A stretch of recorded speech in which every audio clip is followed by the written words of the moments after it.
Chapter 1701. The high-spirited young master of apricot sword furnace in the past, now the taciturn middle-aged swordsman Yu Zhuowu, interjected, cultivate the body, govern the country, and bring peace to the world. These are the family teachings of the Confucian ancestors.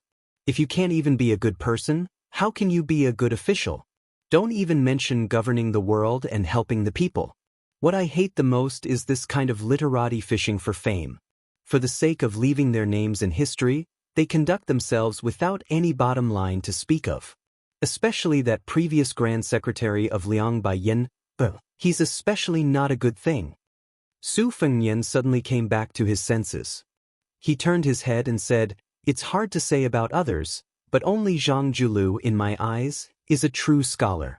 If there can be one in 100 years, it would be a blessing for the entire world." Yu Zhuowu didn't blindly agree with Su Fengnian just because he was the king of Bailiang. He still persisted in his opinion. He shook his head and said, "He can even kill his own children, and I reckon he's in the right. This kind of person, even if he's an honest and upright official who doesn't corrupt or disturb the people, can't be much better." Su Fengnian didn't argue with him either, only brushing it off with a laugh. History was like a book. Some pages were extremely heavy. The hand that flipped the pages might not be able to flip them over without constantly pointing. The torch was passed down to the next generation. The person who held the torch might burn his arm, not even hesitating to immolate himself, all for the sake of bitterly waiting for the younger generation to take over the torch. In this world, there was a need for wise monarchs, famous ministers, heroes, ambitious and ruthless people, outstanding people, high-spirited people, clear conversations. It needed many people. However, there were times when smart people each had their own style, but in reality, there was a need for one or two idiots. Su Fengnian laughed softly for no reason. Actually, that old scholar is pretty good. He blocks the road as a minister, makes way as a father. It's a pity he's not from our Bailiang. Hong Shuwen, who had the nickname of a madman in the military, said heartlessly, "Your Highness, our Bailiang has armored cavalry, cold blades, strong crossbows, and big horses. It's already enough." Su Fengnian whispered, "I hope there will be a day when it won't be enough." Hong Shuwen, who had been following Su Fengnian the whole way, suddenly sighed, "Wangya, if only I were a woman." Wu Luding suddenly felt his hair stand on end. He crossed his arms in front of his chest and said angrily, "Madman Hong, it's fine if you want to flatter me, but can you at least have some shame?" Cui Hua smiled knowingly. Hong Shuwen angrily said, "Laozi is a woman. Can't I go to Wutangen to serve tea to His Highness? What are you thinking about with 6 big vats?" Then Hong Shuwen turned his head and said with a mischievous smile, "Sister Tsuhua, you have to be careful when you stay with this kind of pervert whose head is full of improper thoughts. But fortunately, Sister Tsuhua, your swordsmanship is better than 6 big vats. If he dares to touch you, you can cut off 3 of his legs. When the time comes, I will pick up one of them and make it into a dish to go with wine."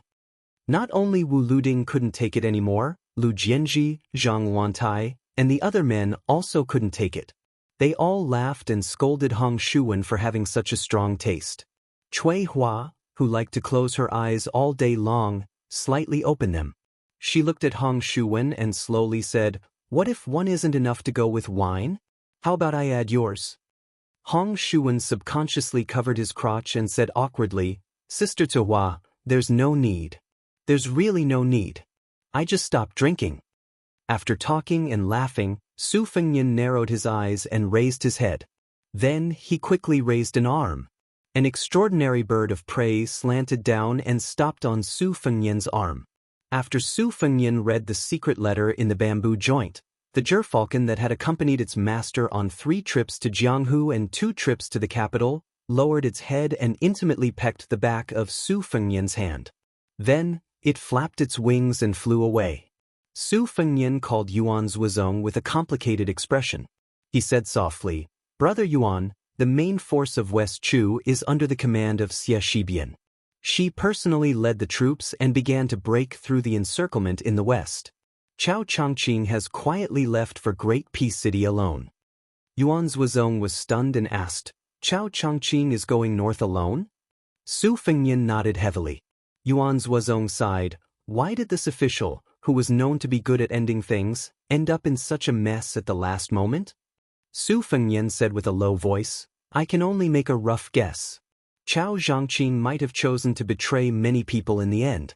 Perhaps there was the northern Mang Southern dynasty's great clans who were enduring humiliation, Wang Sui who suddenly made a comeback, and even Gu Jiantang who had endured in the imperial court and the Tu Liao for many years.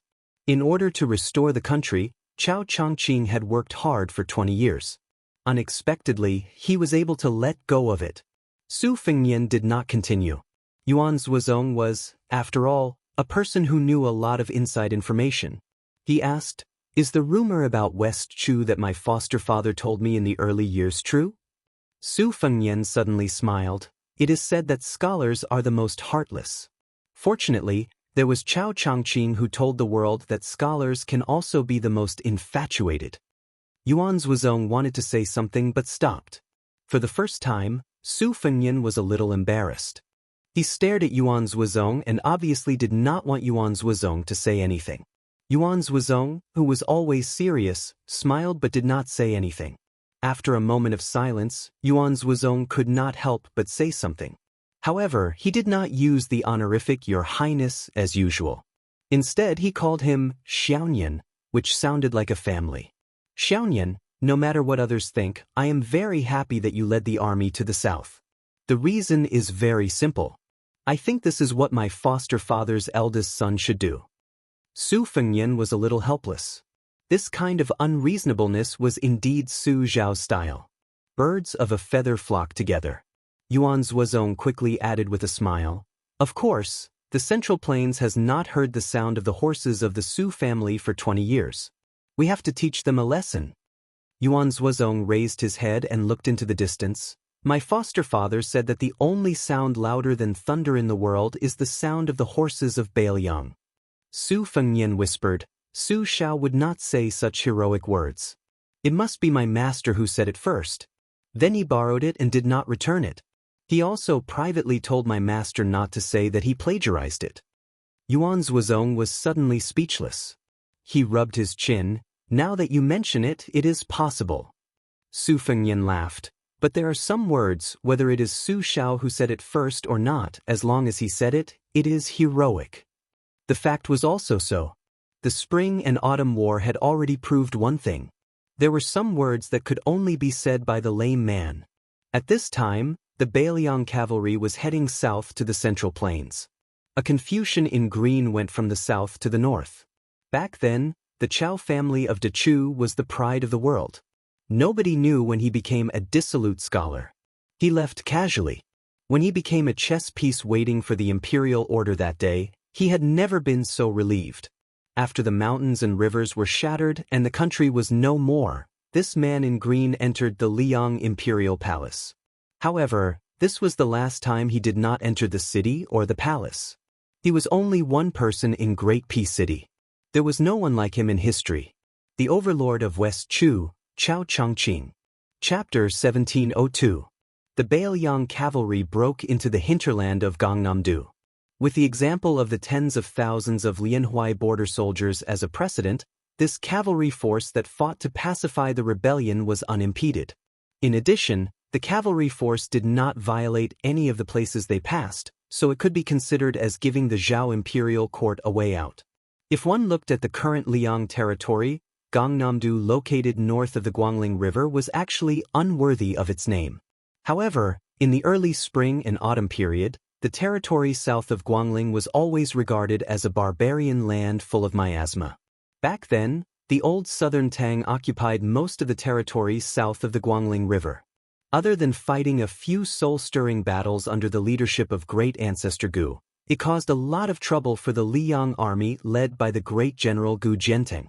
Afterwards, the imperial court's Ministry of War and Ministry of Revenue worked together to calculate the loss of military strength and found an extremely comical conclusion. The number of Liang soldiers who died of disease was actually roughly the same as the number of casualties on the battlefield. It was said that after the old emperor of Liang established the world, he said to the southern Tang monarch who was surrendered to the capital, The people are in West Chu, the geography is in your southern Tang, but the time is in my Liang. Everyone says that the time is not as good as the geography, and the geography is not as good as the people. Therefore, in my opinion, these words should not be taken seriously. Afterwards, Liang entered the Dao in Bingzhou under the late Emperor Zhao Dun. When he set up Gangnam-do, it was not that there were no civil officials who objected, saying that the Jiangbei Dao was more appropriate. However, Zhao Dun, who was known as the best of the previous emperors in both political and martial arts, laughed and rejected the idea. The reason was extremely rich in a kind of unofficial legend. Zhao Dun took out a large-scale poetry collection that was recently compiled by the Hanlin Academy at the imperial court meeting.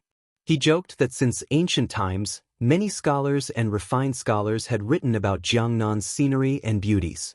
Could it be that when the later generations read this book, they had to make a turn? He had no choice but to look at the annotation that said, "In ancient times, Jiangnan was today's Jiangbei." Moreover, the character Bei had too strong of a tone. It was too much of a bummer. In the Gangnam-do, which had a flourishing culture, this Beiliang cavalry with their armor clattered and their horses sturdy looked particularly out of place.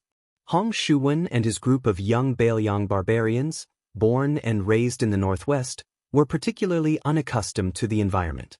They said that the ground here was soft and uncomfortable, so much so that even the hooves of the horses did not make a sound when they stepped on it. Not to mention that they were in the desert outside the Great Pass, where the dust and dirt would rise when the horses whipped their whips, and the charming and gentle scenery of tall grass and flying orioles on both sides of the official road, Hong Shuwen and the others did not find it pleasing at all. They only felt stifled in their chests, unable to move their hands and feet. Compared to these young warriors who were used to the wind and snow of the northwest, Yuan Zhuozong and a group of great snow dragon cavalry who had experienced the wars of the spring and autumn period when they were young were much calmer. This army of cavalries marched day and night. In Yuzhou province, River province, and Ji province, they didn't purposely pursue speed. However, when they headed south to the Central Plains, they moved extremely fast. Nevertheless, the complicated rules set by Northern Liang Border Army were still unshakable. In order to build an invincible army of cavalries, strong soldiers, armors, horses, provisions, military law, and battlefields were indispensable. For the past 20 years, the whetstone for the Beiliang frontier cavalry had always been the Beimang army. For example, the opponents of the crossbowmen in Liangzhou were mostly valiant enemies like Dongzhuo's Huilanzi. This gave the Beiliang frontier army a very interesting misconception, which was that they had greatly overestimated the overall strength of the armies under the heavens. This was precisely the opposite of the so-called elite armies in Liang, especially in the Central Plains. For example, Yang Xinxing's Jizhou infantry had always looked down on Yan Wenwan's infantry. The Prince of Guangling Zhao Yi's cavalry firmly believed that they had the strength to contend against the Beiliang cavalry. The Qingzhou army of the Jinggan Road also never took the Beiliang cavalry seriously. There had once been a leading general who said, "So what if they were steel cavalry? Just because they wore a few gene of iron on their bodies, they were steel cavalry?" Moreover, in Beiliang, that desolate and impoverished place, how could half of the soldiers wear armor? Then, when this great snow dragon cavalry appeared before the eyes of the Central Plains, all levels of society closed their doors, closed their cities, and closed their camps. Of course, they also shut their mouths while they were at it. In the deep curtain of night, near a scenic spot called Shuangluan Pond in Gangnam-do's five-colored county, the cavalry stopped and rested for 6 hours. Beiliang's roaming scouts were still in groups, casting a net in all directions, returning 10 li away. Before they began their reconnaissance, every roaming cavalry commander would receive a topographic map from the hands of a marking officer. The map was extremely precise and rigorous. Not only did it mark out the names of the mountains, rivers, and passes, in many cases, it even recorded the locations of villages and outposts. It was clear that this was definitely not a map that had been gathered at the last minute, and it was even less likely that it had been borrowed from the local government or army. It could only be something that Beiliang had long recorded in the confidential files of the border army. Looking at the age of the map, the earliest it had been made was around 3 years ago. What did this mean? It meant that the Bailiang Frontier Army, which had been entrenched in the northwest and overlooking the Central Plains for 20 years, had never truly ignored the Central Plains. This kind of clue, which was not obvious in words or on the table, made the entire cavalry, from the scouts to the main force, from the squad leaders to the generals, from top to bottom, feel a suppressed heat that could not be released. It was like a stove in the snow. The army was quiet and organized, but a group of people moved slowly on this snowy night. They quietly left their encampment and rode toward the famous 1,000-year-old cold mountain temple in Jiangnan's Shuangluan Pond. It was Su Fengnian, Yuan Zhuozong, and Su Yanbing, as well as 2 locals. One of them was the spy chief that the Fushui branch had planted in Gangnam-do. Even Su Fengnian only knew that this person's alias was Song Shanshui. He was close to 60 years old and wore hemp clothes and straw sandals. At first glance, he looked like an old farmer who worked in the fields all year round. However, this person was a founding figure of the Fushui branch and was considered by Chu Lushan to be his trusted aide. The other person's age was similar to the spy's. His surname was Zhang, and his name was Longjing. However, his aura was completely different from the former's. His entire body was filled with the aura of wealth, and he was fully deserving of the title of richest man in 5 Colors County. He had connections with both the black and white. His nickname was Grand Secretary Zhang, implying that he was all-powerful in Gangnam-do 5 Colors County, no different from a dynasty's Grand Secretary. The Zhang family wasn't considered an outsider in 5 Colors County, but they had truly risen to prominence 20 years ago. Before, they could only be considered a wealthy family within a county. Under Zhang Longjing's leadership, they began to soar. After becoming rich and extravagant, they didn't forget to repay their hometown, generously supporting over 100 poor scholars. In order to take care of Zhang Longjing, who hadn't ridden for many years, the group didn't walk quickly. This made Grand Secretary Zhang feel very uneasy. He had originally arranged for his trusted retainer to come on a carriage, but the young vassal king suddenly had the idea of going to Cold Mountain Temple to enjoy the scenery. Even the honorable commander of Bailiang's cavalry, Yuan Zhuozong, was riding a horse. Zhang Longjing didn't dare to go on a carriage alone. Back then, he had transformed from a brave and strong young military officer in the Su family's army. After being immersed in the officialdom for more than 20 years in 5 Colors County, many of the edges and corners of the battlefield had already been worn away. Moreover, a generation had already passed since then, so Zhang Longjing didn't dare to forget etiquette in front of the illustrious new King Liang.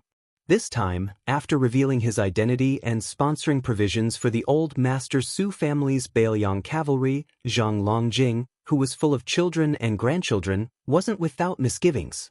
A slight move in one part would affect the entire situation. In reality, all aspects of the family, both inside and outside, were stirred up. Let's not talk about the recent events, just the Zhang family's humble and concubine-born children who had lent a helping hand in the early years were now officials dressed in green silk. Presumably, letters of severing ties with the Zhang family would be sent to the Zhang family residence one after another. Perhaps in the future, the ones who wanted the Zhang family to be executed the most were these people. When Zhang Longjing, who was familiar with the ways of the world, thought of this, he still felt a bit of bitterness. However, if one were to talk about regret, it definitely couldn't be said. Zhang Longjing knew better than anyone that the reason the Zhang family was able to reach its current status, regardless of whether it was in the officialdom or in Jianghu, was because of this old spy Song Shanshui who had never appeared before him, this old man hiding in the shadows behind the scenes, who had contributed greatly. Zhang Longjing felt a burst of burning pain on both sides of his legs. For a moment, he was a bit absent-minded. As someone who came from the old cavalry, he thought back to when he followed the great general to the north and south, to the point where he could even doze off on a bumpy horse without falling off, let alone skillfully urging a horse to fight. He never thought that 20 years later, even riding a horse would be so difficult. It turned out he really was old. Chapter 1703. The young vassal king's words interrupted this Grand Secretary Zhang's daydreaming. Zhang Longjing, when my Bailiang cavalry returns, will there be any problems with Zhang family following us into Bailiang? If there are any difficulties, you can raise them right now. Preparing for a rainy day is always better than being flustered when the time comes. Also, I'll say the ugly words first. Even if Bailiang cavalry goes to Guanglingdao battlefield, as long as they remain in the Central Plains, normally speaking, no one will dare touch your Zhang family. However, if you don't move into Liang, your entire family will be in a grim situation of enemies on all sides. Don't expect old friends to remember old friendships. When the time comes, even if the imperial court doesn't say anything, the local government and local troops will be moved. That is why if there are young disciples in your family who feel lucky, it's best if you explain things clearly to them. If they don't understand, you have to make them understand even if you have to fight them. Of course, just like the previous 16 families, I can guarantee that after Zhang family moves into Bailiang's territory, I don't dare say that your life will be more comfortable than your original place, but it definitely won't be that much worse. Regardless of whether it is the civil or martial path, Bailiang will open its doors wide. I've already spoken to Chu Lushan and Song Dongming. The government and military will squeeze out 50 or so positions for you. After splitting it up, each family will be able to get at least 3 positions. The lowest official position will still be a secondary rank 5 official. When he spoke up to hear, Su Fengyan said in self-mockery, secondary rank 5, even if it is a bit higher, for your county's influential families, it is indeed a bit shabby. That is why I can also privately promise you that if it isn't Lingzhou's local troops, but rather the border army outside the pass, the official rank can be a level higher. If it isn't Liangzhou's government, but Liuzhou's yamen, it can also be an extra level higher. Liang Mang's second great battle is about to begin. The pros and cons of this, you all can decide for yourselves. Zhang Longjing was just about to say something when Su Fengyan suddenly turned around to look at this old soldier who hadn't forgotten about the Su family for 20 years. He first said, including your 5-color counties Zhang family, my Bailiang cavalry's journey here, a total of 17 families, all of you didn't hesitate to take the risk of being executed. I, Su Fengyan, am extremely grateful to you all. I will also do my best to defeat Bailiang so that you won't have any worries. Zhang Longjing was speechless, his expression complicated. The Zhang family had been in 5-color county and even in the entire state for many years. This time, as the head of the family, he had insisted on doing things his own way. In the future, there would definitely be a fierce backlash from both inside and outside the family. However, in the end, the Zhang family had nowhere to go in Ling. It was no longer a matter of whether they could live comfortably or not. If they wanted to live, they could only retreat step by step into Bailiang's territory. Recently, Zhang Longjing had often asked himself. The Zhang family's descendants were starting a new family in a completely unfamiliar place. Even if the young vassal king and Bailiang officials were willing to open a back door and let the younger generation of the family take a shortcut, it was hard to say whether it would go smoothly or not, and whether it would go far or near. The old spy Song Shanshui was also speechless. After all, compared to Zhang Longjing, who only lived in a remote corner, he wanted to know more inside stories. In fact, after the Bailiang cavalry left the vassal king's territory, there were not 17 families who were supported by the Fu Shui house along the way, but 24.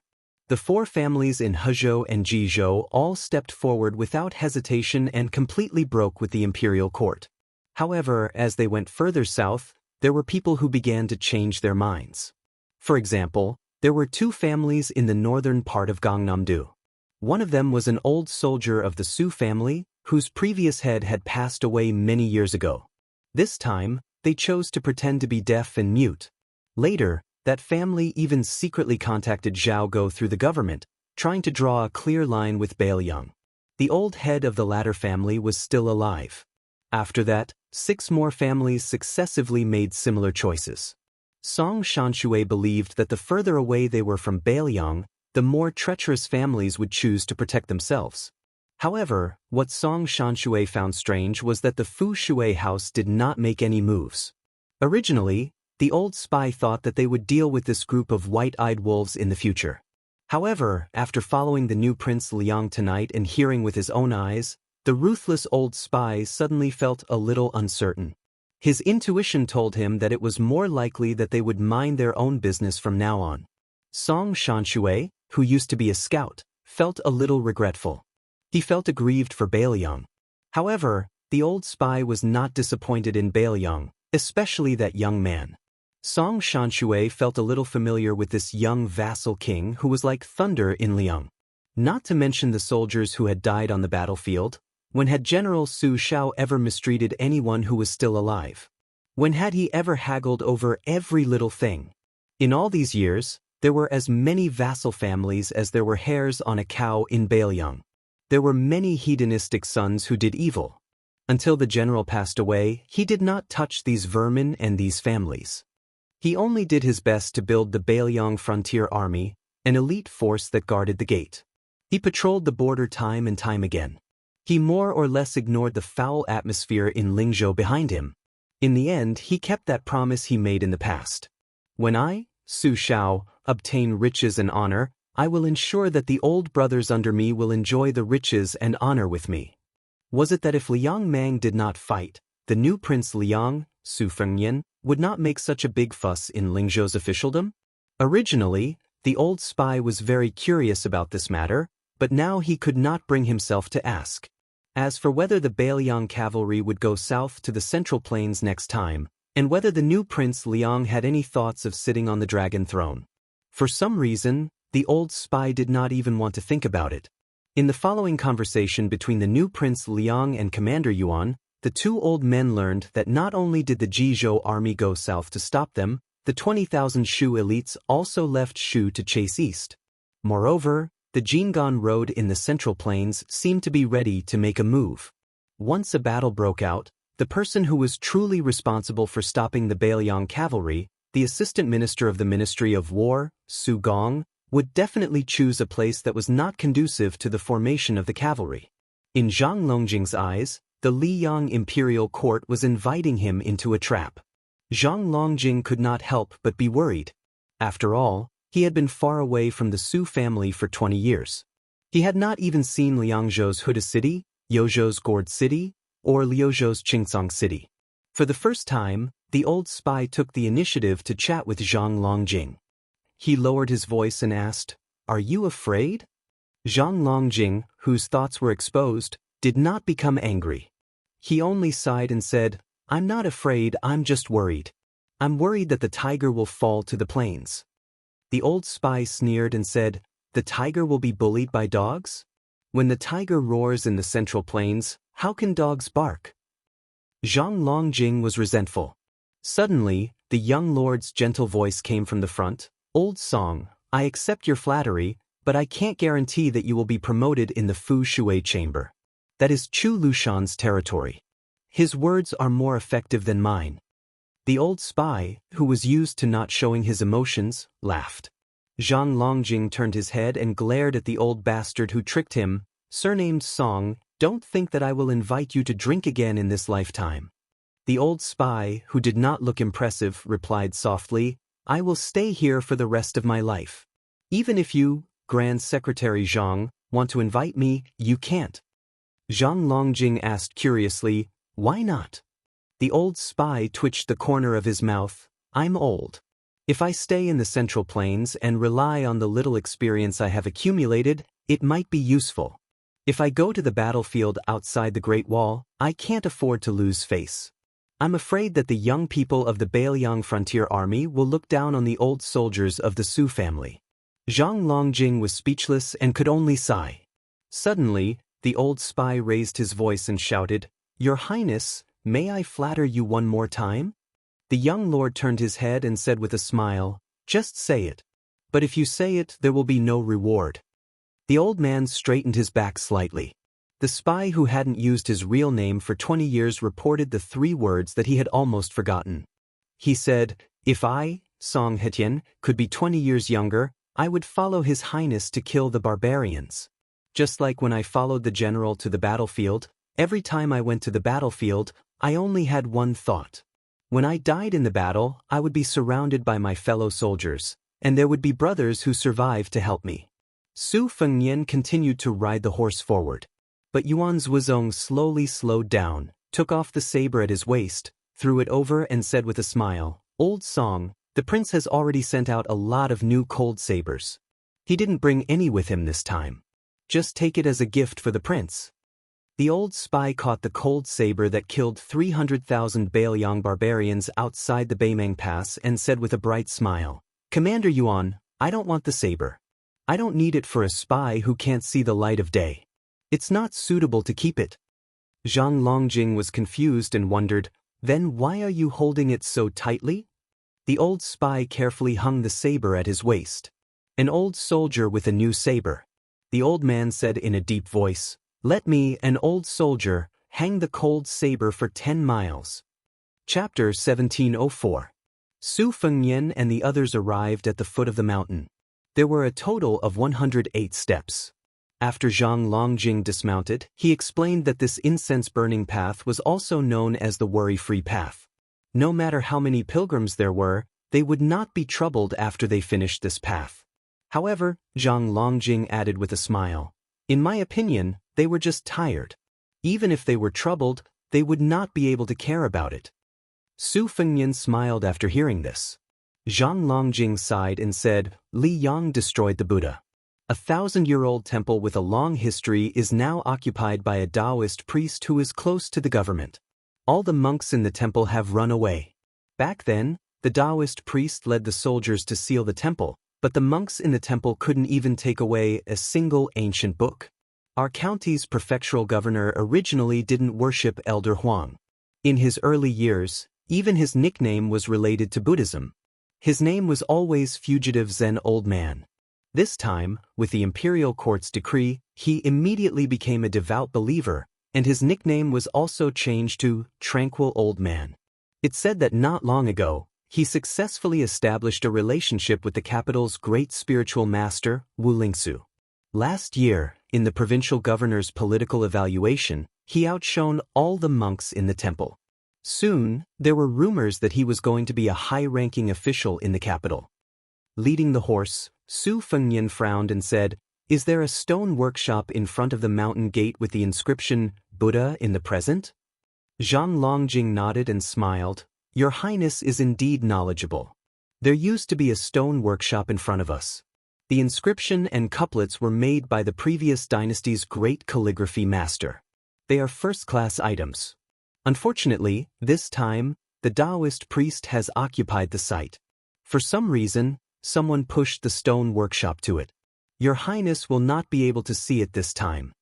Su Fengnian sighed and said helplessly, "Su Shao had some stories here in the past. This time, we are passing through the five-colored county.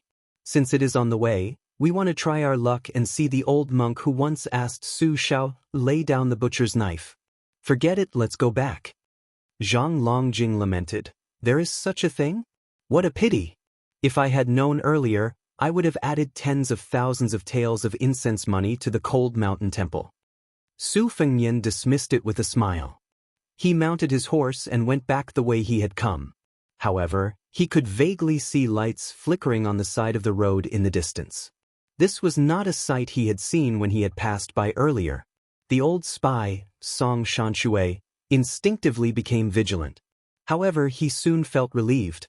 Putting aside the fact that the prince was one of the 4 great grandmasters of Wushu, who would dare to provoke Commander Yuan and his personal retainer, Su Yanbing?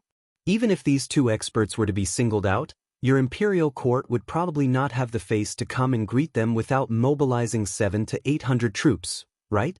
Su Fengnian had always been gifted with a photographic memory. He had glanced at the place where the lights flickered. It was a dilapidated local temple at the junction of the road. As he slowed down his horse, he saw an old man in shabby clothes and a hat standing on the side of the road with an oil lamp in his hand. Beside him was a sleepy child who was also wearing a cheap leather hat. Yuan Zhuozong was relieved. Originally, he thought that the old man was a hidden master.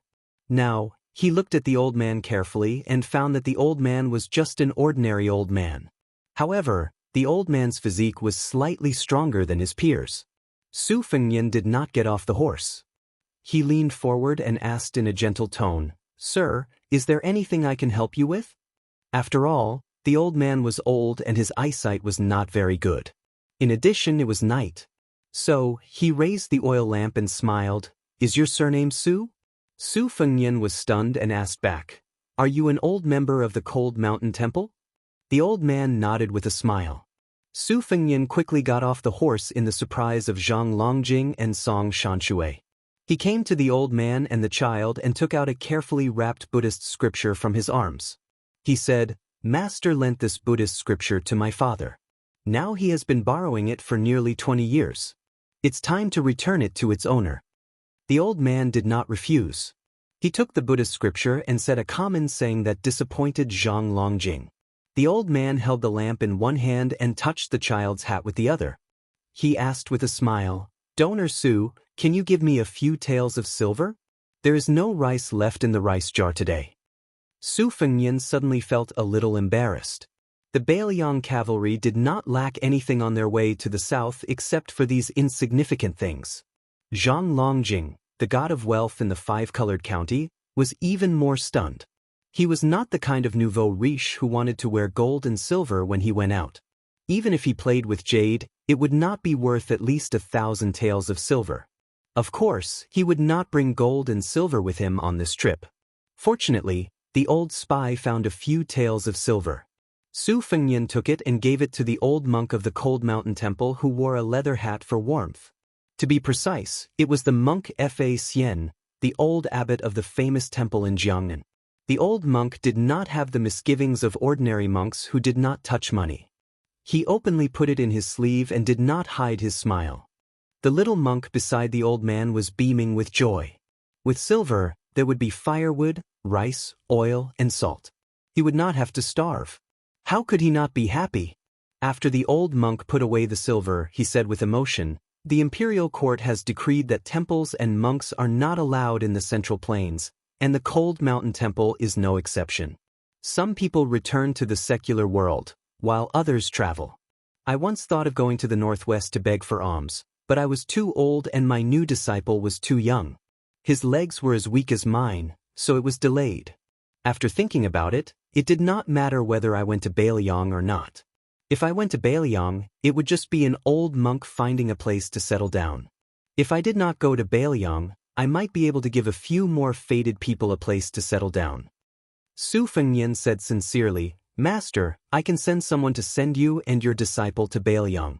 When the world is peaceful, as long as you still want to return to the Central Plains, Bailiang will definitely escort you." The old monk smiled and shook his head. "Donor Su, you don't have to go through so much trouble. Where is the fate of Buddhism? Don't force it." Su Fengnian did not force it. He also knew that he could not force it. He could only smile and say, "My father often talks about you, Master. He says that you are an eminent monk who really has great Buddhist teachings. He admires you very much." The old monk laughed. "Young Donor Su, you are lying. Although we have only met once, how can I not know old Donor Su's temper? It's good enough that you don't scold me as an untactful old monk." Chapter 1705. Su Fengnian was speechless. Not to mention what he thought, Su Shao did call the old monk bald donkey every time he mentioned the old monk of the Cold Mountain Temple. He even gave the old abbot a nickname of the butcher knife monk in private. Su Fengnian heard the general process of the incident from his mother when he was young. The monk Fa Xian was born in a rich and powerful family. He used to be the vice director of the Ministry of Personnel in West Chu. After he resigned, he entered Taoism. However, he didn't cultivate in the famous temple on the big mountain. Instead, he chose a remote mountain and lived in seclusion for many years. Later, for some unknown reason, he converted to Buddhism. It was said that he had a debate with the previous abbot of the Cold Mountain Temple. In the eyes of the world, he inexplicably became the abbot. Back then, the Su family galloped across the Central Plains. Wherever the horses passed, the flames of war were incessant. Not to mention the Liaodong tiger from the northeast, even the generals of the armies in the Central Plains would turn pale at the mention of the tiger. Only the monk Fa Xian ran to the Su family's military camp alone with a Buddhist scripture. He asked the butcher Su Shao, who was at the peak of his power at that time, to put down his butcher knife. If Wu Su hadn't stopped him, the monk would have been beheaded or even beaten with a stick. With his wife watching him, Su Shao had to pinch his nose and take the Buddhist scripture. He absent-mindedly chatted with the monk for a while and then asked someone to send him out of the camp. As the Grand Secretary Zhang of the Five-Colored County, Zhang Longjing was one of the richest men in a province. He was very slippery. He seized the opportunity and said, "Master, many people in my family are vegetarian and recite Buddhist scriptures. Recently, we need to do some Buddhist things." After patiently waiting for Zhang Longjing to finish his flawless speech, the old monk slowly opened his mouth and said, "Benefactor, this poor monk appreciates your kindness. It's a pity that what we're doing in your house is not Buddhist." Just when Zhang Longjing thought this matter was completely over, the old monk unexpectedly changed the topic and said with a smile, "But we still have to go. What if we meet the destined person?" Yuan Zhuozong and Su Yambing looked at each other. Su Fengnian was not surprised by this. He said with sincere regret, "The reason for the imperial court's annihilation of Buddhism is complicated. I won't talk about it, but I really hope that you can teach more people about Buddhism." The old monk who was struggling to carry the oil lamp switched his other hand and said calmly, "It's one thing if I don't talk about the Dharma.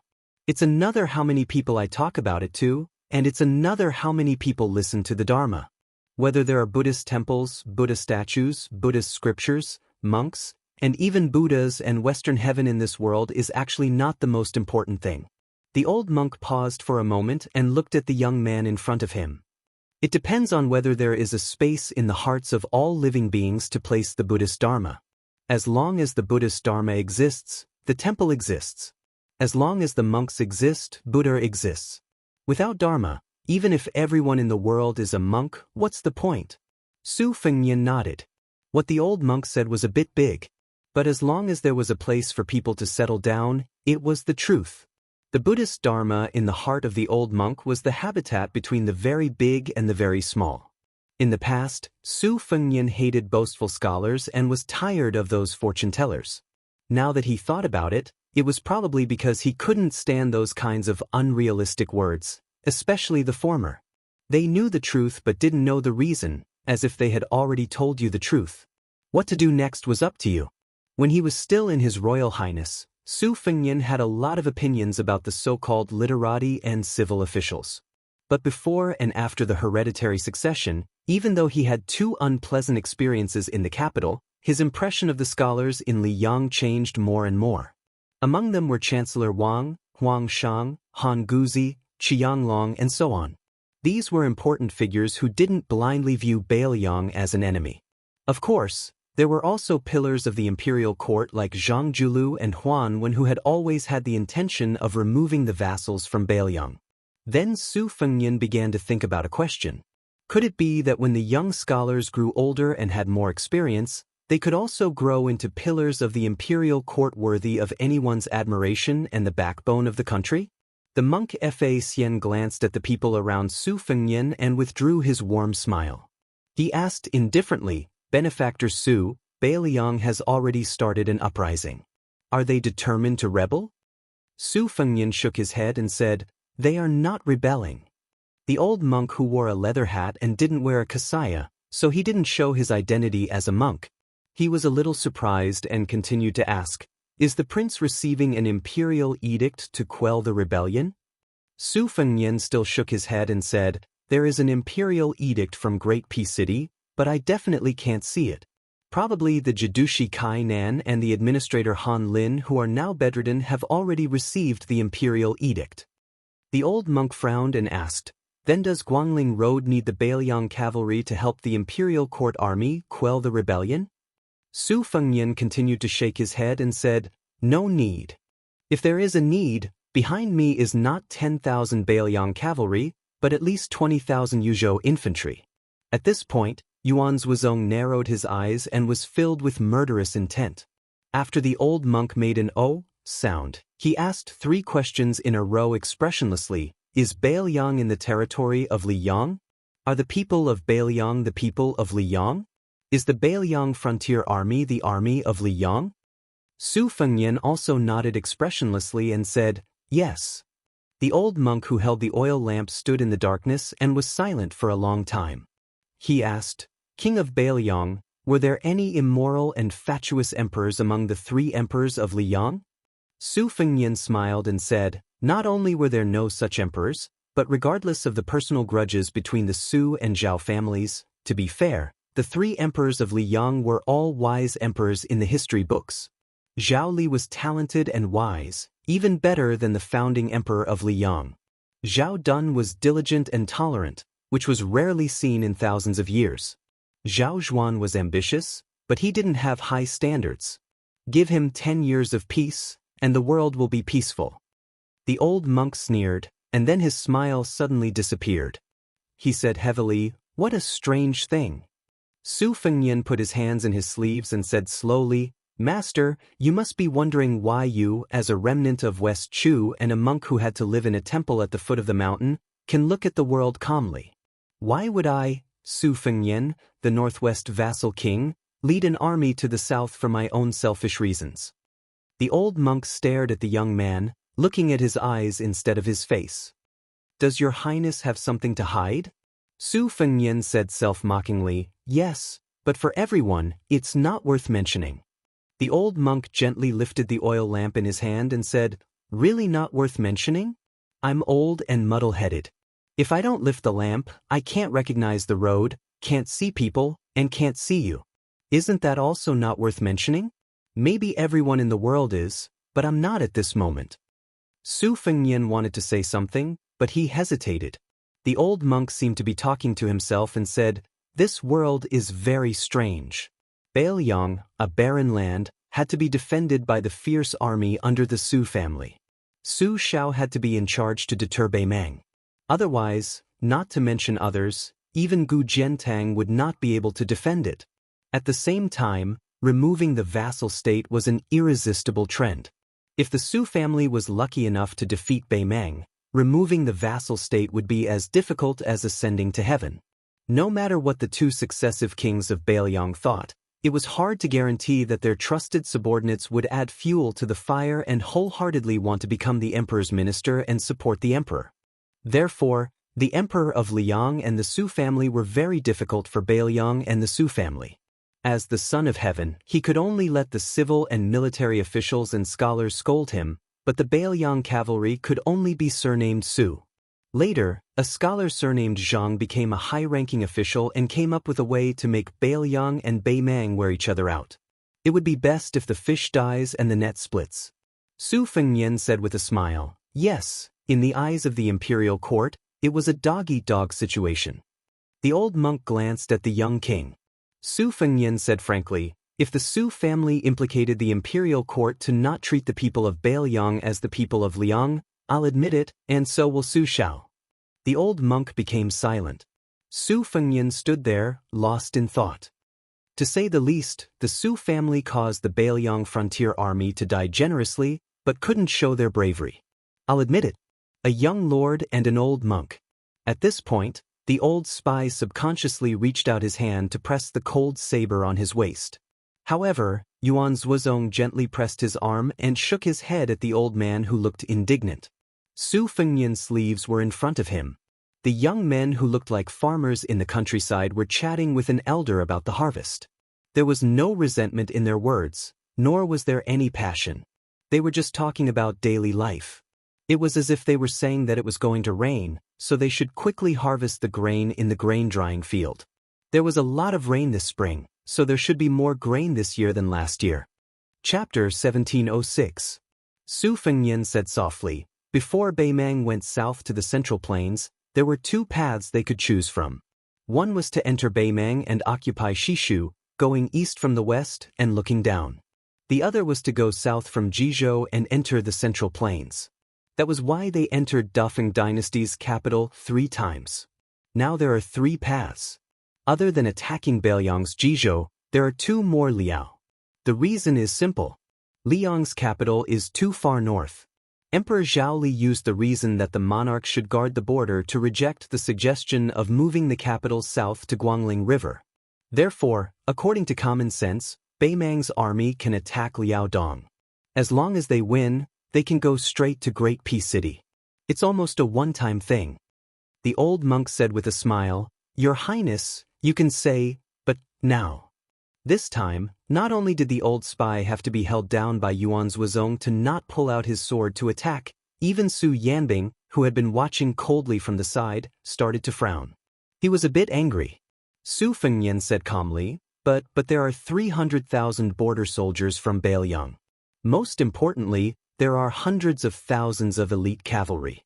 Of course, there are also the 2 Liao border fortifications built with half of the country's resources. The two coexist, so Beimeng doesn't dare to act rashly. Once they attack Great Peace City for more than a month, Beiliang's cavalry can use the northern border with Jizhou as the core as support to attack Liaodong. In this way, Beimeng's army can only fight like a cornered beast. When the army from the south of Liang arrives, Beimeng will have no chance of winning. As for Beimeng's army using Jizhou as a breakthrough point, even the country scholars who only know how to talk about strategy on paper know that it's a move that only fools would do. In that case, does it mean that our northern Liang border army is duty-bound to Liang in the Central Plains, and that our contributions cannot go unnoticed?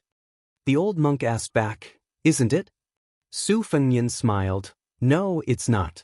The key is that both the imperial court and Beiliang think that the Beiliang cavalry is the private army of the Su family. They only recognize the Su flag, not the imperial edict or the emperor of the Zhao family. Then, there was a question that was placed on the table of the Su and Zhao families. Neither side could avoid it. Su Shao had thought about this question back then. If his eldest son was an embroidered pillow who neither followed his father nor his mother, then could he go to Dai city and be a prince consort who enjoyed himself regardless of the wind and rain? Or go to the Central Plains and change to a random vassal state and become a prince of Taiping? I think the late emperor of Liang, Zhao Duan, had thought about this problem many times. How could he ensure that Beimeng and Beiliang would fight to the death and that Beiliang's military power would be stable? Could he change the surname of the unruly Beiliang and change the master? Many people in the Central Plains have said that during the Spring and Autumn War, if it were Gu Jiantang, who debuted later than Su Shao, he could still destroy the 6 states. However, because Su Shao destroyed 6 of the 8 states of Spring and Autumn outside of Liang, Gu Jiantang could only helplessly follow behind the Su family's army and pick up scraps. There was nothing he could do about it. After all, he was younger than Su Shao by more than 10 years and joined the army 10 years later. Otherwise, Great General Gu Jiantang wouldn't have stopped at 2 states. Perhaps Great Master would be unable to resist asking, isn't that so? The old monk couldn't help but laugh. Even the little monk, who was confused from the beginning to the end, felt amused. Yuan Zhuizong smiled knowingly. Su Yambing also loosened his frown. Su Fengnian sighed. There was a smile at the corner of his mouth, and there was a rare sense of pride. He shook his head and said, the answer is yes and no. Because if it were Gu Jiantang, he wouldn't have been able to win the Battle of Western Fortress, let alone defeat West Chu, which was still capable of fighting after being defeated. The old monk didn't express his opinion. Apparently, he was skeptical. Although the old man was a remnant of West Chu, he had resigned long ago and became an itinerant man in Jianghu. At first, he was a civil official who liked to talk and was not good at military affairs. He was deeply hurt by the war between the 2 states, but he didn't have a deep understanding of it. Su Fengnian held back his laughter and said, it was Gu Jiantang himself who said that he couldn't win the Battle of Western Fortress, and he said it to Su Shao when there was no one around. The old monk, who was a little embarrassed, subconsciously raised his arm as if he wanted to touch the bald head, but he only touched the old leather hat. Su Fengnian suddenly asked, Great Master, why did you say that only Su Shao could guard the northwest of Yonghuichu? The old monk didn't hide anything and said, it was something that Dragon General Su Gong, who was from the Gangnamdo Gamu Su family, told me. I know what it is, but I don't know why, so I borrowed it. Su Fengnian smiled bitterly and said, to tell you the truth, Su Gong, the assistant minister of the Ministry of War, was the general who stopped the Beiliang cavalry from going to Guangling. The old monk was speechless. Su Fengnian changed the topic and said, when I first traveled Jianghu, Zhao Go tried to assassinate me many times. As for the first few assassinations in Beiliang Palace, I believe that Great Master wouldn't believe that it wasn't Zhao Go's arrangement. The old monk nodded. He didn't doubt this at all. Su Fengnian smiled and said, I also came to the capital later as the crown prince. Only then did I know that the empress, who is now the Empress Dowager, had tried to stop Zhao Go in private. Why did she do that? Personally, at that time, she probably felt that the relationship between the Su and Zhao families was still a little bit. Or maybe she felt a little guilty about the white clothes case in the capital. But the real crux of the matter was that she considered the long term and was more beneficial to the country. That is, Bailiang had a dandy son, His Royal Highness. Having the eldest son of the Su family, who had the opportunity to become a puppet of the imperial court, was far better than Su Xiao, who rebelled in a fit of anger. In fact, at that time, she and the man on the dragon throne were very different. The late Emperor Zhaodun had always hoped that Bailiang would be surnamed Qin. He hoped that the white-clothed war sage, Qin Jibao, whom he greatly admired, would guard the country for the Zhao family. But the Empress Dowager Zhao Ji was not only afraid of Qin Jibao, but she also had selfish motives. That is, in order to break the rule of the Zhao family in Liang, she wanted her eldest son, Zhao Wu, to be made a vassal of Bailiang. He would remove the character North and replace it with Liang and become the Liang prince. At that time, he would have two sons. One would sit on the dragon throne and wear a dragon robe to rule the world, while the other would spread his whip across the desert. This could be considered a form of compensation for Zhao Wu's failure to become the emperor. Everyone would be happy. Master, let me ask you. If I suddenly died, and Su Xiao also died, or if something similar happened, and I didn't want to suffer outside the border, I just wanted to go to the capital and live a peaceful life in the Central Plains. Moreover, Su Xiao also agreed to it. Then, if the generals in Bailiang didn't have internal strife, and if Gu Jiantang came to lead the army in Bailiang as the great general of the pillar of the state, what would the situation be like? Although I don't know about military affairs, I think it would be a good thing. If Gu Jiantang led the Bailiang frontier army to fight to the death, the imperial court would also promise to let Gu Jiantang be conferred the title of king after his death. However, it probably wouldn't be hereditary. Otherwise, it would be the second Su family. After all, I also know about the matter of the army's morale. It is built through continuous fighting and also through the deaths of people. Yes, it's indeed the best ending. Then, if I take a step back and say that Su Xiao and I are dead at the same time, will the generals in Bailiang obey Gu Jiantang's command? I don't dare to make a presumption. The night fell into silence. Yuan Zuozong said indifferently, Master, can you trust that I will say something fair? The old monk was a little surprised and smiled. So you are General Yuan Baixiong, who fought in the princess tomb. Tell me, this penniless monk believes you. Yuan Zuozong said slowly, under the premise that my adoptive father and the prince ordered me not to make any trouble, I will only say the words of the old men in Bailiang. I will leave Bailiang and may go to the western regions. I will never enter the central plains of Bailiang again. As for the other two adoptive sons, Chu Lushan will establish himself as king in Liuzhou. He may even go to Beimang after his adoptive father's death. Qi Dang will take off his armor and become a retainer for the prince. Among those commander-in-chief commanders of the northern Liang border army's cavalry, Yan Wenwan might run straight to Mount Qing Liang to risk her life. Even if she didn't go, most likely she would die of anger. If she didn't die of anger, she would shut herself in and not come out. Qin Yunxue, Zhou Kang, He Zhonghu, and the others all left the border army. Among the young generals, Lu Jinu, Hu Kuei, Shi Fu, Ning Amei, Wang Lingbao, Li Mofin and others would all leave the frontier army. In the end, among those who stayed in the border army, there was no need to think about the old man. Only people like Cao Xiaojiao could be considered useful. Once these people leave, even if Gu Jiantang brings all his old subordinates from the spring and autumn period to Bailiang, even if the framework of the 300,000 border army is still there, I think the fighting power will be less than half of the original. Maybe you will think that half of the fighting power will still be 150,000 soldiers. With the addition of Kainan's army, someone's western Shu, the support of grain and endless reinforcements from the central plains, such as the Qinzhou army, you can even mobilize the capital army to the northwest. In the end, you still have a chance to stall the Beimang army and slowly exhaust Beimang's national strength, right? It was the third time that the old monk said this tonight. Is it not? Yuan Zuozong took a deep breath and sneered, Is it? Of course not. You know, in the Battle of Liangmang, Bailiang defeated Beimang by a fluke. Why, when you heard that only 100,000 Bailiang died and only 30 Beimang died, you think it was easy to win. I don't mind telling you the truth. At that time, Bailiang was fighting on 3 fronts.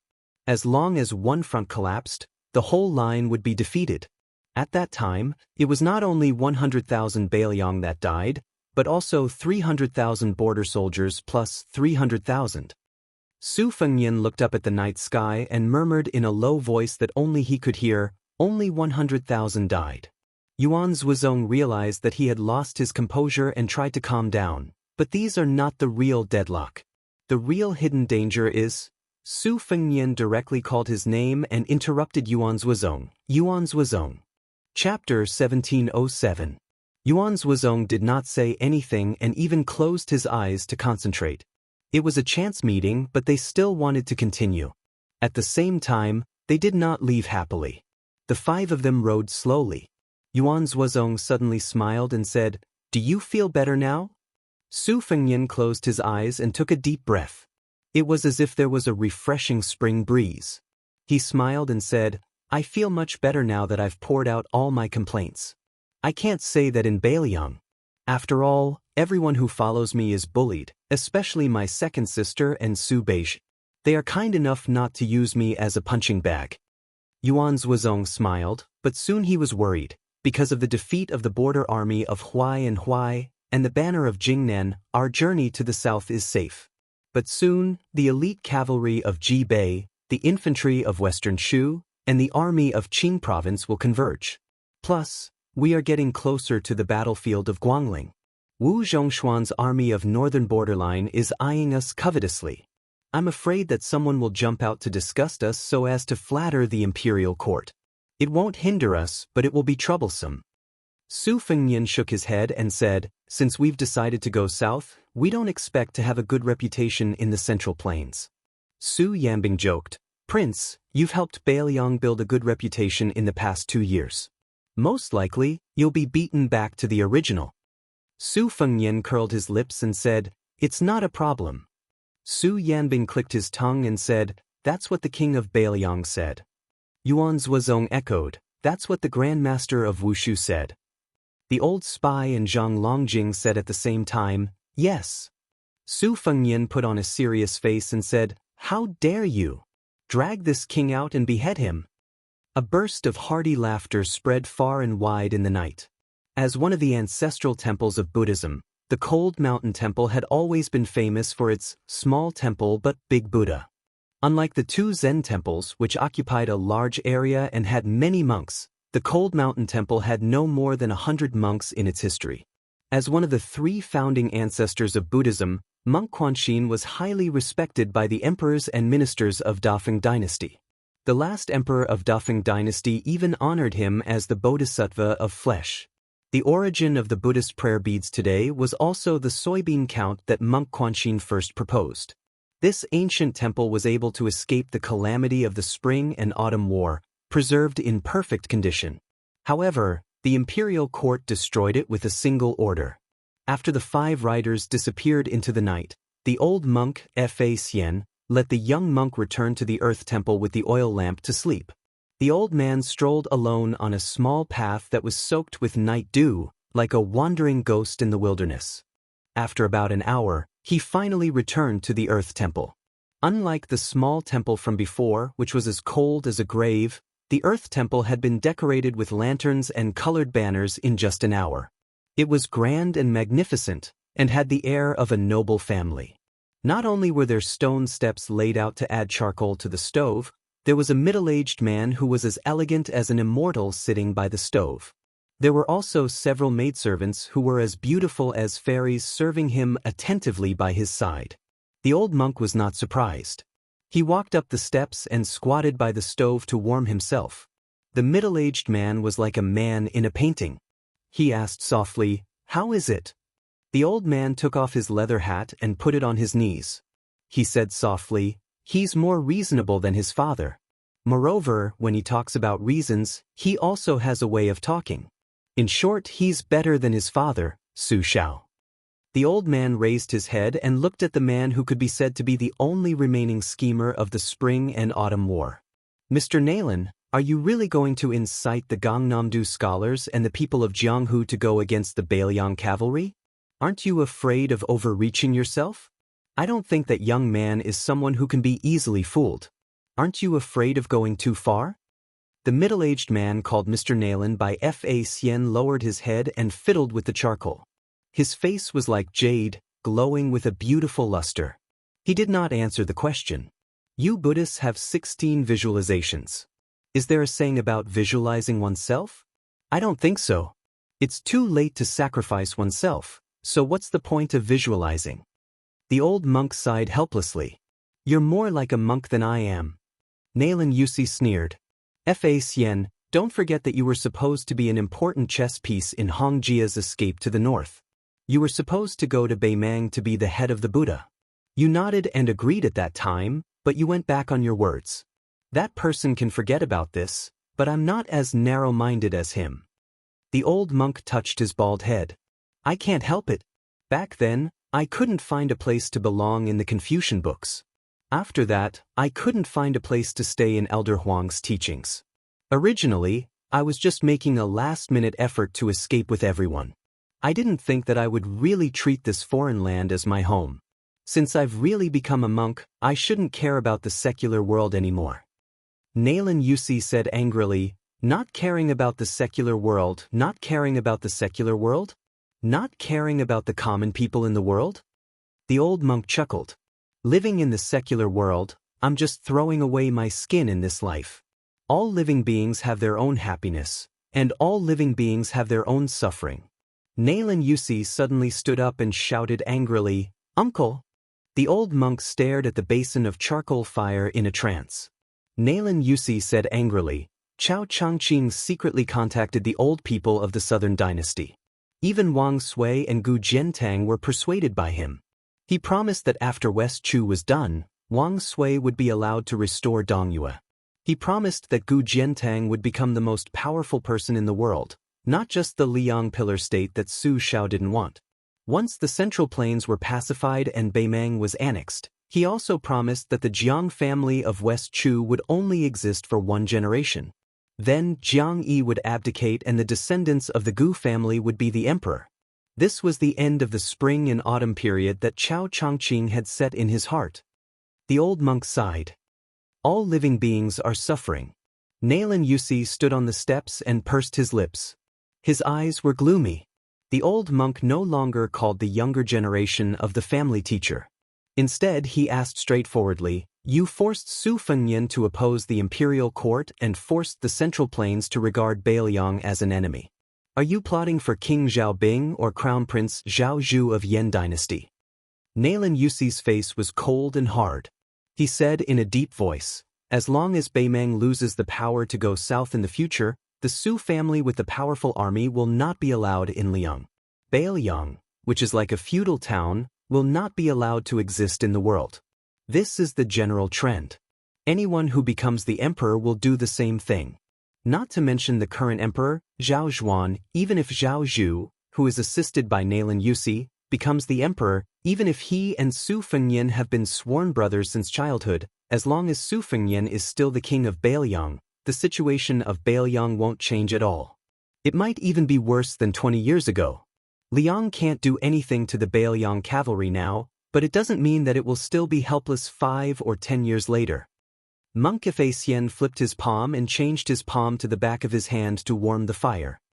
Your plan is quite long-term. You even took into account the friendship between Su Fengnian and your young strategist. But let me ask you, it's the principle of an emperor to get rid of the hounds when they're dead. So is it also the principle of a desperate dog? The old monk didn't wait for Naylan Yusi to speak and continued, Why didn't Bailiang send its left and right cavalry to go south to the Central Plains? Why did it have to be the core of Bailiang cavalry, the great snow dragon cavalry? Was it this 10,000 cavalry that went deep into the hinterland? Was it that young king's impulsiveness? Did he want to show off the power of the Su family and show off in front of his neighbor, the Central Plains? I don't think so. The Su family has been outside the Northwest Pass for 20 years and has fought with the Baimeng barbarians for 20 years. They have never coveted the Central Plains, whether in the past or in the future. Especially the 20 families that you said are secretly relying on Baelyang. They are openly appearing in the eyes of the imperial court. In this way, isn't Baelyang telling Great Peace City that they are not rebelling this time? Using the banner of pacifying Great Peace City, they are taking a step back. In this way, they are taking another step back. Baelyang's propriety is obvious. Now, you, Nalen Yusi, want to break the propriety of both sides. Aren't you afraid that your actions will reduce the relationship between Su Fengnian and Zhao Zhu? At that time, Zhao Zhu will reveal his dagger. Do you really think that Su Fengnian won't rebel in anger? At that time, Baimeng will most likely be crippled. Who will win the Central Plains? Maybe Su Fengnian's Baelyang cavalry will be able to go all out. The old monk suddenly stopped talking and slowly turned his head. He looked at the slender figure with a face full of shock. You, Nalen Yusi, want Su Fengnian to be the emperor. Nalen Yusi didn't admit or deny it. He began to laugh. Nalen Yusi stretched out 2 fingers and gently twirled a strand of hair hanging down his ear. He gritted his teeth and said, "The only disciple of Li Yishan, why can't he be the emperor?" The old monk lowered his head and murmured, "Crazy, crazy." At that time, when the administrator of Lianghuai, Han Lin, who was knocked out, woke up, he was already on the way back to the administrator's mansion. This second-rank official was lying in the carriage. After sitting up, he leaned against the wall of the carriage and was lost in thought. There were many things he couldn't figure out. Just like how he couldn't figure out why his teacher didn't choose Zhao Yuling or Yin Maochun in Zhonglu, but only chose Wang Xiongui, who obviously didn't have the prime minister's temperament, as his successor. Now, Han Lin, who was placed high hopes on by the imperial court, also couldn't figure out why the young man personally led the troops to the south to wade in the muddy water when there was a progress in the transportation of water and the imperial court had already loosened up. It was true that it was the duty of the vassal king to quell the rebellion, but now the emperor was not so miserable that he couldn't even send an imperial edict out of the capital. How could the Baelyang cavalry dare to leave the territory without permission? Han Lin also couldn't figure out why Jidushi Kainan, who didn't have any personal friendship with him, wanted to withdraw himself and safely stay away from this monstrous storm that was enough to end his official career, instead of dragging him into the water and suffering together. Only at this moment did Han Lin, who had been promoted step by step in the capital's officialdom, understand one thing. No matter how knowledgeable a scholar was, he was not the same as a group of warriors on the battlefield, because you never knew what shocking action they would do next. Han Lin lifted the curtain of the carriage and looked at the vast expanse of white snow outside. He felt cold all over. He felt a little guilty for Kainan, but he hated the king of Baelyang who didn't follow the rules. Chapter 1708. Han Lin thought that if Kainan did not die from this disaster, even if he had to bear the risk of being suspected by the court, he would still drink and chat merrily with this former general of Gujiantongs. However, Han Lin quickly felt desolate. How could Kainan, as the main general, not die under the charge of such a powerful cavalry? Han Lin sighed softly, and then his gaze became determined. He decided that as long as he was an official in the Huai River, he would take care of Kainan's family. However, the administrator certainly would not have thought that Kainan had not actually died in battle.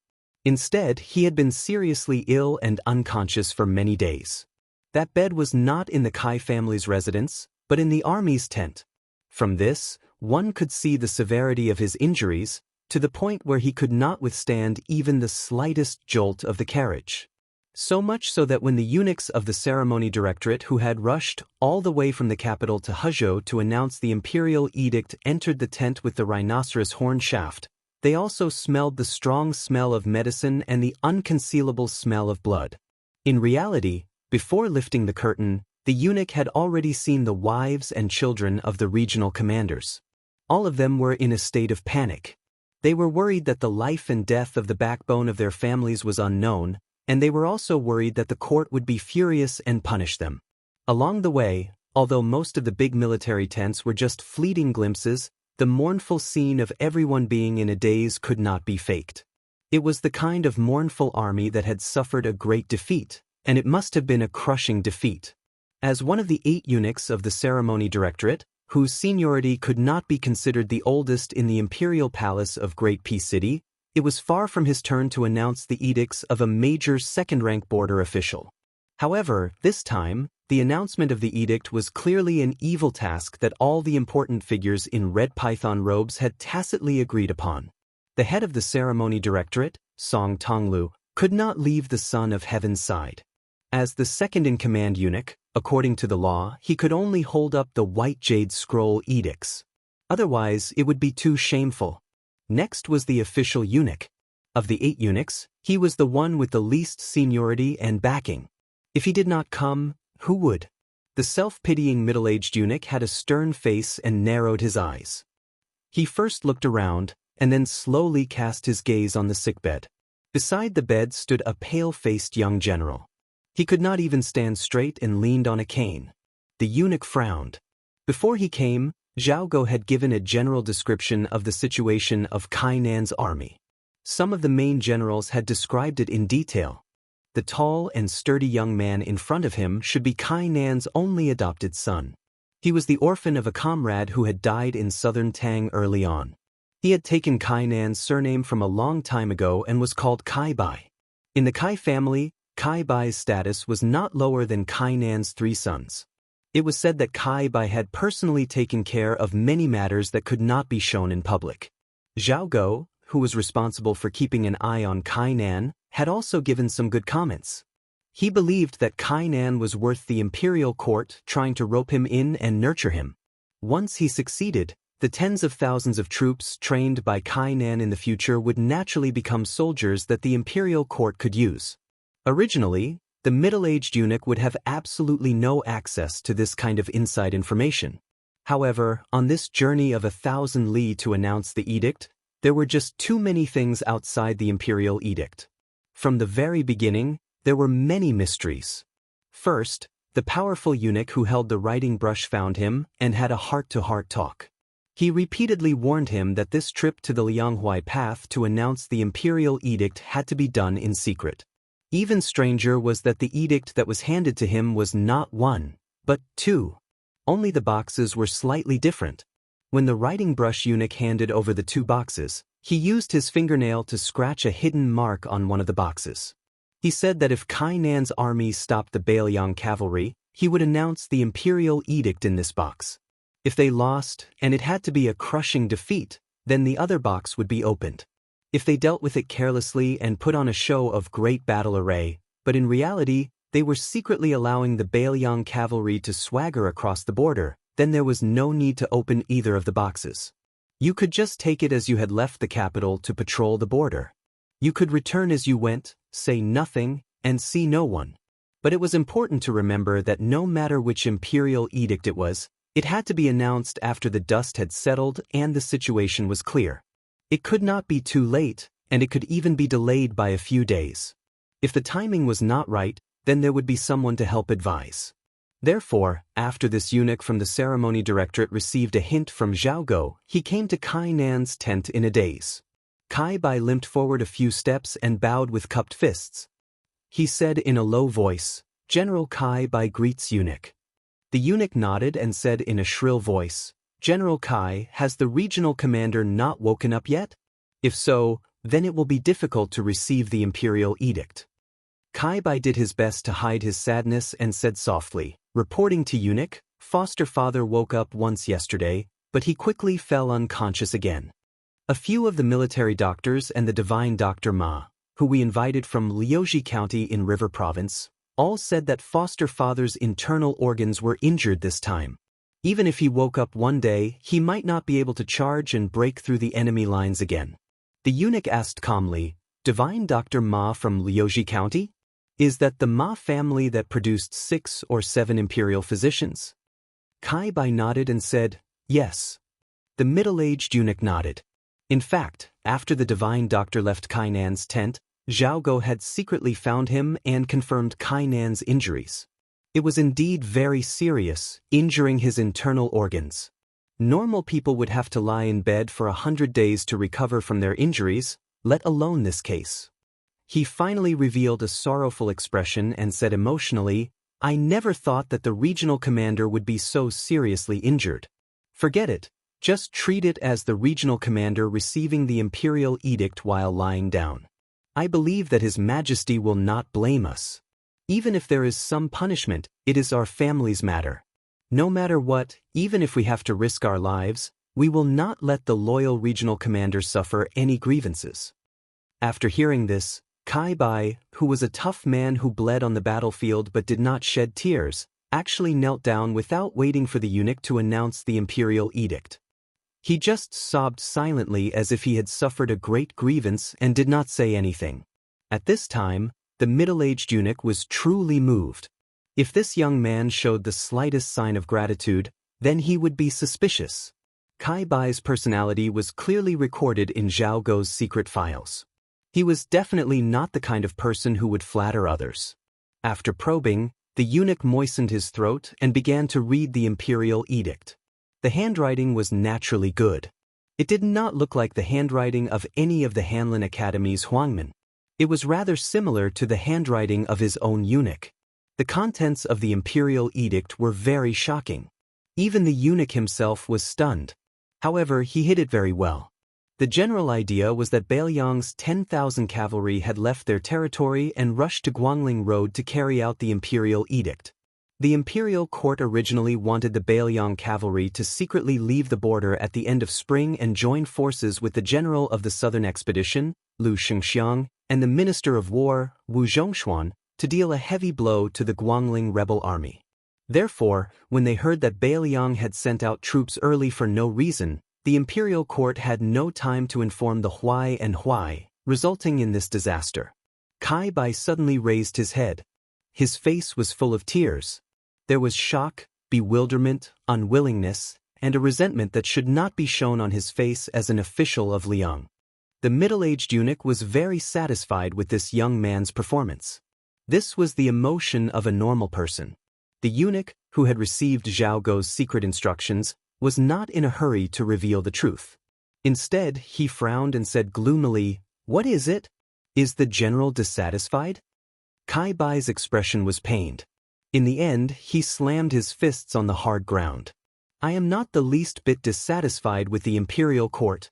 I only hate that king of Bailiang. Why did he send out troops early? Taking 10,000 steps back, since you, Su Fengyan, have received the imperial edict, why didn't you talk to my adoptive father about the Huai and Huai border army? Could it be that he wants to use the Huai and Huai soldiers as stepping stones just so he can make a name for himself in the imperial court? It is clear that Su Fengyan has held a grudge against my adoptive father for many years. I, Kai Bai, refuse to accept this. If I can command an army alone in the future, I will definitely fight to the death for my adoptive father and my brothers." Having said this, Kai Bai suddenly closed his mouth and lowered his head even more. One was a half-dead man lying on the ground, and the other was a man kneeling and staring at the ground. There was no one in the tent looking at him, so the middle-aged eunuch curled the corners of his mouth slightly. He slowly said, "Young general, I see that your Kai family is full of loyalty and bravery. That is why I am willing to tell you these things that should not be spread. Some things should not be said, but kept in the heart. After all, not everyone is as tight-lipped as I am." Kai Bai raised his head and used his arm to rub his face carelessly. He nodded vigorously. He was a smart man who had been enlightened. The middle-aged eunuch laughed, but when he thought of the shady business that Zhao Gou wanted him to do, his expression became somewhat serious.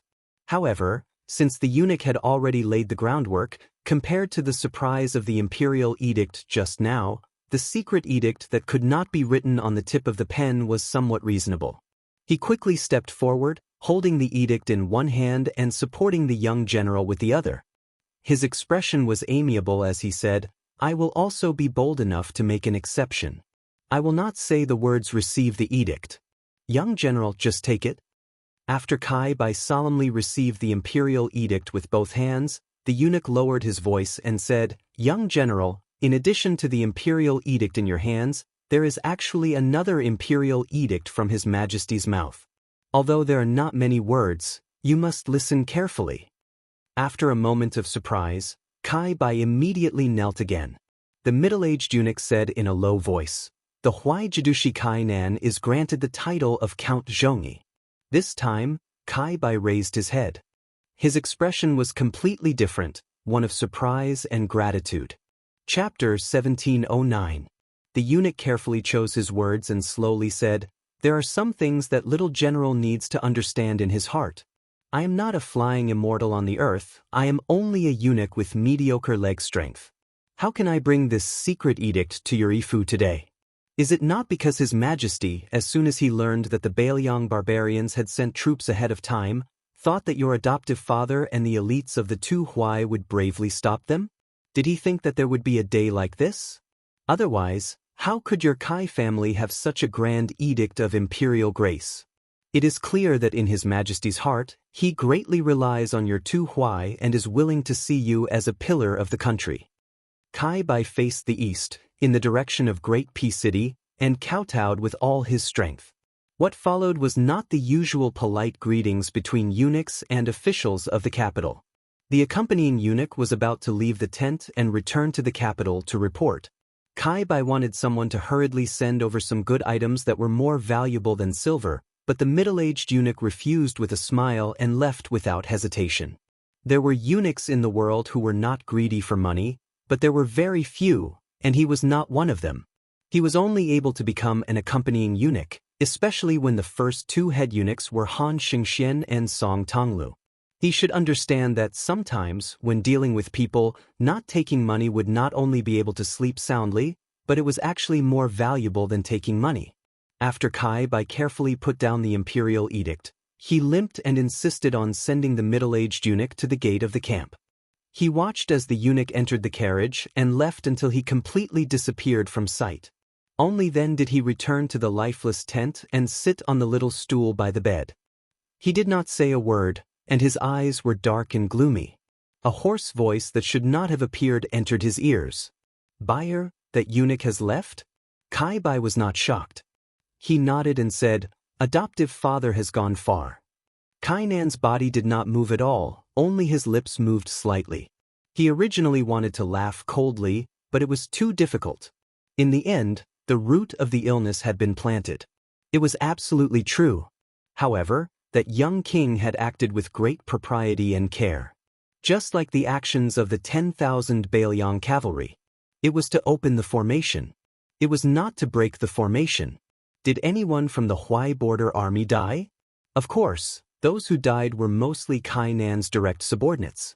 However, this situation was very interesting. It looked like there were heavy casualties, but in reality, there weren't many dead people. On the contrary, there were countless injured people. If one wasn't an old soldier who had experienced hundreds of battles, he wouldn't be able to understand the mystery behind it. But if one were to say that Kai Nan had a tacit understanding with the Bailiang cavalry from the very beginning, and that she had wronged him, the Jidushi, from the very beginning, Kai Nan did indeed have the heart to block the way, otherwise, she would not have placed the elite troops under her command at the front line. Her body was far from fully recovered, but Kai Nan, who had recovered quickly, said smoothly, "Bai, it's been hard for a rough person like you to act." Kai Bai smiled bitterly and said, "Foster father, this concerns the life and death of our Kai family, how can Kai Bai not be concerned? But to be honest, it's much more difficult than going into battle." Kai Nan asked, "After hearing the two imperial edicts, what are your thoughts?"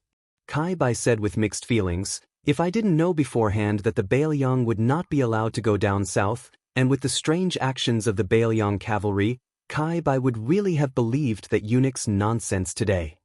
Kai Nan, who was lying on the bed, stared straight at the top of the tent. It said that the fox grieves for the rabbit's death. Although I don't know what our great general is thinking, I do have such thoughts.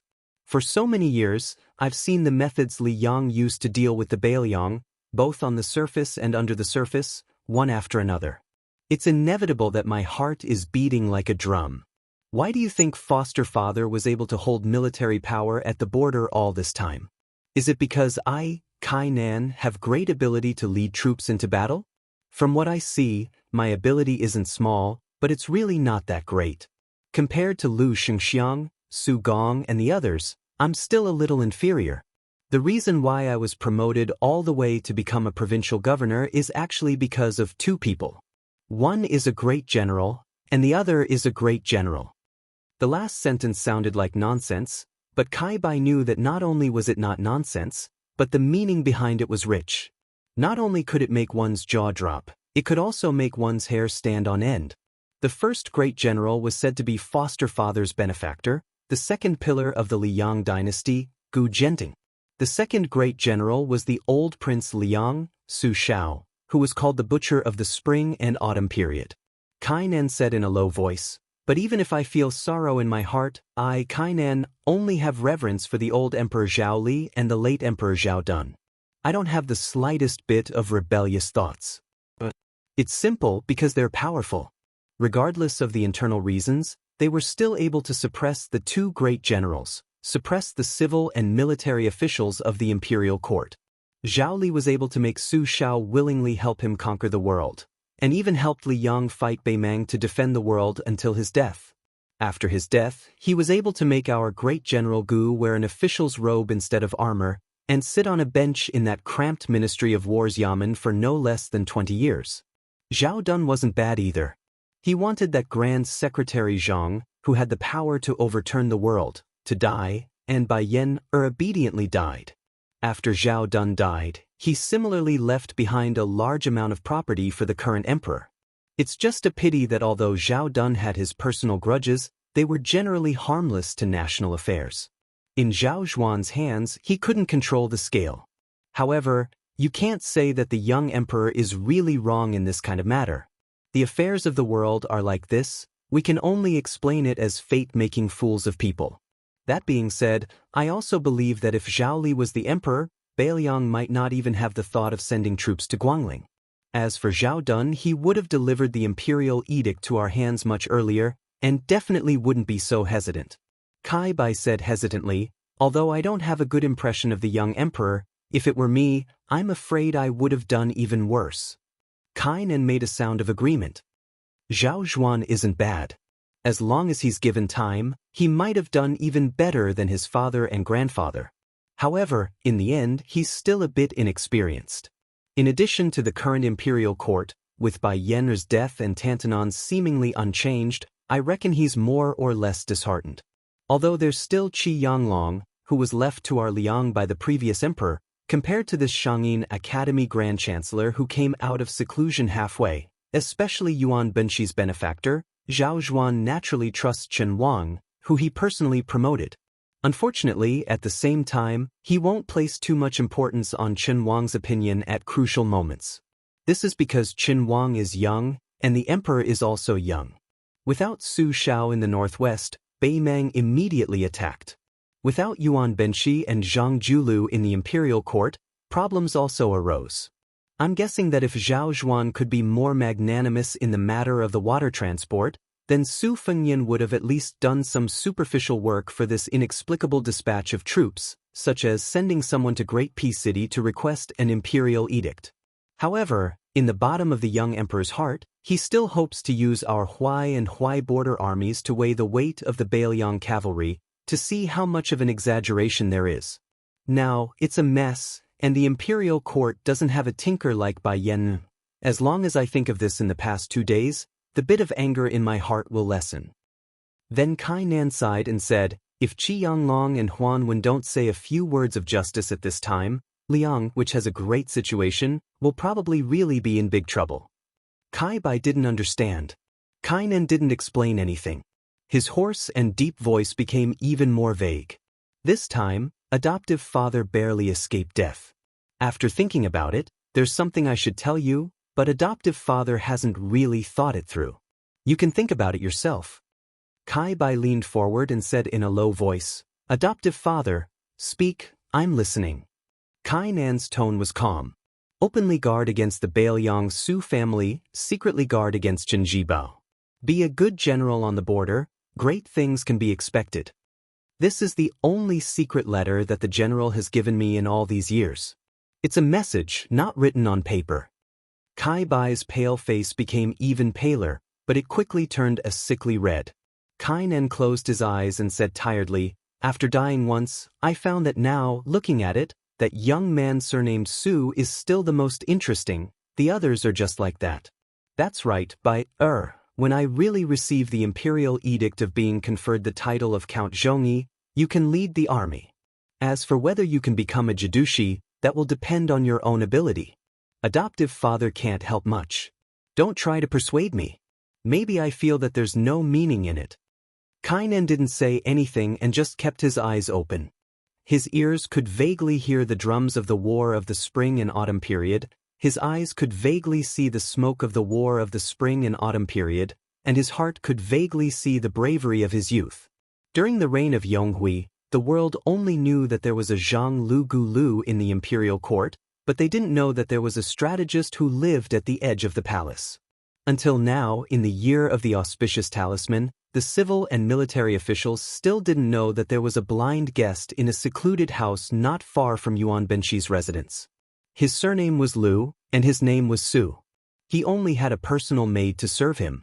On this day, a young man with a special identity came to Lu Su's residence. The former was both the guest and the host, because although the one surnamed Zhao was the guest of this small courtyard, he was the host of the entire Liang. The current emperor, Zhao Zhuan, didn't wear a dragon robe, but a jade belt and green robe. He sat opposite Lu Su, who had secretly become the imperial court's great spy. Chapter 1710. There was only a box of chess pieces on the table and no chessboard. This was a small habit of Lu Su. Regardless of whether he was flipping through a book or thinking, he would always have a box of chess pieces by his hand. If he had nothing to do, he would grab a handful of chess pieces and slowly rub them in his palm. Zhao Zhuan's tone was indifferent, but there was a hint of blame in his words. "Sir, why did you not only order Zhao Go to bide his time along the way? You even strictly ordered the local Jianghu people not to show their faces and not to obstruct the Bailiang cavalry?" Lu Su, who was holding a handful of cool chess pieces, moved his fingers slightly and made a squeaking sound. In the face of the angry reproach of the ruler of a country, this blind young man who had risen to the center of the dynasty overnight was expressionless. He slowly said, "Liang's face is not on such trivial matters. His Majesty's face is on the border battles between the Liao, Bailiang, and the Huai River. If His Majesty felt that he could tolerate anyone in the world except for Su Fengnian, so he wanted Lu Su to act on impulse, then it's very simple. Although Zhaogo people have died, they are still a huge force that can call the wind and summon the rain. Not to mention stopping scholars and Jianghu people from causing trouble, when the Bailiang cavalry is on its way south, there will be people who will step forward bravely in every road, prefecture, county, and county. There will be people who will die under Bailiang's warblades and horses. What's so difficult about that?" Zhao Zhuan was silent, but the anger between his brows did not diminish. Lu Su stretched out his arm and a chess piece leaked out from his palm and fell on the table. From a practical point of view, a family's wealth is a land's worth of soldiers and horses. From a hypocritical point of view, it's the people's hearts and the general trend of the world. Putting aside the future harvest, every bit used is a bit less. Although the Bailiang cavalry is marching south this time under the banner of pacifying the rebellion, in the eyes of the civil and military officials, it's the ambition of a wolf. In the eyes of the people of the Central Plains, it's the young king's domineering behavior. In the current situation, the worst situation is that Su Fengnian colluded with West Chu, ignoring the Beimang War, and reached an agreement with Chao Changqing to divide the Central Plains equally. For example, when Su Fengnian marries Empress Jiangxi in the future, there will be a transition between the left hand and the right hand of the throne. Am I right? Zhao Zhuan nodded sullenly. "It is as you said." Lu Su smiled and said, "But then again, Your Majesty, ask yourself, will Northern Liang rebel?" Zhao Zhuan shook his head. "That won't happen.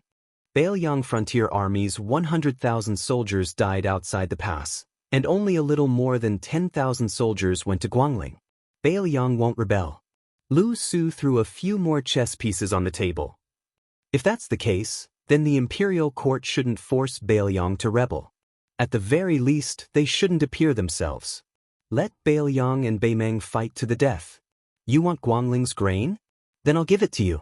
Su Fengnian can't lower his face to ask the imperial court for the martyrs who died in battle? but the imperial court will give it to you. In the second battle of Liangmeng, you might not have enough soldiers. The imperial court will lend you the army of Huai Jidushi Kainan. If Kainan isn't enough, Jizhou also has the soldiers of Han Fang and Yang Huchen.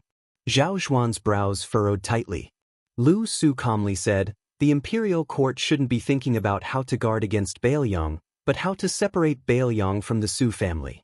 Don't hope that the second generation of the Su family will still be disloyal to the imperial court. Instead, think about how to make the young and strong generals of Bailiang not have the slightest disloyalty. Make them and the entire Bailiang Taoism sincerely believe that Bailiang is a Bailiang within the territory of Liang, and that the Su family is only helping the imperial court manage and govern Bailiang. Even if one day Bailiang doesn't have the cavalry of the Su family, even if the battle of Liangmeng isn't going well, everyone in Bailiang, from the officials to the common people, will have a way out. If Bailiang doesn't have a foothold, then the imperial court will let them retreat to Huaijianghu, to Shuzhou, and even all the way to Jiangnan. Zhao Zhuan's brows loosened slightly. If that's really the case, then it doesn't matter whether the Su family rebels or not. Lu Su laughed involuntarily.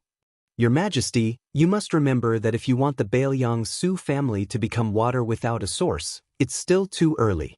First, you have to rely on the imperial court's careful operation. If you're willing, you have to give something to Bailiang first. Second, you have to rely on the following battle of Liangmeng. Third, you have to rely on the people of Bailiang slanting toward the imperial court. The imperial court can no longer regard them as uncivilized Bailiang barbarians, and can no longer restrict the scholars of Liangdi in the imperial examinations. Fourth, you have to rely on the officials of Bailiang who have a foothold in the imperial court. You can't do without Sun Yin Yao Baifeng, and you can't only have people like Jin Lanting. Fifth, you have to rely on Liang to quickly let Su Gong, Lu Sheng, and Song Li, who have clean backgrounds and can be of great use, stand out and quickly end the Battle of Guangling. Don't think about reducing the power of the local generals. When the water is too clear, there will be no fish. Once the generals in Liang are completely speechless, and the Beimang army is still in the north and hasn't suffered any damage to its foundation, don't tell me that in the end, you can only rely on the Su family's iron cavalry to fight the war? In that case, won't the previous fourth become a joke? Zhao Zhuan picked up the chess pieces that Lu Su had dropped from the table one by one. He gripped them tightly and sank into deep thought. Zhao Zhuan subconsciously imitated the movements of the blind young man. The chess pieces in his palms rubbed against each other. In the final analysis, teacher wants the imperial court to retreat in order to advance? Lu Su said a rebellious sentence without hesitation. Yes, Your Majesty wants to retreat in order to advance. Zhao Zhuan smiled embarrassedly. Strangely, the young emperor didn't seem to be angry. Lu Su suddenly asked, doesn't Your Majesty find it strange that with the foresight of Zhang Julu and Yuan Benshi, why couldn't they think of such a crude method? Zhao Zhuan's heart trembled. He laughed and said, I only know that teacher's methods this time are definitely not crude. Lu Su loosened his palms and the chess pieces fell to the table. Seniors, it's just that you can't think of it that way. I believe that at that time, the two of them were mainly plotting against the Bailiang and not Su Fengnian. The same prescription used in different places has completely different effects. Zhao Zhuan said in disbelief, other than Su Shao, who else could it be? Lu Su raised his head, expressionless. Zhao Zhuan suddenly understood. Chen Jibao. Lu Su's words became more and more shocking. In the early years, no one would have thought that Su Fengnian could really be inherited. However, with the talents of Grand Secretary Zhang and Teacher Yuan, they could still make up for it. It's a pity that the previous emperor didn't give Zhang Julu a chance, and Your Majesty didn't give Teacher Yuan a chance either. Zhao Zhuan's face was gloomy. Lu looked at the young emperor. Actually, Your Majesty, you're here to denounce me, aren't you? You're angry about why I, Lu Su, dared to act first and report later, and granted Kainan the title of Count Zhongyi without authorization after taking over the power of Zhao Go. Zhao Zhuan laughed. At first, I was indeed shocked and angry. I even had the thought of killing someone. However, after listening to teacher's digression, I felt much more at ease. However, I also don't want this to happen a second time. Lu Su calmly shook his head and said, "It won't happen again. Your Majesty's trust in me has almost been used up. After all, I only have one head." Zhao Zhuan stopped what he was doing and said emotionally, "Teacher, I can promise you that as long as teacher wholeheartedly plans for my Liyang, even if there is a day when teacher commits a capital crime, I can tolerate it. Tolerate it once. If teacher does not believe me, I can go to the ancestral temple and swear to the ancestors of the Zhao family." Lu Su hurriedly waved his hand and said with a smile, "No need. Your Majesty is a good emperor, I am certain of this. Otherwise, why would a blind person like Lu Su, who is destined to never rise in his official career, be willing to come to Great Peace City?" Zhao Zhuan asked in a small voice. "Teacher, I also know that there are some questions that should not be asked. In the history books, whenever an official answers a monarch's question, there has never been a good ending. However, I still hope that teacher can be honest with me." Lu Su said faintly, "Since your Majesty does not have many imperial sons, then you should be asking me who in the imperial court can succeed Qi Yanglong as the Grand Secretary of the dynasty? Will you tolerate that Grand Secretary growing up to become an emperor like Zhang Julu who has no political enemies in the court? With this question, does it mean that your Majesty is not even at ease with Chen Wang? Then your Majesty will truly be all alone."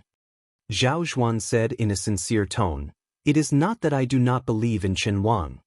Lu Su did not comment and said to himself, "There is no doubt that only Chen Wang is the candidate for this position. Yan Qiji, Sun Yin, Fan Zhangho, Li Jifu, these five all have fatal flaws. They are not as good as Chen Wang, who has the potential to be perfect. In the transition period before them, people like Yin Maochun, Zhao Yuling, and Han Lin are just short-lived grand secretaries who have lived for 3 to 5 years. They are not worth mentioning." Zhao Zhuan opened his palm and looked down at the chess piece. "I am suddenly enlightened." Zhao Zhuan suddenly looked up and smiled. "Teacher, do you have any more chess pieces to give me?" Lu Su smiled. "No more." Zhao Zhuan clenched his fist and stood up. "Then I will accept these chess pieces." Lu Su stood up. "Then I will not see you out." Zhao Zhuan laughed. "There is no need to see me out, but I will continue to give you chess pieces in the future. I hope that at the end of our lives, we can sit face to face like today, slowly count those chess pieces, talk about the past, and put them back into the box one by one. Wouldn't that be great?" Zhao Zhuan left quietly. The maidservant, Xinghua, who had followed Lu Su from the Prince of Jing'an's estate to the capital, suddenly discovered that her teacher was sitting upright and still, but at some point, a lonely chess piece had appeared on the table. He had not given it to Emperor Zhao Zhuan. She asked curiously, "Teacher, why did you keep one for yourself?" Lu Su said softly, "I did not keep it for myself, I kept it for someone else." The woman was horrified. Lu Su stretched out his finger and gently pressed on the chess piece. "I will repay him with my life." Chapter 17:11. Along the way south, other than those towering mountains and precipitous ridges, there was almost no snow to be seen. The cold of spring was the most bone-chilling. If the Bailiang cavalry advanced 120 li to the southeast, it would be equivalent to entering the Guangling Road. Although they were still some distance away from the real battlefield, where the army under the command of the new Minister of War, Wu Zhongshuan, and the main forces of West Chu breaking out to the west were confronting each other, there was still some distance. However, even without the warnings of the generals and commandants who had first-hand knowledge of the battle situation, just based on the increasing number of Liang scouts and cavalry scouts that appeared around the marching route, it was already enough for the Bailiang cavalry to deduce the general situation. Even the usually intimate actions of washing and feeding the horses involuntarily revealed a somewhat austere aura. At dawn, there was still an hour before the army broke camp. For the time being, the king of Bailiang, Su Fengnian, acting as the main commander of this cavalry, gathered all the generals and commandants in a temporary and crude military tent.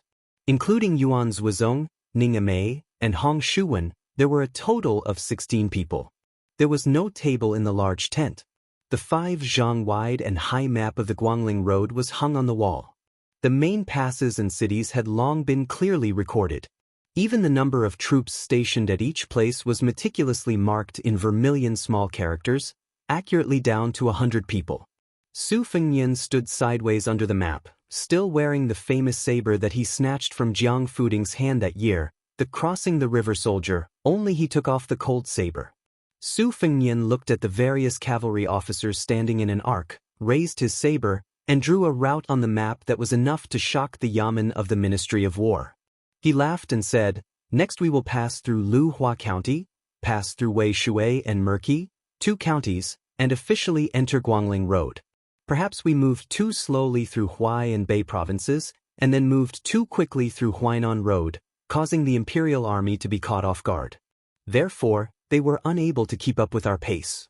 Otherwise, the Ji Province cavalry should have arrived 2 days ago in the area of Shanin County, where there are many mountain paths. They would have first intercepted us, using Wufang and Free Cloud cities as a base to wait for reinforcements. When Su Gong from the Ministry of War arrives, he would have allied with the local troops to defend this natural defensive line. This would have forced our army to advance more than 80 li to the south and take a detour to the east to enter Guangling.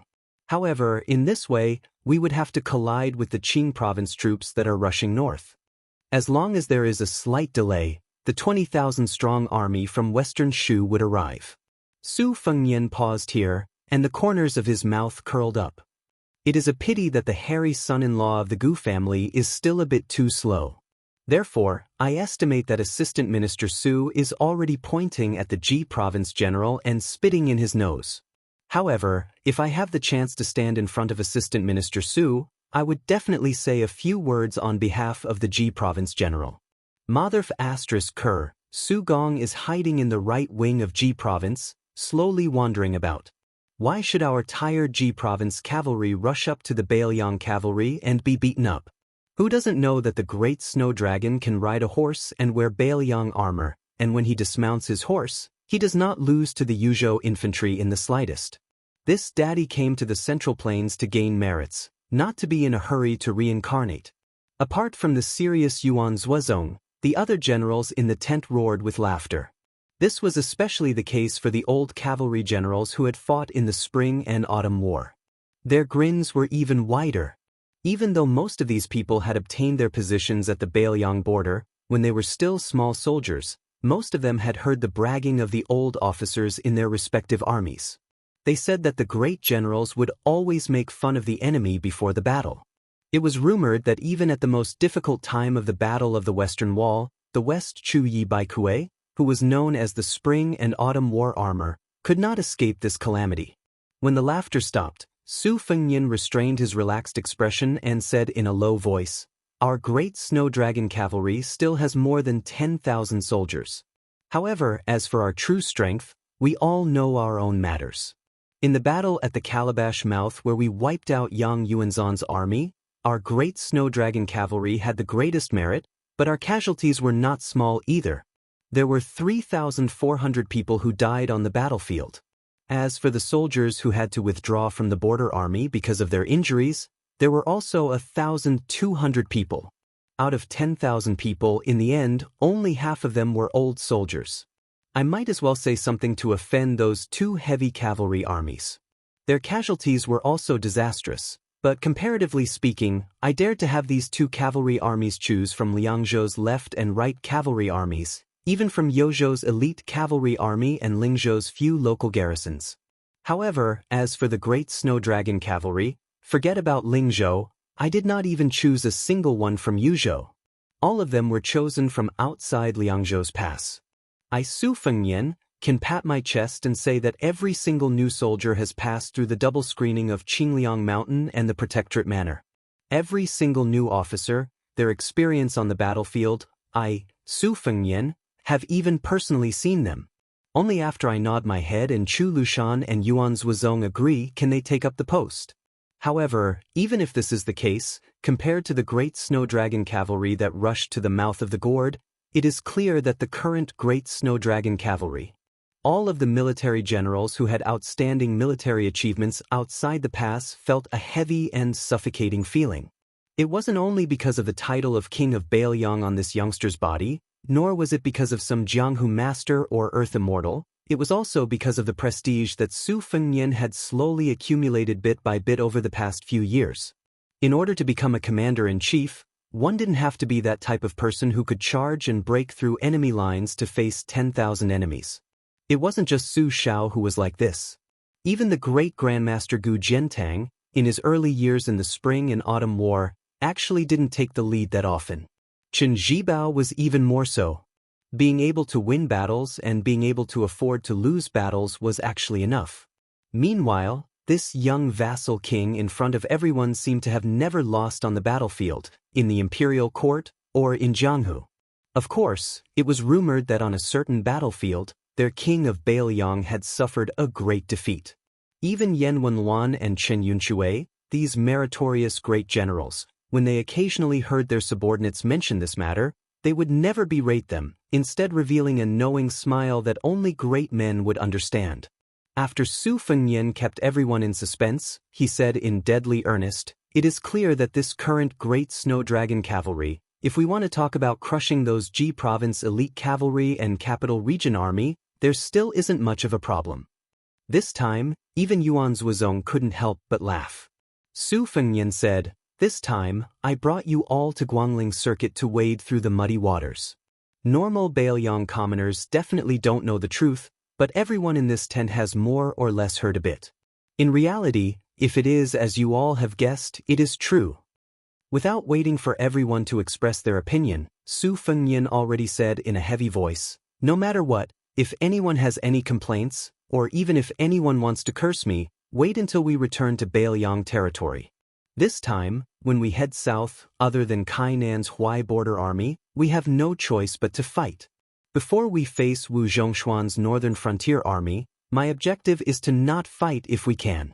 Even if my great Snow Dragon cavalry can wipe out 100 imperial soldiers, it will still be a losing business. Of course, if Su Gong and Yuan Tingshan insist on blocking us to the end, then we will fight. We will beat them until they are scared. Before this, I still have something I want to make clear to everyone. The true vicious battle is still the contest with Wu Zhongshuan. Because on this trip to Guangling Road, apart from me needing to pick up a person, you all also need to take in a certain amount of West Chu's routed army. The initial estimate is between 200 to 300, most of them young and strong. On the battlefield, they will appear as small groups of fleeing cavalry. When the time comes, we will provide them with Baelyang warhorses and light armor. Of course, there will also be cold blades, quickly breaking up these troops and merging them into our army. Afterwards, Yuan Tong will lead you all away from the western battlefield. I will at most meet up with you all a day later." Su Fengnian's cold blade pointed heavily on the map. If nothing unexpected happens, Su Gong's Jingji troops and Yuan Tingshan's Jizhou cavalry will meet up here. Su Gong will use the Chaisang County town, which has a higher city wall, as a stronghold. Che Ye's Western Shu infantry and Qingzhou army will respectively be behind and to the south of our army, each with a city pass to rely on. The enemy's entire battle line presents a semicircle. Although the terrain on both sides of the Chaisang County town is flat, the net of water is crisscrossing, making it unsuitable for large cavalry to gallop through. This is because the only wide official road has already been destroyed by the Chaisang County magistrate under the command of the common people. Every 200 paces, a gully more than a zhang wide is dug out. If there is also a rather large spring rain, it will be even more disadvantageous for our advance. Reportedly, Su Gong's army is carrying a large amount of heavy crossbows from the Ministry of War's stockpile, as well as 1,700 sets of heavy armor. Among them, there are a total of 4,000 archers and divine arms. Naturally, they want to force us to dismount and fight while defending the Chaisang County town to the death. If we choose to go around the Chaisang County town and stagnate on that official road, it is very likely that we will completely lose our original initiative as a cavalry. In that case, we will be surrounded and have no place to advance or retreat. Against more than 60,000 soldiers who can freely retract their battle line, and the enemy's commander-in-chief is one of the few famous generals in Liang, Su Gong. Therefore, to us, whether or not we attack the Chaisang County town is just a bad plan. Chapter 1712. Hong Shuwen said cautiously, Your Highness, based on the geographical situation near Chaisang, if we take a detour to the north, we will have to take a big detour. Also, there is a city similar to Chaisang, Beigu City. However, if we change our route and go south quickly, we can kill the Qingzhou troops that have not yet arrived at Chaisang, and then pretend that we are at Jinggan Road. It will be more interesting. Now, everyone knows that Jinggan Road, from the king of Jing and Zhao Sun to the Minister of Economy, all three of them have a big gap with us in Bailiang. Even if Su Gong knows that our original intention is to change the battlefield, he can't bear the risk of chaos in Jinggan Road. He can only be led by the nose by us. As long as they leave Chaisang, especially when the Jizhou cavalry and the capital army are separated, then our chance will come. The only thing we need to pay attention to is the crossbowmen behind us. We need to kill more of the enemy's scouts that are hanging on the tail. Su Fengnian said innocently, Do I look like the kind of person who will not hesitate to go to war for revenge? Hong Shuwen did not say anything.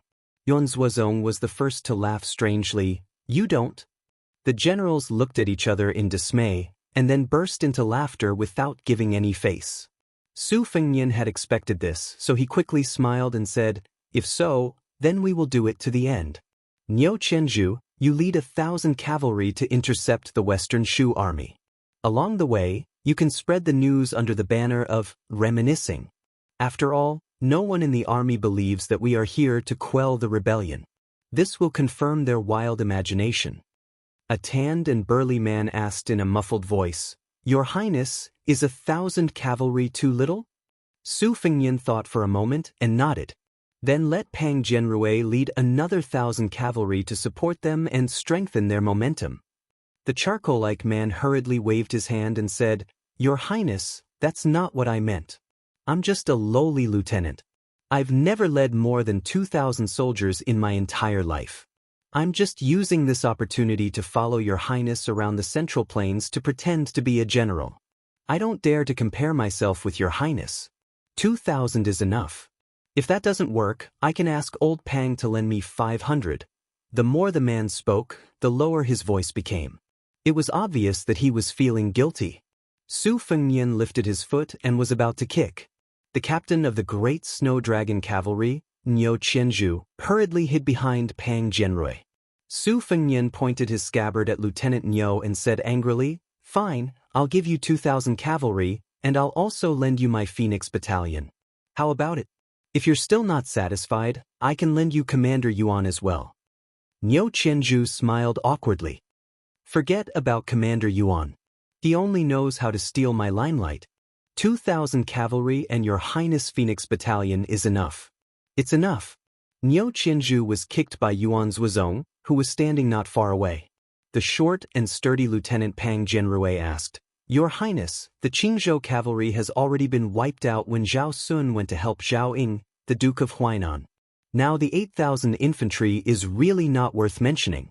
I'm willing to lead 1,000 cavalry as the vanguard to open the way for the army. Niu Qianzhu said anxiously, Old Pang, Your Highness has already agreed to lend me your 1,000 men. Pang Jianrui turned his head and glared at Niu Qianzhu. Niu Qianzhu shrunk his neck in fear.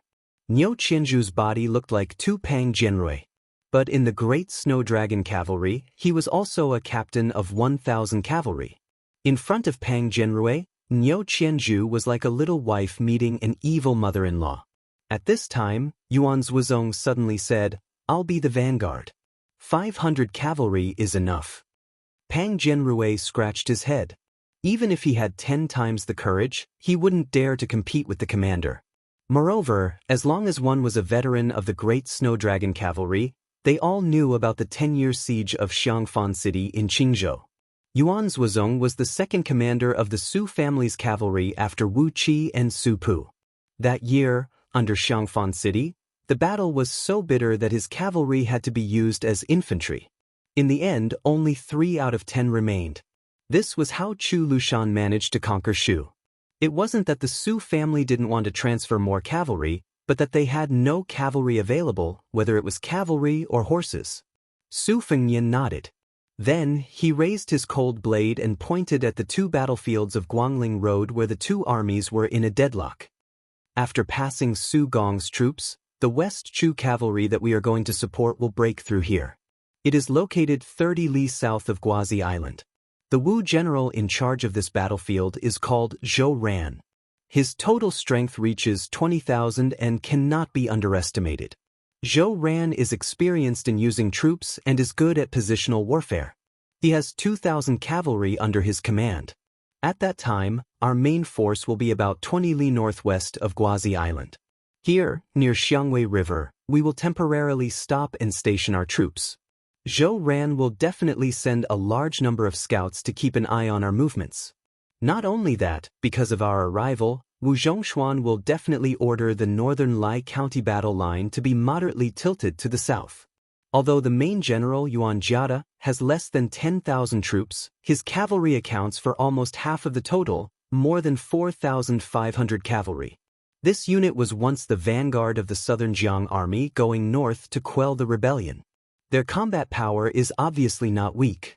Yuan Zhuozong, you lead the main force to Guazi Island and push 30 li east along Xiangwei River until you reach Zhou Ran Station. Wang Buyuan, you will lead 2,000 cavalry directly between Lai County and Xiangwei River to cut off Yuan Jiada's main force's reinforcement route to the south.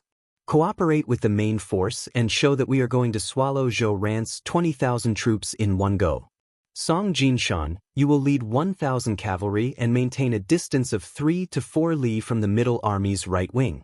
Your main duty is to keep an eye on Zhou Ran's 2,000 cavalry and clean up Zhou Ran's scouts in the south. Once the Phoenix Battalion's whereabouts are leaked, or there are Wu troops chasing after them in the front line, if Zhou Ran's 2,000 cavalry get the news and go south to intercept them, you will bite them. Yuan Zhuozong and the two cavalry generals cupped their fists and accepted the order. Suddenly, a crossbowman came to report the military situation. Then Su Fengnian and the generals did not know whether to laugh or cry. They intercepted the military order that Su Gong's scouts passed to Qingzhou. They were ordered to follow the original route back to the big town of Huangwei City at the northern border of Jinggan Road. They were not allowed to go north without permission. Su Fengnian said helplessly, "If there is no accident, Shishu's side is almost the same. It seems that Su Gong is not willing to give us a chance to bluff." Su Fengnian did not think that he had succeeded just because he intercepted a secret letter. This kind of military order was not afraid of being leaked. Naturally, he would not send a single cavalry to deliver it. It was not too much to say that the more the better. However, Su Fengnian quickly ridiculed, "It is hard to say for Shishu. They may listen to the order and retreat. Then, they will retreat and wait for an opportunity. However, the words of the great king of Jing and should be more effective than the words of a vice minister. The Qingzhou troops may not listen to Su Gong's unreasonable orders. When Zhao Sun uses troops on the battlefield, he does not care about winning or losing. He only wants to show his loyalty." The commander of this troop was a trusted aide of the Prince of Jing An's estate. Before they set out, they must have received Zhao Sun's secret order. Even if they were to be suspected of being greedy and advancing prematurely, they absolutely couldn't leave behind the impression that they were afraid of death in the imperial court. This young king of Jing and deserves to be the most praised and virtuous vassal king in the imperial court. Niu Qianzhu and the other generals were a little confused.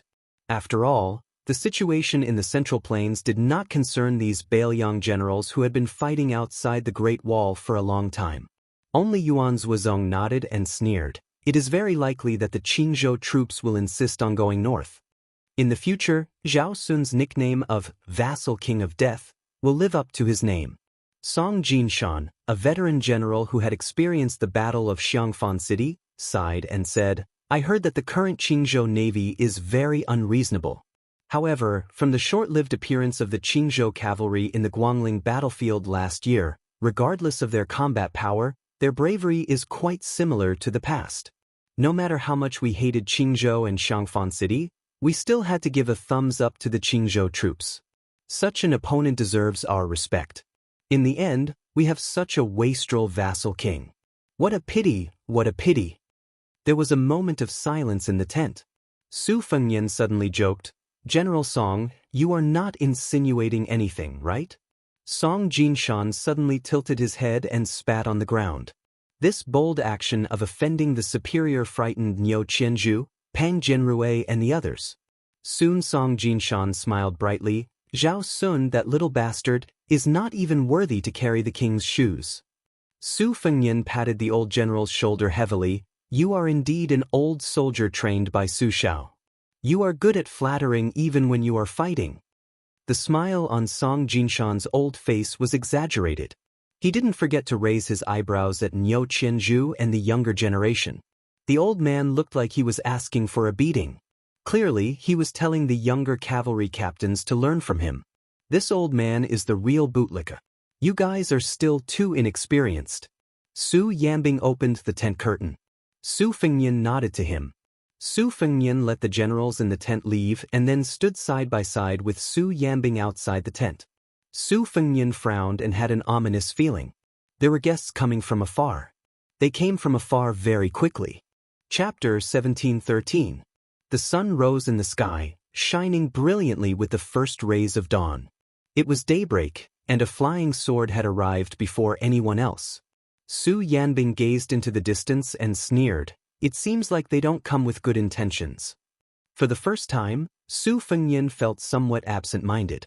Logically speaking, he shouldn't have such a feeling of homesickness. It would be a joke to say that the other party's menacing approach made Su Fengyan feel apprehensive. Su Fengyan had experienced this kind of preemptive display of strength through the use of sword qi and sword intent. In fact, Su Fengyan had seen quite a few of the grandmasters who used the sword Dao in the world.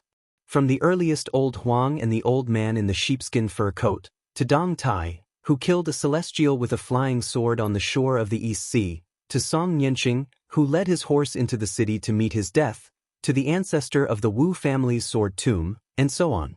Su Fengyan had long reached the point where he was used to seeing such things. But for some reason, Su Fengyan felt somewhat uneasy when he saw the sword that flew 100 li across the sky and visited the army camp. It was the time when the sky and earth were white, and the hazy sky was like a sheet of Xian paper.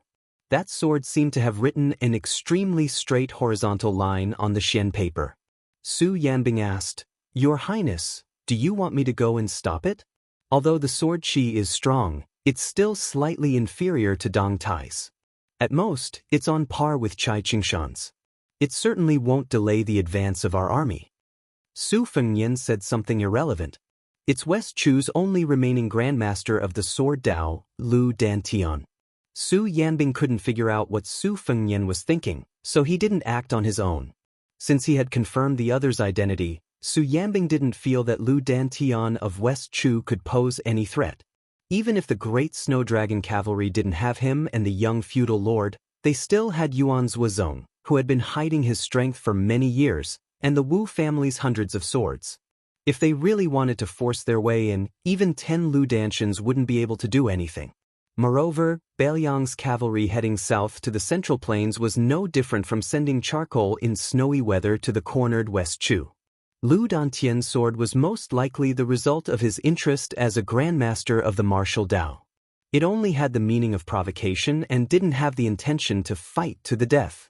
Su Yanbing was in the mood to watch the show. He smiled and said, I heard that this person has been practicing the sword Dao since childhood and his aptitude is extremely poor. In his early years he searched all the sects in Dechu, but no one was willing to accept him as a disciple. Unexpectedly, he was a late bloomer. Relying on his stubbornness, he finally reached a high level in the sword Dao at the age of 40. Then he boarded a boat and watched the Guangling River and comprehended a sword. He ascended a mountain and watched the rising sun, another sword. But I heard that after West Chu was destroyed, he retreated into the mountains. This time, West Chu re-established the country, and most of the disciples of the family joined the army. He himself also left the mountain to serve as the commander of the imperial guards in the capital city of West Chu. This sword comes with the wind, and purple clouds rise. Presumably, this is the sun-watching sword technique that Lu Dantian coincidentally obtained at the age of 60. Su Fengyan's mood seemed to improve, but his smiling face was still somewhat forced. I really admire these senior experts. Even admiring the scenery can increase one's power. I can't do it. I was beaten up by others. Su Yambing jokingly said, Wanya, even if I hear this, I also don't feel good. We are a group of martial artists who have experienced the wars of the spring and autumn period. Haven't we all lived like dogs? Su Fengnian said self-deprecatingly, it's the same. When I look at you Dilong and the others now, I also feel that I am an old Jianghu veteran. The sun rises in the east, and purple clouds come from the east. The 100-mile sword suddenly accelerated after reaching the halfway mark, drawing an extremely beautiful downward arc in the multicolored light. Su Yanbing narrowed his eyes and looked at the flying sword. He hesitated for a moment, but in the end he opened his mouth and asked, Wang Ye, what are you worried about? Su Fengnian said softly, I'm afraid that this trip will be in vain. Su Fengnian rubbed his hands to warm them. Maybe I was wrong. I shouldn't have let my emotions affect my decision and brought the Bailiang cavalry to Guangling Road. Su Yanbing shook his head. Wang Ye, if you think this way, then you are wrong.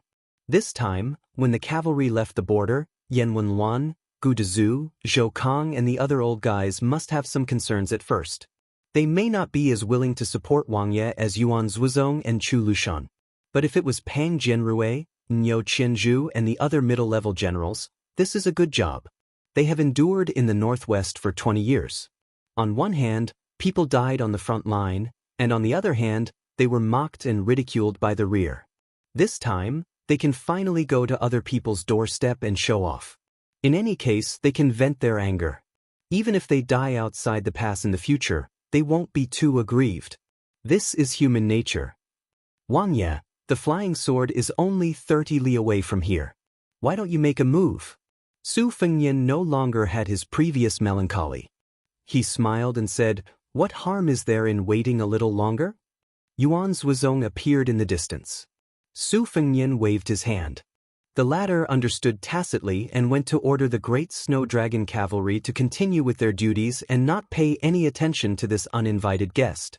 When the flying sword was about 10 li from the cavalry camp, it suddenly accelerated again. It was as fast as a young dragon crossing the river for the first time. The momentum was great. At first, there was the sound of firecrackers at the end of the street.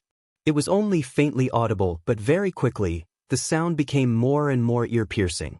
In the end, it was like thunder beside one's ear. Su Fengnian reached out with both hands, pressing down on the Bailiang saber and the crossing the river pawn at his waist. At the moment of mutual hostility, Su Fengnian suddenly let go of the saber hilt. At the same time, the tip of the flying sword that was originally heading straight for the camp was pressed down slightly and nailed into the ground. This half of the sword that was left in the ground was less than 10 steps away from Su Fengnian. The sword did not move at all, but there was still a purple sword chi lingering around the sword, flowing with brilliant colors. After a while, a tall old man in cotton clothes strode into the camp. The old man carried a long object wrapped in cotton cloth on his back. He stopped 50 steps away from Su Fengnian and Su Yanbing and looked around. The old man was clearly somewhat surprised. There was not a single soldier coming to entertain him. This made the old man, who originally wanted to fight, feel somewhat disappointed and resentful. The old man had white hair, white eyebrows, and white beard. His appearance had the elegance of a southerner, and his figure was like that of a northern athlete. He had the demeanor of a grandmaster. He glanced at the young vassal king whom he had heard so many times in the past 2 years and then snorted coldly. With a wave of his hand, the long sword that was nailed into the ground was immediately pulled out of the ground and returned to the black scabbard hanging at his waist. From the beginning to the end, Su Fengnian's gaze had been fixed on the object on the old man's back. This grandmaster of swordsmanship in West Chu had a status in Jianghu Indachu. He was similar to Liang Qi Jiaj, who later dominated Tai, and city with one sword. He was a figure of the same generation as the state preceptor Li Mi and the grand preceptor Sun Shiji. When Chao Changqing met this old man, he should also show some respect as a junior. Lu Dantian was full of qi. He asked in a deep voice even though he already knew the answer, You are Su Fengnian, the king of Bailiang? Su Fengnian slightly retracted his gaze and looked at the old man who seemed to be a bit questioning. He said in a gentle tone, I am. Lu Dantian untied the rope and took off the object covered with cotton cloth. He erected it in front of him and sneered, Surnamed Su, you don't even dare to take one sword from this old man. How can you be one of the 4 martial arts judges? What? Is it because you have 100 lackeys of the Wu family behind you, plus the 10,000 that Su Shao left for you? Chapter 17:14. Liang Qi, how dare you come to our central plains to show off? Su Fengyan asked back, where is she? LV Dantian, who did not get an answer, was furious. He suppressed his anger and said loudly, it's none of your business, coward. After the old man's words, there were only occasional neighs of horses in the barracks. It was particularly quiet here. But the sword on LV Dantian's waist was trembling. The old man stared at the middle-aged man next to the young king as if he was facing a great enemy. Su Fengyan stretched out his arm in front of Su Yanbing and continued to ask, if she wants to return the things, let her come by herself. Please take the things back. Lu Dantian very rudely interrupted him and sneered, you little brat, are you even qualified to give orders to this old man? Are you qualified to give orders to His Majesty? Su Fengyan said in all seriousness, Senior, please return home. He emphasized the word, please. LV Dantian seemed to have heard a big joke. He gently rubbed the sword hilt with his thumb. Do you know this old man's sword? It's the Mountain Sea Sword Furnace, originally named Dejiang. After the Battle of West Fortress, this old man changed its name to Sha Su. It's a pity that His Majesty personally went to war this time. Mida Chu's millions of soldiers were stationed at West Fortress. I heard that your Bailiang cavalry was about to enter Guangling. His Majesty didn't want to see you. He asked this old man to take the old things back to Bailiang. This old man is not allowed to kill. If not, the sword just now would have moved 5 steps forward. Su Fengyan frowned. Are you done? LV Dantian continued to provoke. So what if I'm done? Do you dare to fight with this old man? If not, this old man will say 10 or 100 words. What can you, Su Fengyan, do? Su Yanbing said expressionlessly, in the Battle of the Western Fortress, 16 direct descendants of the Lu family died in the battle. More than 100 people from the Ma family died in the battle. LV Dantian's eyebrows and hair stood on end as the scar in his heart was exposed. His murderous intent rose in his heart as his 5 fingers clenched the hilt of his sword. Su Fengyan sighed and said, you can go. LV Dantian bellowed, Su Fengyan, as the king of Bailiang and one of the few great grandmasters in the world, why should he be afraid of a fight? The next moment, LV Dantian was dumbfounded. He didn't dare to move or say a word. In front of his eyes, he was indeed right in front of the old man. His 2 fingers were like swords, and they were only an inch away from the old man's forehead. If Su Fengyan was able to cut off the young lord's head if he took 5 steps forward with the sword at his waist, then now he could cut off the young lord's head as long as he moved his fingers forward by an inch. The difference between their skills was like the difference between heaven and earth. At that moment, LV Dantian, who was caught off guard, finally understood a simple truth. The seemingly easygoing young man in front of him was not a pushover. Su Fengyan said slowly word by word, take the sword box back to the Western Fortress battlefield and return the great Liang Dragon Sparrow sword to Jiang and I. What do you think? LV Dantian gritted his teeth and refused to speak even if he was beaten to death. Being humiliated like this and not being able to fight back made the West Chu swordmaster's heart dead. It turned out that there was a comment in the martial arts review that was true. As long as the martial artists in the world were not earth immortals, then even if they were celestial phenomenon cultivators, before Su Fengyan, Chao Chongqing, Dong Tai, and Tuoba Bodhisattva, they would be no different from Xian Finger Vajra realm cultivators or even level 2 master realm cultivators. Su Fengyan retracted his 2 fingers. 100 miles flying sword, you have shown off your power. Next, please help me pass a message to your majesty. I, Su Fengyan, will go find her and tell her face to face. Although LV Dantian looked dispirited, he had no intention of backing down. He glared at Chu Yang and said sternly, Su Fengyan, I have brought the thing here, and I will not take it away. If you have the ability, Take the sword box and rush through Wu Zhongshuan's army's defense line. Rush through to choose heavy armor. Su Fengnian smiled. Okay. Yuan Zhuozong smiled not far away. Don't worry. Su Gong and the others don't need His Highness to personally kill the enemy. Su Yanbing smiled. Do you want me or some of the Wu family's cavalry to accompany you? Su Fengnian shook his head. No need. Yuan Zhuozong and Su Yanbing looked at each other and smiled, nodding. Su Fengnian suddenly smiled brightly. In today's world, where can't we go? Su Yanbing clicked his tongue. You really deserve a beating. Yuan Zhuozong had a deep expression on his face. Looking at Bailiang and the other two's carefree attitude, LV Dantian, who was left aside, had a very strange feeling. It was not only the hatred of seeing the Su family's cavalry again, but it was also natural for a man to put himself in their shoes. Su Fengnian no longer paid attention to the Sword Dao Grand Master who had mixed feelings. He turned around and tugged at the corner of the cotton cloth that wrapped the sword case with 2 fingers. He gently pulled it, revealing the true appearance of the red sandalwood sword case. His eyes revealed a hint of absent-mindedness, but soon his expression became firm. After thinking for a while, Su Fengnian muttered to himself, "Wait." After a short while, the man left and the box stayed. A burst of sound was heard in the sky, which was far more powerful than the previous muffled sound of LV Dantian and the sword. The loud sound was like 1,000-feet-long firecracker in the sky, which was celebrating the old year for the Central Plains. LV Dantian was shocked. The old man then smiled bitterly and looked down at the long sword that had been hanging for 40 years. Old man, I'm sorry.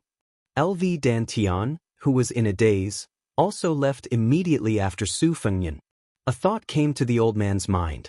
It was time to leave Jianghu for real. A long sword fell to the ground like a strand of hair in the majestic picture of the sky, the earth, and the land. Many years later, a nobody who decided to leave the battlefield of Guangling Taoism in his early years was lucky to find an abandoned sword in the mountains. Then, when he killed in all directions in Jianghu, the sword in his hand was the famous sword with the words, "Kill Su," engraved on it. Many years later, when this Grandmaster of Jianghu in the south went to the north to challenge Yu Dilong, who was worthy of being called the most powerful person in the world, the sword in his hand was broken. It was also because of this that a traveling Confucian scholar, Go Yufang, who was on good terms with this swordsman, appeared in Jianghu for the first time and had the first battle with his destined enemy, Yu Dilong. After that, Yu Dilong and Go Yufang, who was regrettably defeated, made a 10-year promise. For the next 60 years, the two of them each dominated the world for 30 years. However, in the current Jianghu, Yu Dilong was only a scout of Yuzhou cavalry and Go Yufang was still a teenager who sold soup dumplings in Martial Emperor City. There were also the 4 peaks of Su Fengnian, Chao Chongqing, and the 10 peaks of Jianghu, including Su Yanbing, Gu Jiantang, standing in front of the younger generation of Jianghu. At this time, Yuan Zhuozong said worriedly, "Do you think His Highness will take a detour to Guangling River?" Su Yanbing nodded. "You mean to find Chen Zhibao first?" "I think he will." Then Su Yanbing patted Yuan Zhuozong's shoulder. "Shouldn't Chen Zhibao be the one who should worry about his own situation?" Yuan Zhuozong smiled knowingly. "That's true." The mountains and rivers of the Central Plains were magnificent. On the Guangling River, tall buildings and ships were flying in the wind. In the middle of the river, on a flagship that stood out like a crane among chickens, a man in white walked out of the cabin with a long spear in his hand. Plum wine. At this time, the river was surging. It was windy in the sky. Immortals were traveling south. Chapter 1715. The third chapter will come later. A group of over 50 elite cavalrymen galloped northward, each with strong and sturdy horses. This cavalryman was equipped with the best standard sabers of Liang imperial court. Judging from the dense white color of their quivers, one could easily tell that this cavalryman was an elite cavalryman. Every single arrow used on a horse bow was made from hard and dense eagle plumes. It was widely acknowledged by military experts that using eagle plumes as arrow plumes could provide the arrows with better wind resistance, thus making them more accurate. At the same time, in order to make up for the loss of shooting range, the archers were required to have a stronger pulling force. Therefore, only the best soldiers in the army were allowed to draw the bow with eagle plumes. Among the few cavalrymen who were most familiar with archery and horse riding, Bailiang used heavy crossbows and light bows, while Liang Liao and Ji Bei used a mix of bows and crossbows. Among them, Ji Bei cavalry, who was famous for producing a lot of archers, used bows more than crossbows. This cavalryman who was advancing northward was the disciple of Ji Bei border army. Half of the cavalrymen were born outside of Ji Bei border army. General Yang Shenxing, who had been the local tyrant in Ji province for more than 10 years, had always placed more emphasis on infantry. As a result, many of these cavalrymen who were good at archery had left their hometown through connections, and were now working in the army of Central Plains.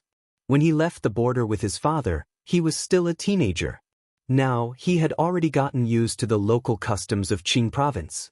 Because his father had been promoted to a lieutenant in the Qing province army, he had never lacked wine, delicacies, rouge, and beauties. However, compared to the soldiers who were born and raised in Qing province, he had a father who was constantly watching over him. Due to his father's illness, he was able to escape from the calamity. This time, when the Qing province cavalry rushed to the battlefield to assist the Duke of Huainan, Zhaoying, they suffered heavy casualties. Because of that, he had to stay by his father's side because his father was seriously ill, thus he was able to escape from the calamity. This time, when the Qing province cavalry left the border, the commanding general was a good friend of his father. Because of that, he had purposely asked him to gather a group of elite soldiers who were good at riding and archery. Last night, the commanding general called him to the main tent and reminded him that the mounted scouts were not allowed to stray too far from the main army. Once they encountered the scouts of Bailiang's cavalry, they were not allowed to tangle with them and must retreat safely. At the end of the conversation, the commanding general even revealed that he was allowed to lead the troops away from the main army after the battle. This made him, who had always wanted to climb up the ranks to become a commanding general, feel grateful but also dissatisfied. The advancement of a local martial artist was originally very difficult. They could only do it step by step. Especially when they reached the rank of lieutenant, they would have to compete with their family background. With his family background, if there were no accidents, after 10 or 20 years of hard work, he would be able to become a lieutenant with a small amount of military power in Qing province like his father's generation in the past. Only the kind of military merit that could be presented on the table of the big shots in the Ministry of War could break the threshold and break the rules. As for whether the military merit came from the heads of Beimeng barbarians or Bailiang barbarians, he did not care at all. The snow had long melted, and the fields of early spring were overflowing with greenery. There were some unknown wildflowers by the side of the road, clumped together and nestled against each other. The fresh yellow flower buds had already sprouted, swaying in the warm spring breeze. As far as the eye could see, it was gentle and serene. It did not look like a battlefield at all.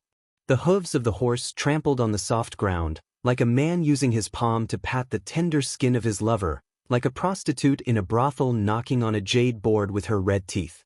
In a few more months, when the rapeseed flowers bloomed, they would spread out, and the scene of yellow flowers would fill everyone's vision.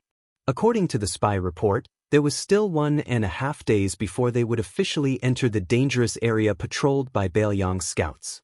However, at that time, the Qing province army would be able to join forces with Assistant Minister Su from the Ministry of War, and they would also have General Yuan's 10,000 G North Border Cavalry as the main mobile force to hold back the Bailiang army.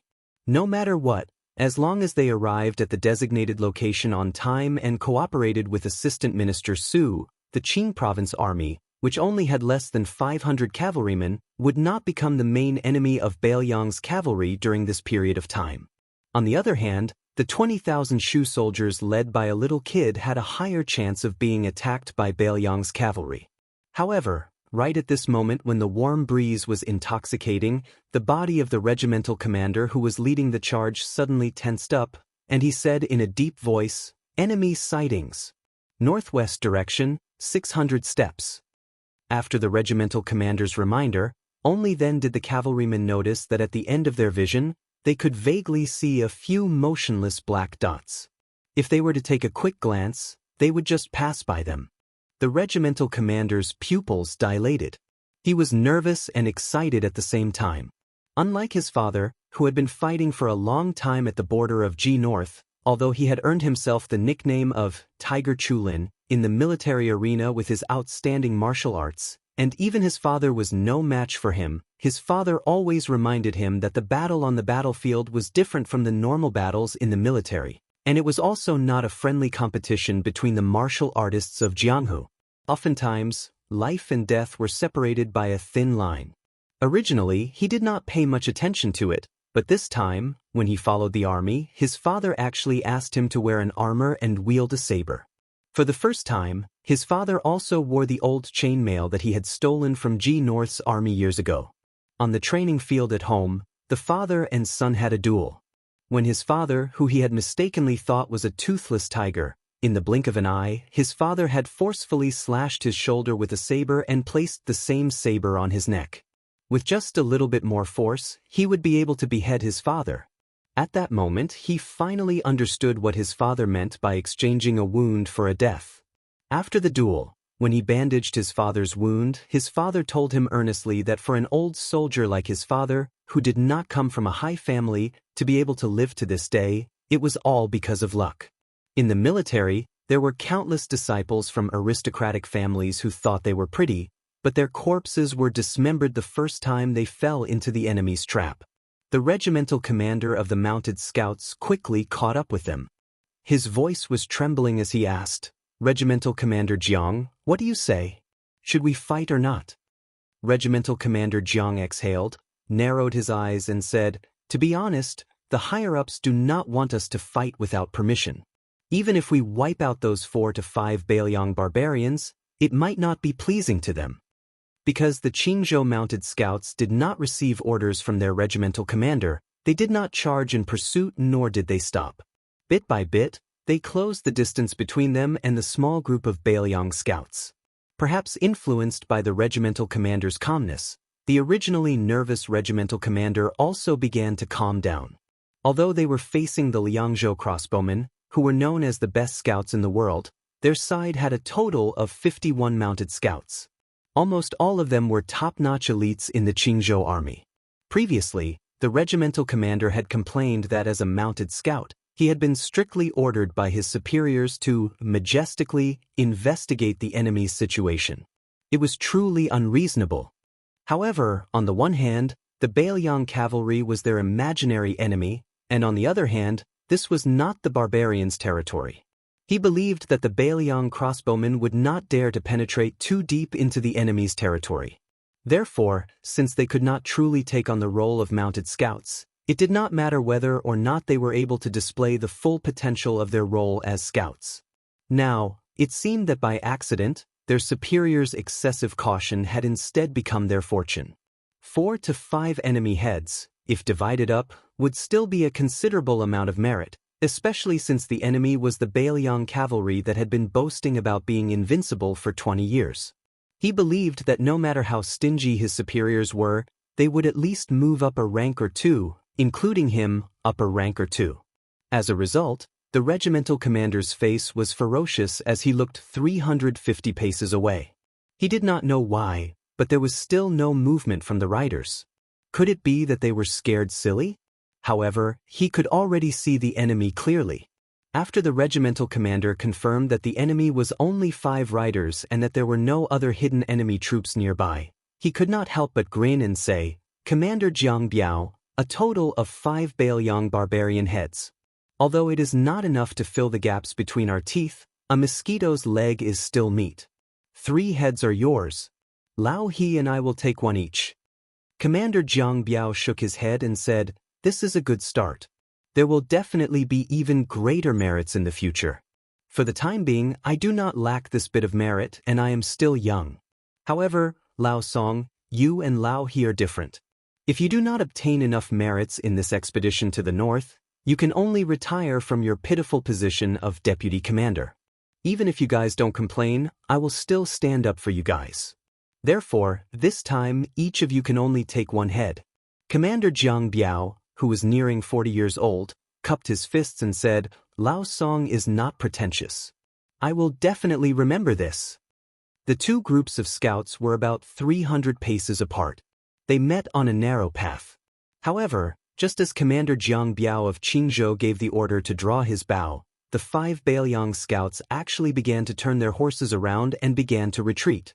They were not in a rush, not too slow, and they were moving with ease. Chapter 1716. Deputy Old He's temperament was the most irritable out of all the scouts in Qingzhou. If it wasn't for the many times he drank and messed things up, he would have long been promoted to the position of lieutenant. Only then could he be considered to have entered the ranks of an official. Otherwise, no matter how valiant and good at fighting, he would not be treated well by the group of civil officials in Qingzhou. Therefore, in this battle, Old He was even more jealous than Jiang Biaozhang and Old Song of the same age. He wished that the warhorse under him could grow 4 more legs. Although Old He was no longer young, he was still strong with age. His arm strength was still astonishing. That bow was one of the rare 300-gene strong bows in the Qingzhou army. For an ordinary archer, shooting 20 times in a row on the battlefield was already the double limit of their arms and longbow. However, Old He's exaggerated arm strength and that high-quality longbow made by the craftsmen of Old Shu were enough to support Old He to shoot 30 times in a row with plenty of strength. The Bailiang crossbowman's voluntary retreat gave the Qingzhou scouts a boost of courage.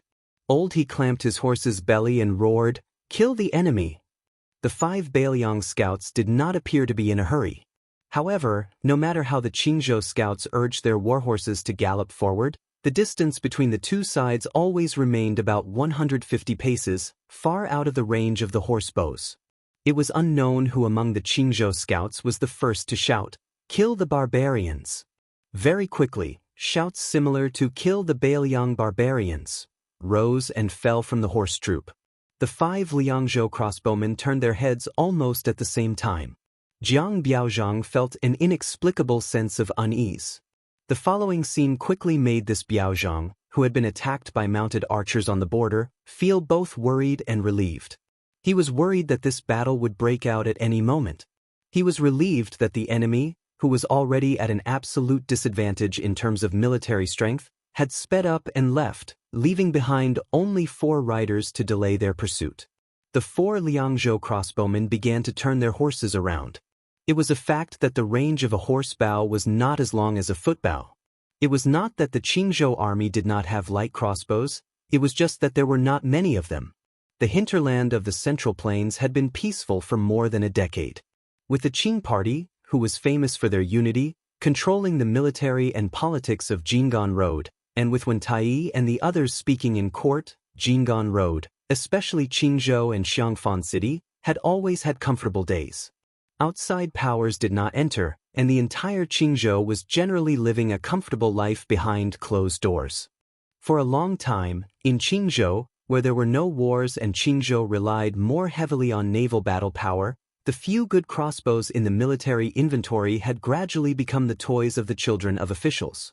To the Qingzhou cavalry who had come into contact with light crossbows, those things were not bad and were valuable items. However, they were too rare and troublesome to maintain. Furthermore, in terms of range, they were slightly inferior to a horse bow. When the Qingzhou mounted scouts were about 100 paces away, they drew their bows. They were shocked to find that the 4 riders had raised their arms and raised their crossbows at about the same time as them. In reality, if a horse bow was immediately fired from this distance, the accuracy was already rather difficult. If one wanted to break through the armor and injure the enemy, it would be even more difficult. Unless the arrow hit the face of the enemy, the effect would be very small. Thus, it had always been the military law of the Qingzhou cavalry to only shoot at about 70 paces. Deputy Lao He, who had the greatest strength among the mounted scouts, became the first powerful figure to shoot an arrow. Both sides took 85 steps. Lao He, who had drawn his bow like a full moon, shot an arrow with a bang and swiftly pierced through the air. It was a straight line that completely defied common sense. It was enough to show the terrifying strength of this scout. The Liangzhou crossbowman unconsciously bent his waist and moved his shoulder. The carving feather arrow that had shot through his chest almost brushed past his metal armor. Lao He, who had been full of confidence, was shocked. At 80 paces, The 4 Bailiang riders had not only raised their arms and raised their crossbows, they had already begun to shoot at the enemy riders. With a muffled pu sound, a Qingzhou mounted scout who had been preparing his bow suddenly fell backwards. A crossbow arrow nailed into his forehead, piercing through his skull.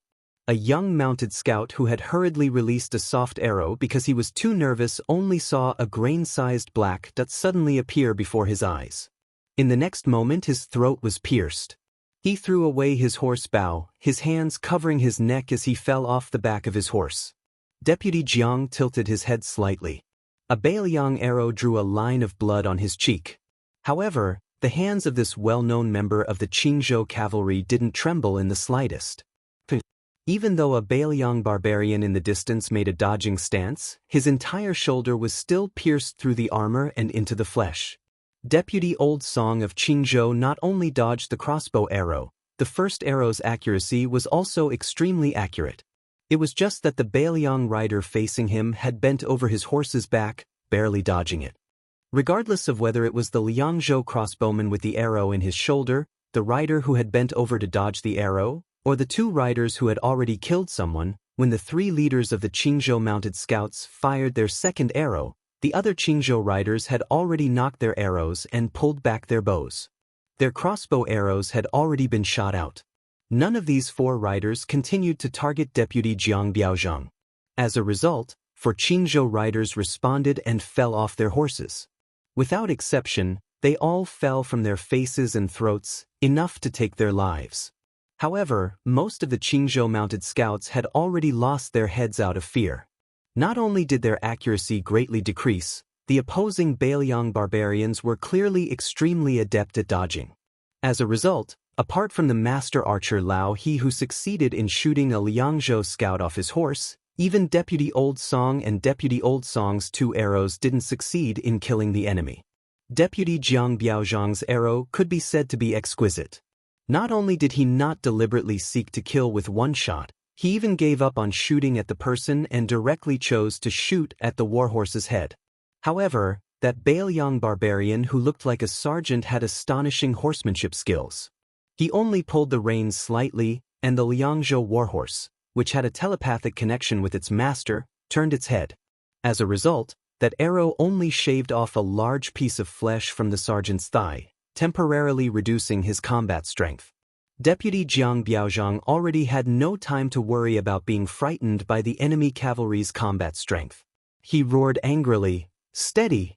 If you don't have the confidence, then shoot the horse." He knew that after entering the 40th step, it was destined to be his side's most powerful and last arrow. Not only did the 3 Bailiang cavalrymen remain on their horses, but even the rider who fell off his horse and rolled on the ground to reduce the momentum also followed closely behind his 3 comrades. He shot the 3rd arrow while kneeling on one knee. Deputy Old Song's eyes were red with killing intent. His arm muscles bulged as he pulled the bowstring with all his might and shouted, "Die, barbarians!" However, a scene that made all the Qingzhou scouts feel awkward and suffocated happened. Except for the injured northern Liang barbarian who fell off his horse, after the other 3 crossbow-wielding cavalrymen shot the arrows, the horses tacitly changed their charging routes without any action from their masters. The seemingly negligible line was the difference between life and death. This scene taught Deputy Jiang Biaozhang 2 things. What was an old soldier at the border? What was a big horse of Liangzhou? All the Qingzhou mounted scouts who had already lowered their bows didn't have time to think. They subconsciously shouted the word "kill" in unison, drew their sabers, and spurred their horses forward. The Liangzhou mounted scouts, who had an extra round of arrows than the Qingzhou mounted archers, also began to silently draw their sabers and continue to charge forward. 3 cavalrymen against 41 cavalrymen. The disparity in numbers was too great. One side roared with all their might while the other was abnormally silent. Deputy Old Song and Deputy Jiang Biaozhang were practically working together, but they still couldn't completely stop that Bailiang corporal. It wasn't that the corporal's martial arts were better than the 2 of them. In reality, if it was a one-on-one fight, any one of the Qingzhou mounted scouts would have a higher chance of victory. This was especially true in a dismounted battle, where Deputy Jiang Biaozhang was more certain of victory. However, when the two of them expected both sides' horses to reach their limits, the Liangzhou warhorse suddenly accelerated again, displaying a tremendous explosive force that made the Qingzhou cavalry feel terrified and unfamiliar. It was precisely this explosive force that not only allowed that Bailiang corporal to dodge two sabers, he only had a bloody wound on his back from the Qingzhou mounted scout. However, he was still able to continue forward and break through the Qingzhou cavalry's formation. He directly and cleanly extended his arm and chopped off a Qingzhou mounted soldier's head high into the air. The two armies brushed past each other. Of the 3 cavalrymen, only that corporal managed to break out of the formation. 1 man and 1 horse, he slowed down, silently and alone turning his horse around, preparing for the next charge. After each of the 2 cavalrymen killed 3 cavalrymen, they had already died in battle. Meanwhile, that wounded Bailiang soldier who fell off his horse first, even before he died, he still fought on foot and on horseback. He killed a cavalryman with an arrow, killed another with a saber strike, and then was viciously rammed into his chest by a Qingzhou warhorse, collapsing into a pool of blood. Deputy Jiang Biaozhang, who had almost ground his teeth to pieces, turned his head to look at the last remaining Bailiang cavalryman, and then shot a glance at the half-dead cavalryman a dozen or so steps in front of the group. Bailiang barbarians used 3 cavalrymen to exchange for 15 cavalrymen under this elder's command. A total of 15 cavalrymen. This extremely resentful Qingzhou mounted scout drew his bow again, the arrow aimed at that wounded Bailiang soldier who was already lying in a pool of blood. It had only been a dozen or so steps. An arrow shot into that cavalryman's head. On the ground, only the eagle's feathers could be seen trembling. The Central Plains didn't only have scholars cursing Bailiang. Chapter 1717. Currently, in the middle and lower reaches of the Guangling River, the Qingzhou Navy had the advantage of looking down from above. It had always been Chao Changqing personally leading the Guangling Navy downstream. However, because the overall battle strength of the Qingzhou Navy was not as good as the latter, they could only continue to be in a stalemate. It could be said that victory or defeat would only be decided outside the river. They could only watch as life and death were exchanged on the vast land north of Guangling. As a result, of the 2 people in charge of the Qingzhou Navy, one of them, Wei Dong, who had the reputation of being the Dragon King, had already gone to the capital to meet the emperor. He had already gone to Zhao Yi's palace to become an honored guest and could be considered to have withdrawn. This made things difficult for the commander of the navy, Zhao Sun, who was only the king of Jing in name. The arrogant soldiers and valiant generals under the command of the southern conquering general Wu Zhongshuan did not take this young king seriously. Even the local officials did not like Zhao Sun, who had left their territory. As a result, Zhao Sun could only stay on a yellow dragon ship and refuse to receive guests. Of course, there was no one for the young king to refuse guests. It was said that every day, the fine wine that was bought from both sides of the river and sent to the ship had never stopped. Most likely, he was hiding to drown his sorrows. But in reality, not only was Zhao Sun not depressed, he was in high spirits. Other than having the beautiful woman who resembled the old Princess Jing'an by his side, Zhao Sun had a map of the Liangmang Pass and a map of the situation in Guangling hanging on the 2 walls of the cabin. Every day, he would move a chair to sit upright and still, pondering the future trends of the 2 battlefields. Although Zhao Sun knew that in the short term he was destined to be a ridiculous king of Jing with no soldiers, Zhao Sun had learned a skill from the old king of Jing, Zhao Heng, and that was to endure and lie dormant. And the advisor that the old king of Jing had left for him had taught Zhao Sun the second thing, which was to retreat in order to advance. The loss of the Qingzhou cavalry was equivalent to cutting off one of his own arms, but this allowed him to sit firmly on the throne of king of Jing and even have a slight surplus. After all, he had taken charge of the Qingzhou Navy. The following sacrifice of the 10,000-strong Jinggan youths was the first time he had acted on his own initiative without the blind young man by his side. Zhao Sun was rather pleased. If the court had not sent Wen Tai and Ma Zhongxian, the 2 new border officials, to his territory, then it would have been even more perfect. Especially Wen Tai, this old Qingzhou official who was familiar with the Jinggan officialdom. After Hong Lingshu entered the capital, assistant minister Wen suddenly made a comeback after many years and returned to his hometown with the illustrious identity of the Jinggan king of Jing'an. As for Ma Zhongxian, after all, he was an outsider. The Qingzhou officialdom was famous for being xenophobic. Furthermore, it was a big taboo for the local military and political bosses to flirt with each other. It was unlikely that Ma Zhongxian would truly be on the same side as Wen Tai. Today, Zhao Sun was sitting under the wall again, holding the wine pot with 2 fingers and gently shaking it. He turned his head and smiled at the woman sitting on the chair next to him. Before that Mr. Lu betrayed me, he left a long letter of more than 10,000 words. In it, he mentioned the situation of Qingzhou in the middle and later stages of the Guangling War. He said that the next Jinggan Jingdao administrator might be Yuan Guo, who was abandoned by Zhang Lu in his early years, and the Jidushi would be Hong Lingshu, the local snake. As a result, you see, our Mr. Lu also has times when he sees wrong. The woman frowned. She didn't blindly agree with the young king to hit the counselor when he was down, but she didn't hide her lecturing tone. Mr. Lu worked hard for the prince 2 years ago. Even if he didn't finish well, he didn't do anything bad to you. So you shouldn't be so sarcastic to him. As the lord of a region, you should have the tolerance to match it. Zhao Sun wasn't angry. He smiled and said, "I was wrong." She sighed. It would be good if Mr. Lu still stayed by the prince's side. She was now secretly criticized as a female vassal king in the upper echelons of Qingzhou. Even Hong Lingshu speculated before leaving that it was this unknown woman who had whispered pillow talk to the young vassal king and squeezed out the blind counselor who had always disliked her. But whether it was her or Zhao Sun, they both knew that this wasn't the case.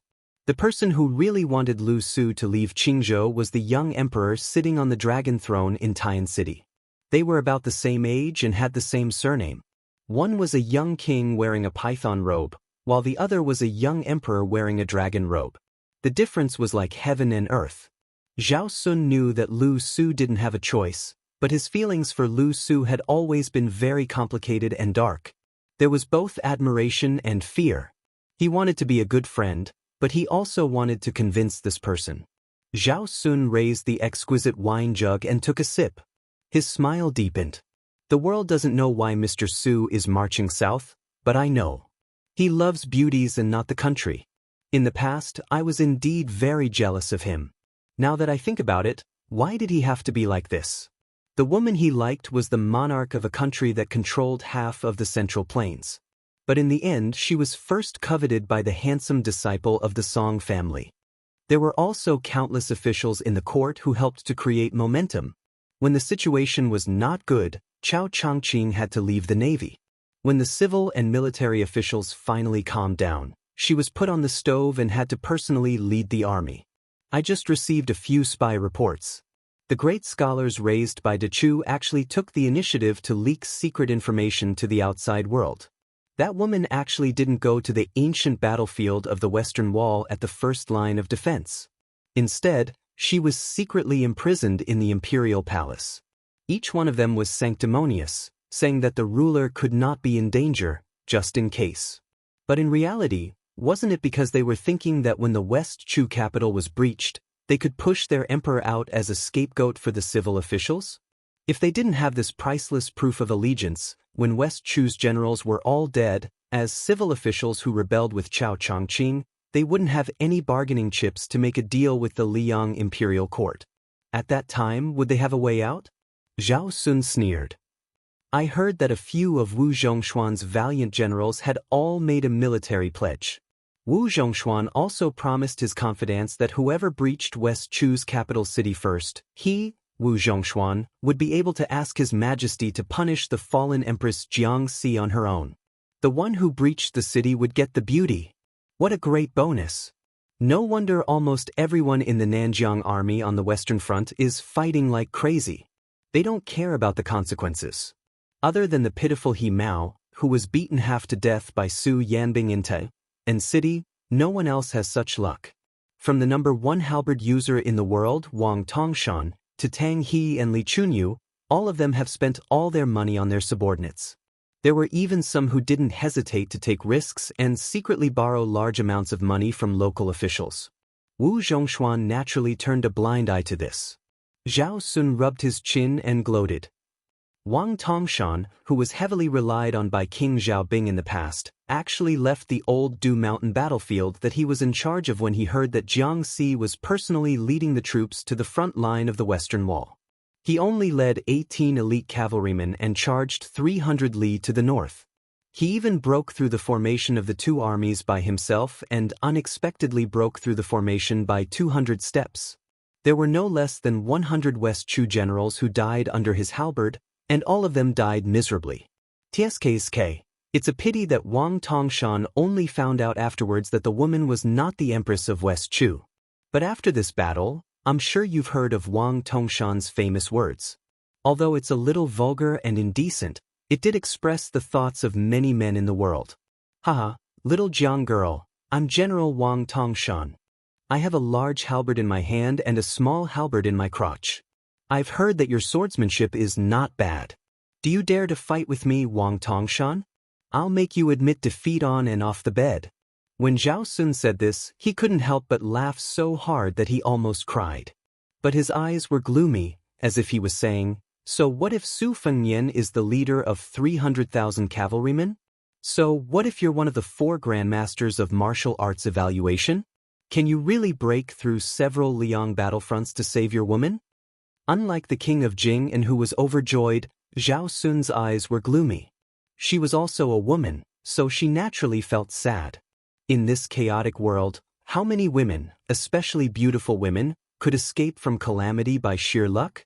Zhao Sun considerately leaned forward and patted the back of her hand. His eyes were gentle as he said, "Don't worry. I, Zhao Sun, will not let you down in this life." Just as she was about to speak, she suddenly stood up and dragged Zhao Sun up from the chair in an almost unreasonable manner. Then, she shielded him behind her. Chapter 17-18. When she saw the familiar yet strange back, she felt as if she had been struck by lightning. Her face turned pale, and her body began to tremble violently. So much so that her 5 fingers clenched the young lord tightly. Zhao Sun's face was full of pain because of the pain, but just like her, when he saw the back, he forgot the pain in an instant and only felt fear. Like fish, insects, and mayflies suddenly saw a flood dragon crossing the river.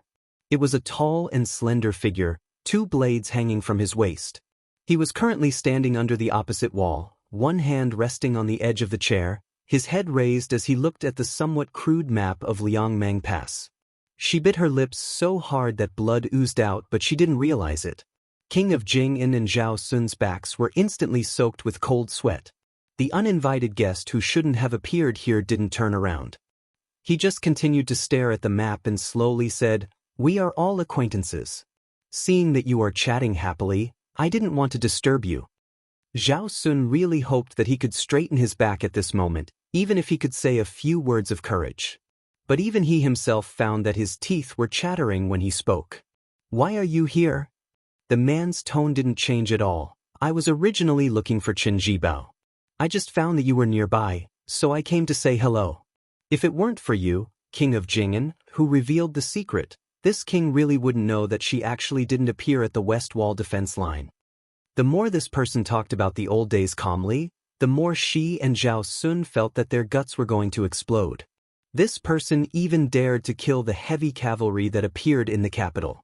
He even dared to kill the celestial immortals that the imperial astronomer respectfully worshipped for hundreds of years. He came to visit silently, so how could he kill 2 people silently? Zhao Sun didn't know where his courage came from.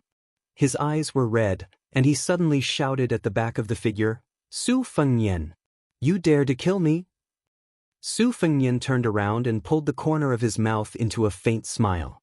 That kind of look made the young king of Jing feel even more indignant and humiliated.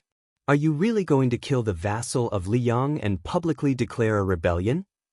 Su Fengnian asked, "Is the vassal King Zhao of Liang very valuable?"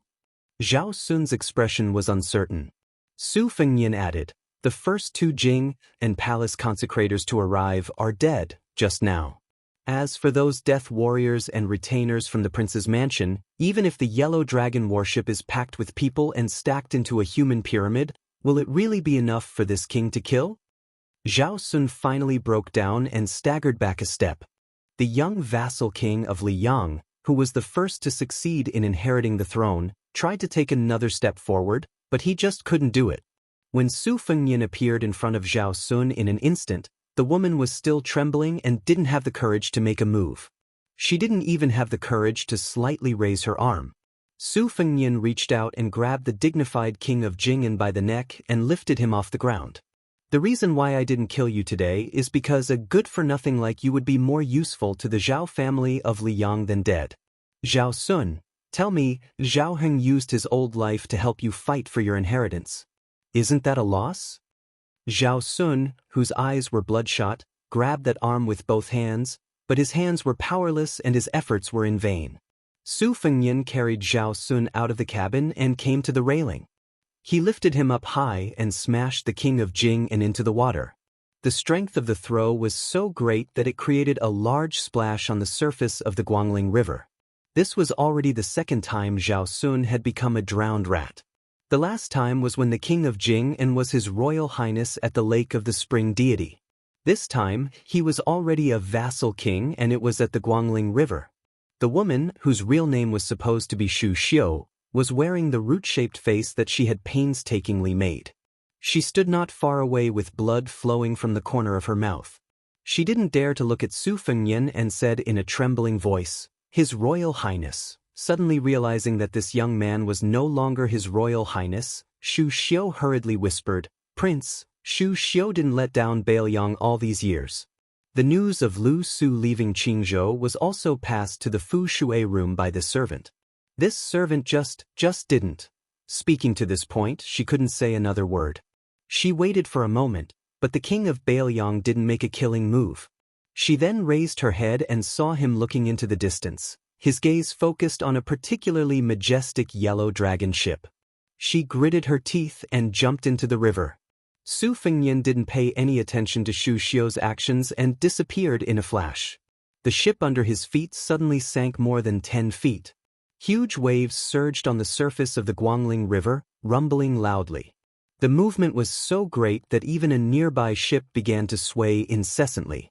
On the ship about 2,000 feet away, the white-clothed man who rarely appeared in the Navy's field of vision, the famous king of Shu, stood at the bow of the ship. In his hand he held the world's second most famous spear, the plum wine. Above the river, a figure appeared in the air that was still higher than the ship. Qin Jibao's wrist shook. Although the plum wine spear used the end of the spear as the spearhead to stab into the air, the spearhead that was temporarily held in Qin Jibao's hand had already turned from green to purple. With the ship as the center, the river surface within 100 feet was like hundreds of flood dragons rolling together. Today's Guangling River, which didn't have much wind, suddenly had giant waves that reached the heavens appear out of nowhere. And in the sky that Qin Jibao's spear point was pointed at, a hole was opened in the clouds. Sunlight spilled through and fell on the earth, forming a giant pillar of light visible to the naked eye. In the blink of an eye, the plum wine in Qin Jibao's hand went from vertical to horizontal. Not only that, the spear in the middle was pressed against his arm. A spear that crossed the river chopped down on the plum wine. After a brief moment of silence, the giant ship that Qin Jibao was on had no more buildings. All of the buildings on the deck had been smashed to smithereens by the boundless qi that was sent flying in all directions. The spear that crossed the river pressed down. Qin Jibao and the plum wine didn't move at all. However, the already broken ship sank even further, like a sinking ship that was rapidly leaking water. Very quickly, there was no trace of the ship on the Guangling River. Qin Jibao seemed to be standing on the surface of the water, holding the spear horizontally. The yellow dragon warships of the Qingzhou Navy all around swayed and slid backwards. The few warships that were the main force of the Navy, the Swan Ni, showed signs of capsizing, not to mention the smaller ships that showed their diameters. They were directly upside down on the surface of the Guangling River. Qin Jibao's expression was as usual. Looking at the empty river surface 100 steps away, he twisted his wrist. Finally, for the first time, he was facing an enemy with a spear. Plum wine's spear body was surrounded by green and purple qi. Under the sunlight, the spearhead was like a rainbow glass. The sleeves of the white-clothed war saint were already in tatters. Moreover, under the mountain-like impact of the spear that crossed the river, the arm that was blocking the plum wine was already slightly bleeding. In Chen Jibao's line of sight, Su Fengnian was standing on the surface of the river. The Baoyang blade hanging from the right side of his waist was still sheathed. The present Jianghu already knew that the new Liang King Su Fengnian's true trump card was the blade in his left hand. So when his right hand pulled out the blade hanging from the left side of his waist, it signified that the true difference between life and death was in the next moment. Chen Jibao calmly said, "I didn't expect this." He was far from being injured to the core, and Su Fengnian was even more so. But even so, in the first exchange of blows between the two martial grandmasters, that yellow dragon ship had been easily pressed into the water by Su Fengnian with a single strike. Just how much power did it take to completely push a giant ship floating on the river surface into the water? To watch the battle from the side? To watch the fire from across the river? To clap and cheer a few times and give some pointers? The battered and exhausted Qingzhou Navy did not lose their minds. They scattered in all directions, not even caring about saving people. Chen Jibao, his white robes fluttering, laughed. "When you return to your peak, when I become a saint, it won't be too late to fight. Of course, if you can get there first, I won't run. If I am faster than you, you won't be able to escape either." Su Fengnian did not speak. This new Liang King only used the unsheathed blade in his left hand to tell the white-clothed war saint that there were some things that you, Chen Jibao, could not decide. On this day, the great Guangling River, the 100 li of river surface, was like two celestial giants striking the water with hammers. The sky was dim and the earth was dark. There were unofficial records in later generations that the Guangling River's water flowed backwards on this day. A white-clothed king of Shu sat cross-legged on a broken ship that undulated with the waves. The plum wine casually rested on his knees.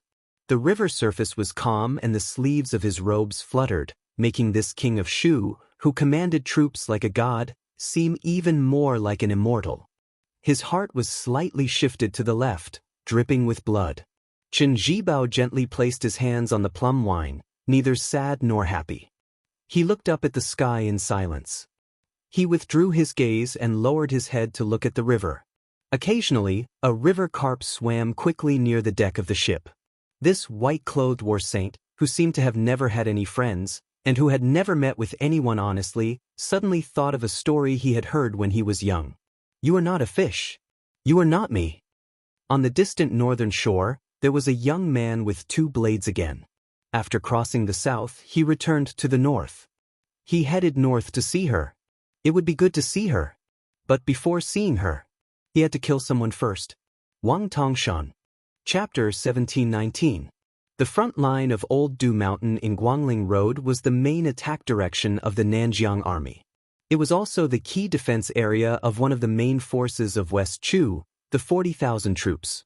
Therefore, Wu Zhongshuan sent Wang Tongshan, the first person in the Nanjiang Army, to be in charge of the battle here, to prevent the West Chu rebels led by Pei Sui from causing trouble. Although Wang Tongshan did not have an advantage in terms of military strength, he only had 20,000 infantry. However, the mountainous Nanjiang Road did not have a large-scale cavalry. Although Wu Zhongshuan had a cavalry army built with a lot of money, it was previously cheated by Zhao Zhu, the crown prince of Yanqi. It was equivalent to not returning alone.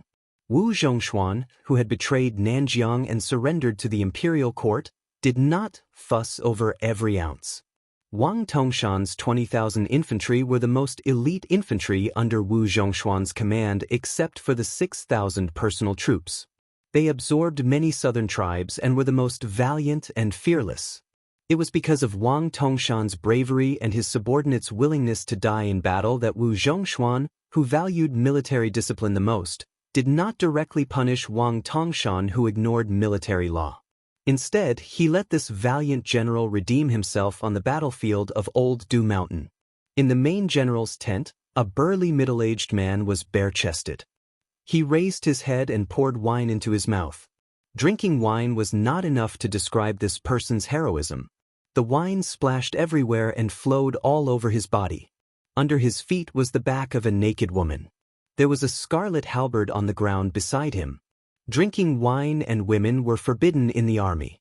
In any army of the Liang dynasty, these were two ironclad rules. However, it was obvious that this person did not take it seriously. He drank wine and played with women as usual. However, as long as there was a battle, he would take the lead. It was not that he wanted to win people's hearts. The reason was simple. He liked to kill people. So much so that he, who was originally the general of the south, had to be personally sent to the northern border by the crown prince of Yanqi to be Wu Zhongshuan's subordinate. In Nalin Yusi's words, if he continued to kill, the southern tribes would be wiped out in less than 3 years. He was undoubtedly a legendary figure with an extremely notorious reputation in the southern border. He was illiterate and extremely vulgar, but he liked to pretend to be cultured. He invited, or more accurately said, kidnapped, several scholars to be his doghead military counselors. He even gave himself the absurd nickname of General Joy, because he was not happy without women, he was not happy without wine and meat, and he was even more unhappy without people dying. The two catchphrases that he often said were, Fatty Chu in Bailiang is only half a villain compared to me, and Cheng Baishuang Ji Lu, and is only half a master compared to me. The first sentence was hard to say. After all, one of them was in northern Liang while the other was in southern Jiang. The second sentence was without a doubt. He was not boasting. He once ran directly to the gate of the Dragon Palace, one of the top 10 sects in the world, with his halberd and clamored for Palace Master Ji Lu, and to obediently hand over Lin Hongyuan and serve him for 3 nights. Otherwise, he would massacre the entire Dragon Palace. In fact, when Lin Hongyuan left Nanjiang, she disguised herself and went to the snow villa by the Spring God Lake to participate in the martial arts circle convention. To a large extent, she wanted to avoid this person's pestering. At that time, if Cheng Baishuang, the recognized #1 master in Nanjiang, did not pass by the Dragon Palace, even if Ji Lu and the master behind the Dragon Palace was Nalin Yusi, they could not escape. This person was Wang Tongshan, the #1 halberd user in the world and the #1 general in Nanjiang. In front of Wang Tongshan, who was drinking with his head raised, stood a thin old Confucian scholar who had to wear iron armor. He looked straight ahead and did not dare to look at the woman at the foot of Wang Tongshan. He carefully reported the latest battle situation to the general. I just received a secret report from the capital of West Chu. The source is quite reliable. It is a letter written by a left assistant minister of the Ministry of Rights. The letter says that Xie Shibian has secretly come to the front line of Laodu Mountain. But it seems that he only brought 200 or 300 cavalry. I guess that he came to stabilize the morale of the army. After all, he still needs to show up at the West Wall to control the situation. With the general here, it is only a matter of time before West Chu loses Laodu Mountain. Xie Shibian would rather defend the West Wall battlefield than waste his troops here. Wang Tongshan was indifferent to Xie Shibian's movements and the advisor's flattery. He lifted his foot and stepped on the poor woman's snow-white back. He asked with a smile, "Old Zhang, if I say that I will give this beautiful woman to you, will you accept her?" The old Confucian scholar hurriedly bowed. I don't dare to." Wang Tongshan grinned and said, "Oh, I didn't know that old Zhang was a gentleman. Don't you scholars often say that a gentleman doesn't take what others like? I think you are a genuine gentleman. I am very pleased to have an advisor like you." The counselor surnamed Zhang's face turned pale. He bent down even lower and muttered in fear, "General, I'm not a gentleman. I'm just an old man with a bad reputation. I've ruined your reputation. I deserve to die. I deserve to die." Wang Tongshan laughed heartily. Good. What a good old man. Compared to my General Huan, you are thousands of miles away. But as an official under my banner, you are barely qualified. Speaking of which, you don't even let your own daughter-in-law go. You deserve to die, but you are lucky to have met a general who treats his subordinates the most. Although the old advisor lowered his head and continued to flatter, there was no resentment or indignation on his face.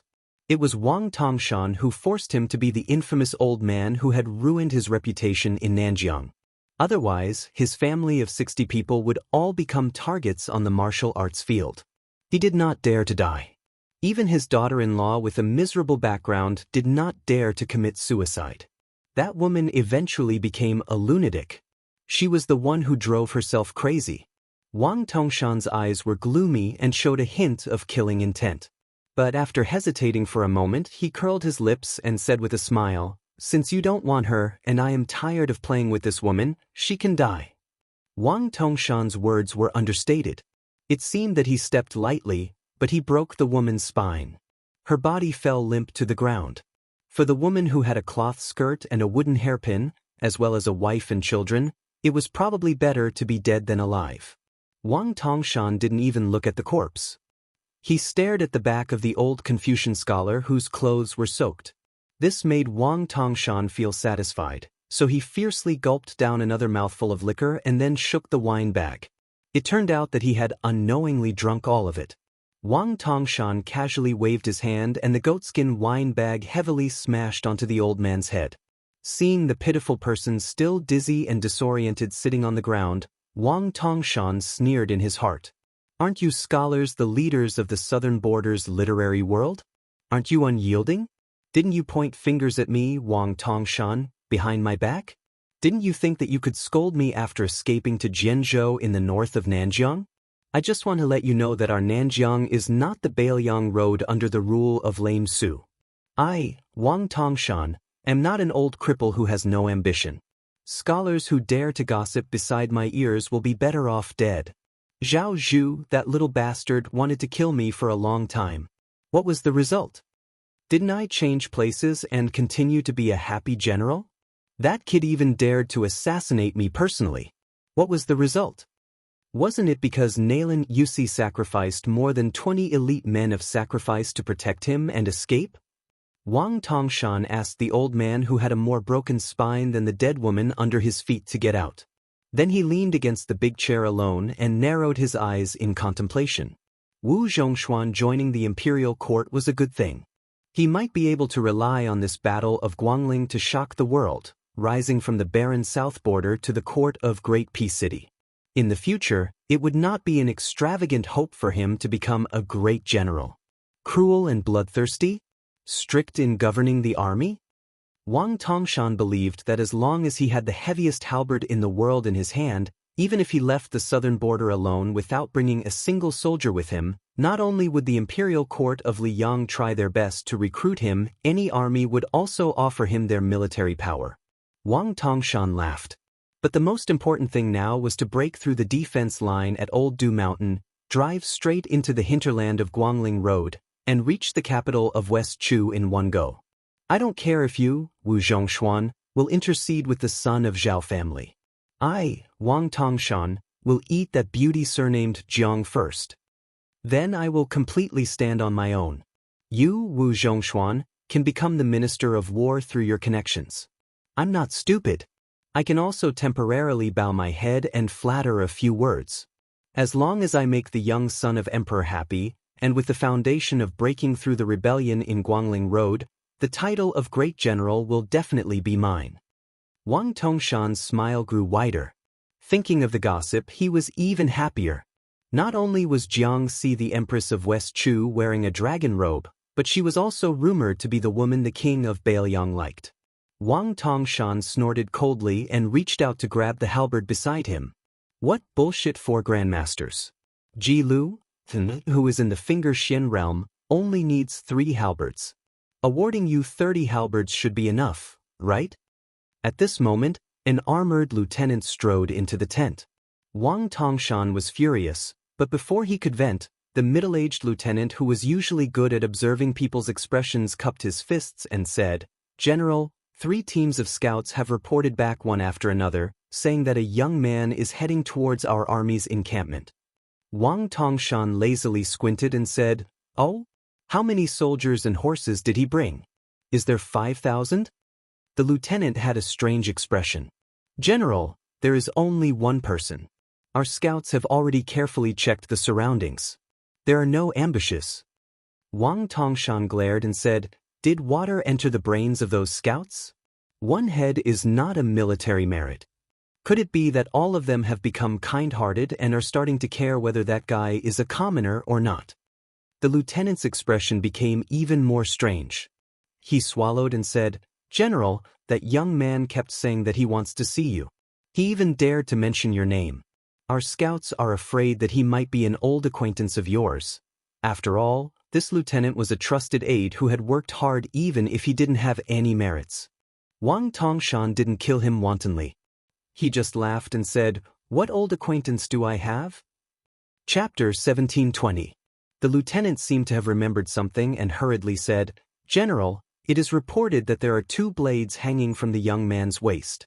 One of them is very similar to the Bailiang blade, but it is different from the Su Wu Dao that we are familiar with. Our scouts are also not sure." Wang Tongshan was finally interested. He sat up slightly.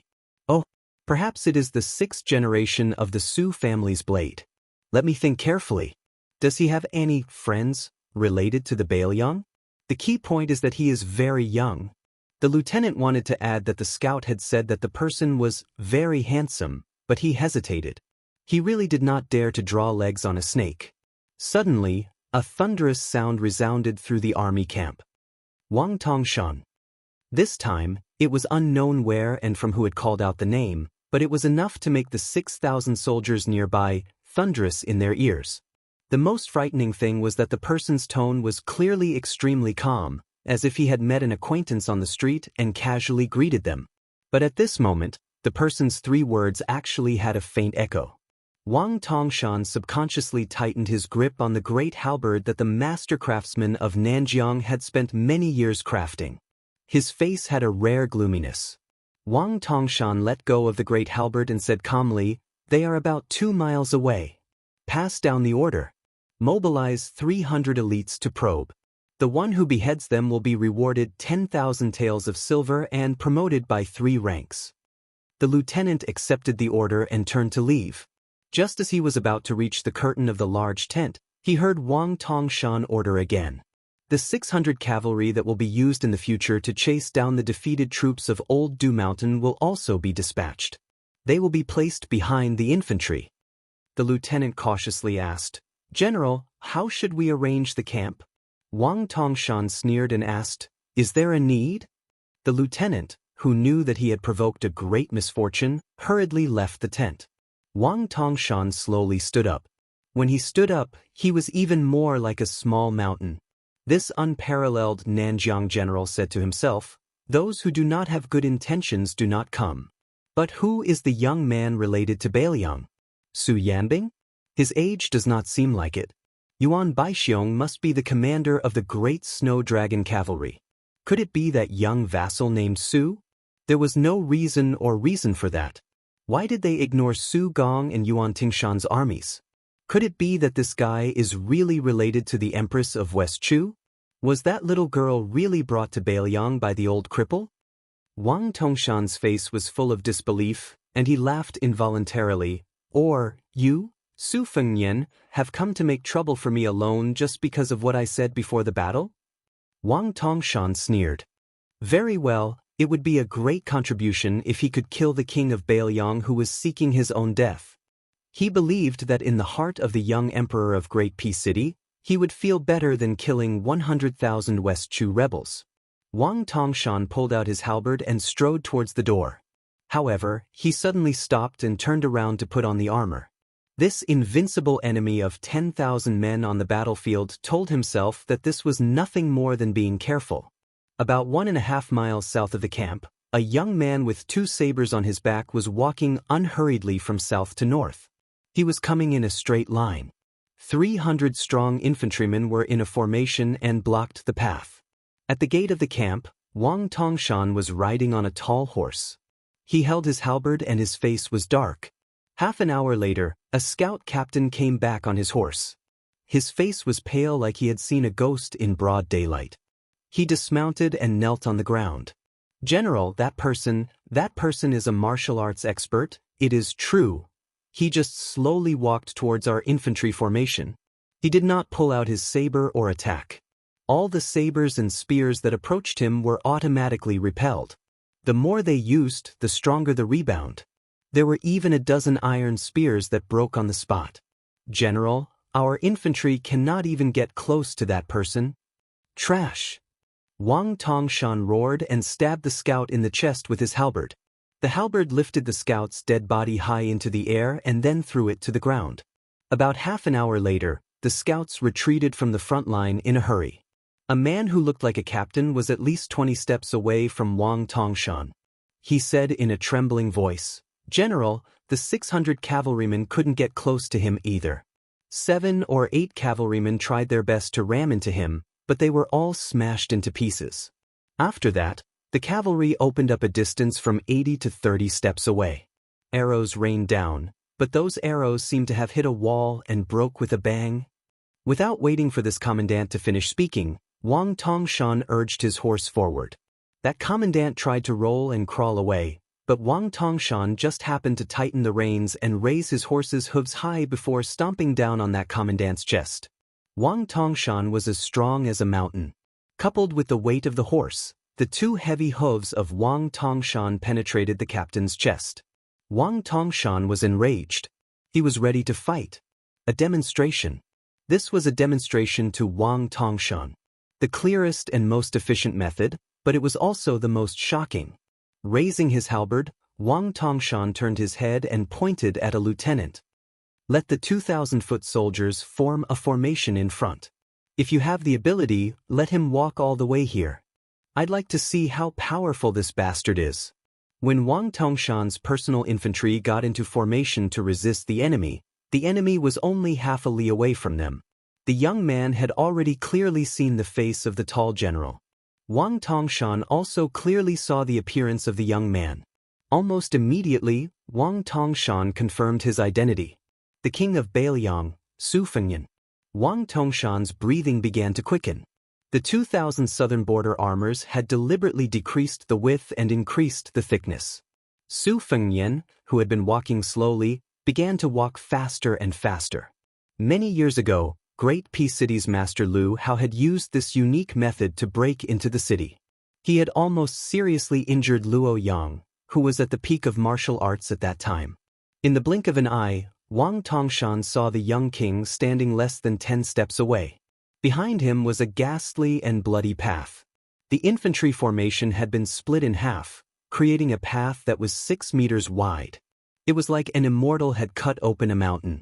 Alone, in a straight line, he had cut open a large formation. There was not even a trace of blood on his body. The young man did not hold the hilt of his sword at this time. He just asked indifferently, "Scared?" Wang Tongshan held his breath and was not in a hurry to attack. He was not stupid enough to answer the young madman's question. The battle between masters, in the end, was a battle of qi. Being able to circulate the qi in one's body for 800 miles in an instant was a realm that all Jianghu masters dreamed of. It was said that in the past 100 years of Jianghu, before Su Fengyan, Deng De, who returned from a visit to the immortals, and Chao Zhangqing, who went from the Confucian way to the tyrannical way, only the sword god Li Chungang from 60 years ago and Wang Xianji after that could easily achieve this. They even had the chance to break the legend of 900 miles in one breath. It should be known that Wudong's ancestor Lu, who deserved to be called the number 1 in 1,000 years, once had a prophecy: the length of a breath is not more than 1,000 miles. Angao Shulu, who divided the first grade into 4 realms, had a conclusion: the length of a human's qi is a celestial being. Su Fengyan said, "I heard that you, Wang Tongshan, are a match for 10,000 people on the battlefield. Then I guess you are not afraid. If it was me, it would be difficult for me to kill 10,000 people standing still." The captains in the distance did not even dare to breathe. Was this the demeanor of a great grandmaster, one of the 4 wushu judges? Even though they were in the enemy camp, they still felt a kind of heartfelt emotion. This young king of Bailiang was really domineering and domineering. Wang Tongshan, who was wearing heavy armor, suddenly fell down. After his qi sank into his danton, his mount could not bear the burden. Almost at the same time, Wang Tongshan swept out his halberd. There was a strange sound like silk being torn apart in the air. Su Fengyan did not draw his saber. He had taken off his scabbard and held it upside down on his left shoulder. The halberd hit the scabbard, but the scabbard, which was very inconspicuous compared to the halberd, did not move at all. But the halberd bent at an angle. Wang Tongshan twisted his body and the halberd made a circle. This time, the halberd swept towards Su Fengnian's waist. It whistled like the wind. The two subordinates closest to Wang Tongshan suddenly felt a sharp pain in their waists. The powerful gang chi of the halberd had imperceptibly cut open their iron armor and left a bloody groove. Not only these two guys who were implicated, but everyone else turned around and fled. It was not that no one dared to fight Su Fengnian, but that Wang Tongshan was on the battlefield. These soldiers of Nanjiang who were willing to die in battle did not want to be a burden to their main general. And not everyone thought that Wang Tongshan could not defeat Su Fengnian. Su Fengnian, who only held the scabbard in his left hand, lowered his wrist slightly and still stood in the path of the halberd. He still had the mood to talk leisurely.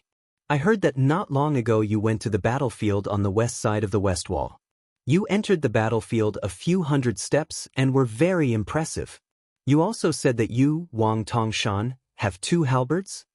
Wang Tongshan still did not speak. He took a step forward and used the halberd as a spear to stab at the young great guru's abdomen. Then, he was about to use the mountain lifting style to cut open the arrogant guy's stomach. Su Fengnian gently lifted the scabbard and then gently knocked on the top of the halberd. He said expressionlessly, a joke that would only make the listeners feel chilled. Is your so-called halberd the one in your hand? Why you like a woman? What? Are you reluctant to use your full strength?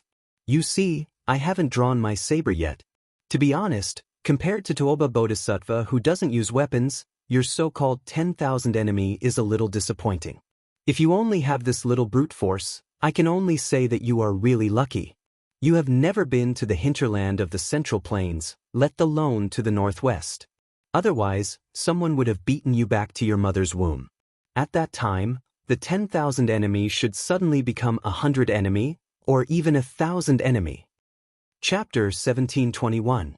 Wang Tongshan did not utter a word. His feet were like the wind and dust flew everywhere. The halberd in his hand was swinging so fast that it made people dizzy. Because his speed was too fast, it was as if there was a large pile of halberds in front of Su Fengnian. Su Fengnian, who hadn't pulled out his blade, walked leisurely as if he was pointing at the sheath. He looked relaxed, but every time he pointed, the sound was deafening. Some of the elite soldiers tried to charge forward, but as soon as they got within 100 steps, they would bleed out of their eyes, nose, mouth and ears, and their eardrums would burst. Great halberd King Tongshan, are you tired? Do you want to take a rest? I can wait.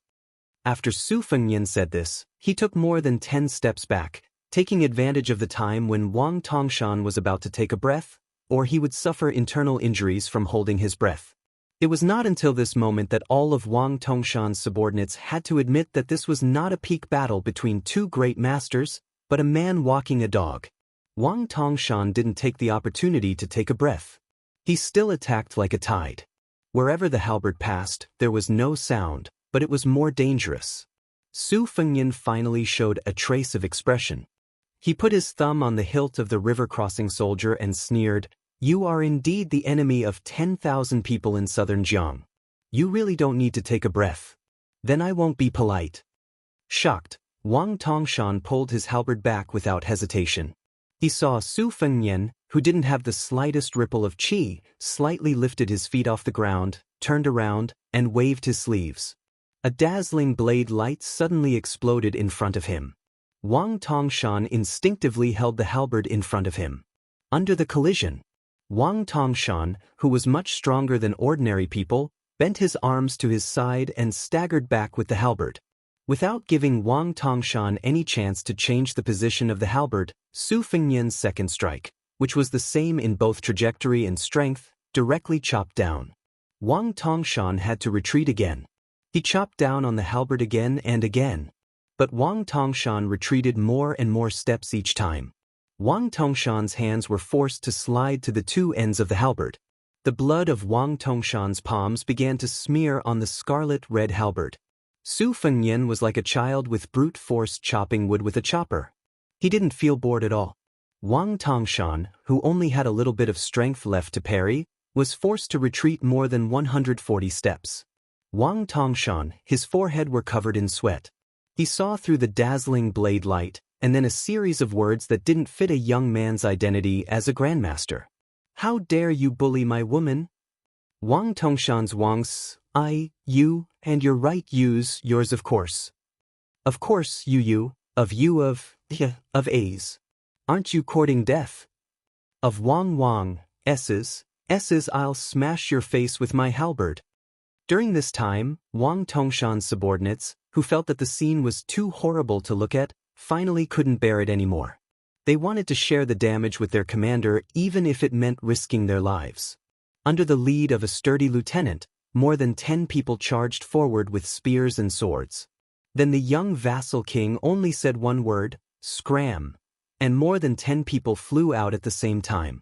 All of the corpses were covered with deep gashes, which were even worse than Wang Tongshan, who was struggling to hold on. The second group of Southern Border's death warriors numbered more than 100 people. Under the loud reminder of another lieutenant, they put on as many layers of armor as they could. You bastards, how many innocent people have you harmed on your way up north? Bailiang and Beimeng fought on 3 fronts, and more than 100,000 people died. So many people have died, and the peaceful days we fought so hard to bring to the Central Plains are gone because of you. Under Su Fengnian's rage, the 100 men were all chopped in half at the waist. The moment Su Fengnian used the soldier crossing the river to kill others, Wang Tongshan tried to seize this fleeting opportunity. Su Fengnian sneered, "You have 2 halberds, right? Today I'll make you 3 halberds." Just when Wang Tongshan thought that he could breathe again, a saber strike that was countless times fiercer and fiercer than the previous one came crashing down. Wang Tongshan spat out a mouthful of blood as the halberd in his hand was cut in half. Wang Tongshan knelt on one knee, holding a broken halberd in each hand. The Southern Border's #1 fierce general had blood flowing from the corner of his mouth. He didn't even dare to reach out to wipe it away. Do you guys think that having a strong fist is all that matters? If this is true, then I, Su Fengnian, will explain it to you today. Su Fengnian leaped forward and kicked Wang Tongshan's forehead. The brawny warrior fell to the ground and slid backward for 200 feet. Wang Tongshan gritted his teeth and endured the kick. Although his body was severely injured, he was lucky enough to get a breath of fresh air. Wang Tongshan's spirit was lifted, and he held the halberd in his hands tightly. The corners of his mouth were still bleeding. Chapter 1722. He bent his elbow and smashed it on the ground, trying to get up again. Unexpectedly, at this moment, Wang Tongshan, who had just received a new lease of life, was kicked back to the ground. The armor on his body was immediately broken, and many of the armor fragments even cut through his skin. A sarcastic voice sounded above his head. "Do you think you have a chance to fight again? Are you stupid? I did it on purpose." Wang Tongshan was at a critical moment when a breath of fresh energy was circulating through his body. Not only did this stomp shatter the armor, it even scattered the energy flow within Wang Tongshan's body, causing the energy flow and blood in Wang Tongshan's body to surge like a flood. If it wasn't for the fact that Wang Tongshan's Vajra physique was closer to the Buddhist school's invincible Vajra physique than ordinary martial artists, and was somewhat similar to the northern Mang Murong Baoding's Aquarius physique, he might have exploded from the inside out. Wang Tongshan roared in a hoarse voice, "Kill me if you want." Su Fengnian asked, "If I don't kill you, do you think I'll come here and call you my grandson?" Wang Tongshan roared with all his might, "Son of AB***, then kill me." Su Fengnian suddenly squinted his eyes and smiled, "I'm waiting patiently for you to use the broken halberd to cut my hamstring." Although his motive was seen through, Wang Tongshan still did not hesitate to use the halberd to cut Su Fengnian's ankle horizontally. At the same time, Wang Tongshan's soldiers also shot out more than 20 crossbows at the same time. But those powerful arrows, which were supposed to be aimed at the young lord's body, inexplicably flew towards Wang Tongshan's body and nailed into his limbs one by one. Su Fengnian stood near Wang Tongshan's head, put the soldiers back into the scabbard, and then slowly pulled out the Bailiang blade that was still in the scabbard, and bent down to look at the southern Jiang general who was glaring at him. After Su Fengnian pulled out the cold blade, he put the tip of the blade to Wang Tongshan's ear and said indifferently, "When Su Shao was in the Central Plains, he used the Su family's blade to kill a lot of people like you. Wang Tongshan's face was already covered in blood, and the corners of his mouth twitched with difficulty. His face seemed even more savage and terrifying as he muttered, "A damned cripple." Su Fengnian's cold knife slid across Wang Tongshan's neck inch by inch until the whole head was cut off. Then he said calmly, "I forgot to tell you that when you called my father a cripple, I didn't say anything. He was a cripple and died in the north of the Central Plains. However, the only person in the world who can call him a dead cripple is me, this unfilial son." After the young lord casually picked a warhorse and rode away, even if he was already more than 10 miles away, the entire barracks still fell into a deathly silence. No one rose up to chase after him, and no one clamored to avenge their general. However, there was an old Confucian scholar who was scolded by the scholars of Nanjiang as an accomplice to the evildoer. After seeing Wang Tongshan's head separated from his body, he silently turned around and walked into the barracks. He found himself a large bucket of water and took a bath and changed his clothes. He even had the time to find a sword that he had never touched before and carefully shaved off the stubble on his thin cheeks with it. The old man sat behind a small table in his small tent and trembled as he placed the sword horizontally on the table. After thinking for a while, he stood up and picked up a yellowed ancient book of Confucian sages from the corner of his bag. After sitting down, he casually opened a page of the book without reading the content. The old man suddenly laughed and said, "In the past, the Su family's cavalry caused my Zhang family to lose 12 official titles, 4,000 mu of fertile land, and 46 precious books. Therefore, my Zhang family, from the old to the young, scolded your Bailiang and Su family for more than 20 years. I didn't expect that in the end, my Zhang family owes your Su family more." The old man glanced at the book that he had collected for many years and smiled. "What did you read after reading the books of the sages for a lifetime?" The old man asked himself and answered, "I don't know. I'm a little curious. What books did the sages who wrote the books of the sages read? I still don't know." The old man stretched out his withered hand. His wrist trembled when he put down the sword, but this time, when he picked up the sword, it didn't shake at all. Since he couldn't live a clean life, he should try to die a clean death. Finally, he could die. When a horse appeared and could finally see the city wall of West Chu, the horse finally stopped. After the young man got off the horse, he patted the back of the warhorse, indicating that it should leave on its own. This young man named Su Fengnian squatted by the side of the road and grabbed a handful of soil. From north to south and from south to north.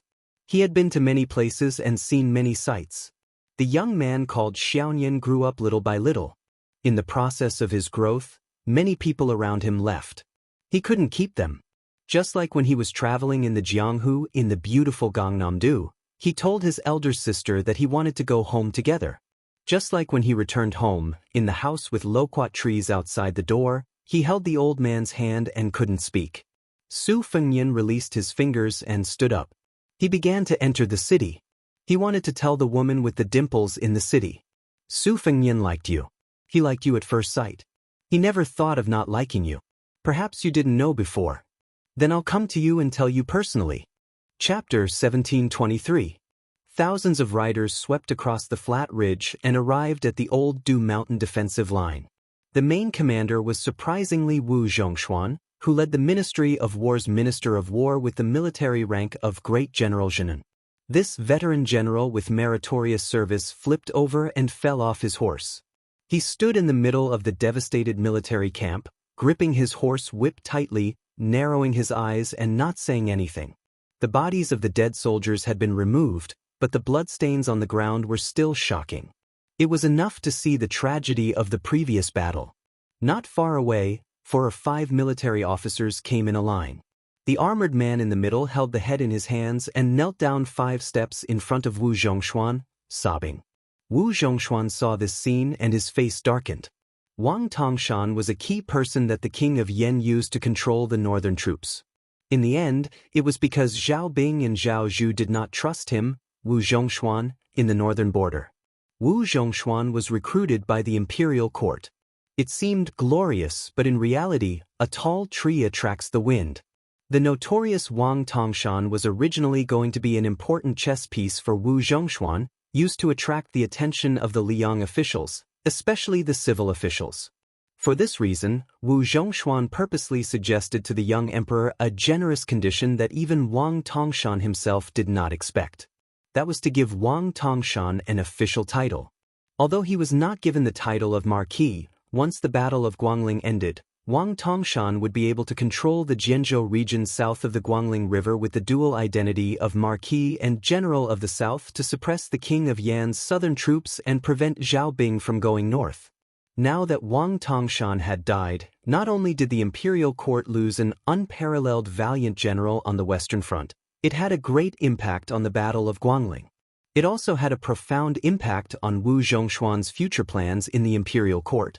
How could Wu Zhongshuan not grit his teeth and want to skin the young king? Wu Zhongshuan looked at the head that had died with remaining grievances.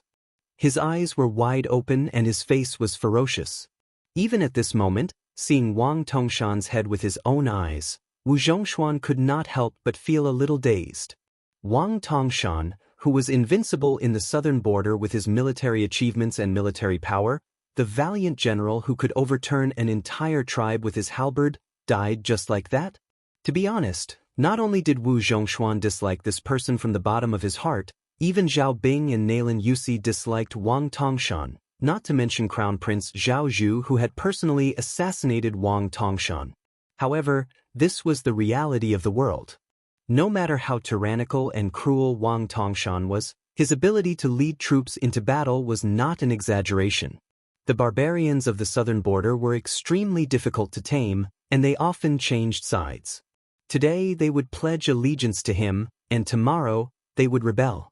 Only Wang Tongshan, the god of slaughter, had the highest prestige among the barbarians. Every time the barbarians rebelled, as long as they raised Wang Tongshan's flag, it could be said that they would surrender at the sight of the wind. This led to a big joke in the early years. There was a general who specially spent 200,000 taels of silver to send someone to borrow Wang Tongshan's flag to quell the rebellion in the barren hills and turbulent rivers. Because of this, Zhao Bing, the king of Yan, had no choice but to transfer Wang Tongshan to the northern border. Therefore, the officials of the southern border all regarded the unruly Wang Tongshan as the Su Shao of Liang. He was dead, and the matter had come to this. Wu Zhongshuan sighed and bent down to help the infantry officer who was loyal to Wang Tongshan up. He comforted him, "Officer Situ, I will definitely avenge General Wang. Even if I have to take the risk of being reprimanded and demoted by the imperial court, I will transfer 5,000 infantry and cavalry to intercept and kill Su Fengnian." The officer who was holding the head and covered in blood said in a deep voice, "General, I beg you to let me serve as your vanguard."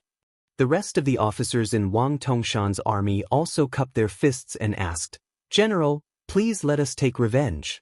Wu Zhongshuan's face was expressionless, but his mind was racing. The officers in front of him and the soldiers under their command totaled more than 10,000. They were all direct subordinates that Wang Tongshan had brought from the southern border to the northern border. Wang Tongshan was bloodthirsty, but he had never been greedy for money. He was willing to give away all rewards, especially when it came to military merits that were reported to the king of Yan. He never deducted anything. Wang Tongshan even gave many of the merits of personally killing the enemy chieftain to his subordinates. Therefore, fighting under Wang Tongshan's command was much faster than fighting under other commands. Ordinary generals used people, dogs, and not wolves. Unless they were fierce tigers themselves, they had to worry about their own safety. Wang Tongshan was famous for his ferocity, so he had many fierce generals under his command. In fact, Wu Zhongshuan had been paying attention to this group of captains who were good at war. Originally, he thought that with Wang Tongshan's death, the group would be leaderless. He would push the boat with the current and follow the southern expedition general to fight for a future. But now, it seemed that he might not be able to use them. Wu Zhongshuan patted the shoulder of the infantry officer and pointed his horsewhip at the front line of Laodu Mountain. "As long as you take Laodu Mountain, you can do as you please in Guangling. Not only that, as long as there is news of Su Fengnian's whereabouts, I will immediately inform you. Also, the cavalry of Tanghe and Li Chunyu will do their best to assist you in stopping Su Fengnian." Wu Zhongshuan glanced at Wang Tongshan's head. As for General Wang, After you take Lauda Mountain, I will submit a memorial to the imperial court. I will only say that your main general died in battle at Lauda Mountain. I will definitely ask the imperial court for a posthumous title." The group of officers accepted the order and thanked him.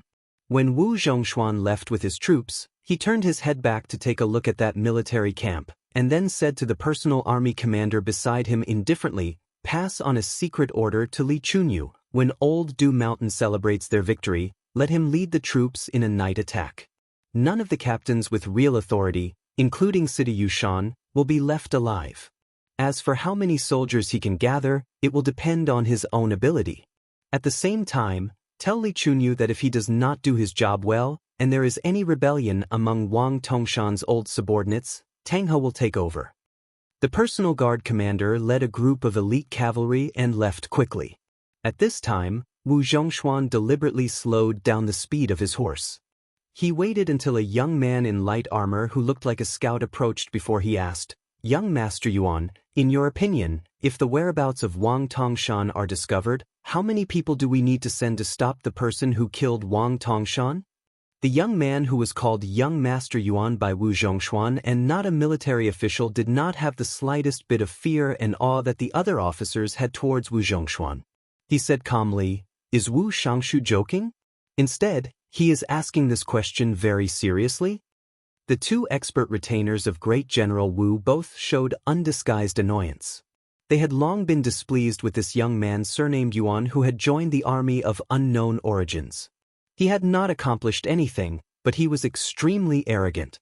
Every time the great general took the initiative to speak to him in an amiable manner, he would have this half-dead expression. Wu Zhongshuan was not angry at all. He nodded seriously and said, "I'm not joking." The young man who was temporarily acting as a roaming cavalry scout smiled. 3,000 to 5,000 people might not be enough. 10,000 elite cavalry is more like it. Wu Zhongshuan made a sound of agreement.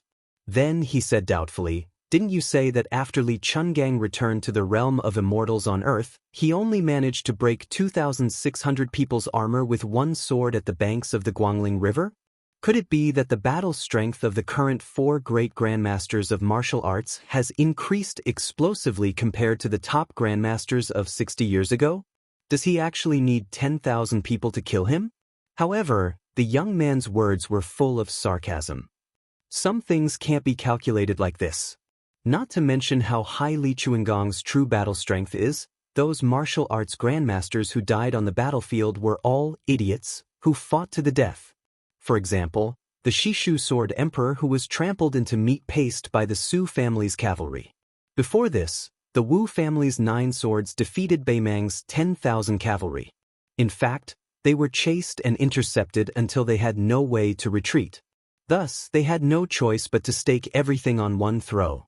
Wang Tongshan was known as invincible in Nanjiang, but it was only because there were no heroes that made him famous.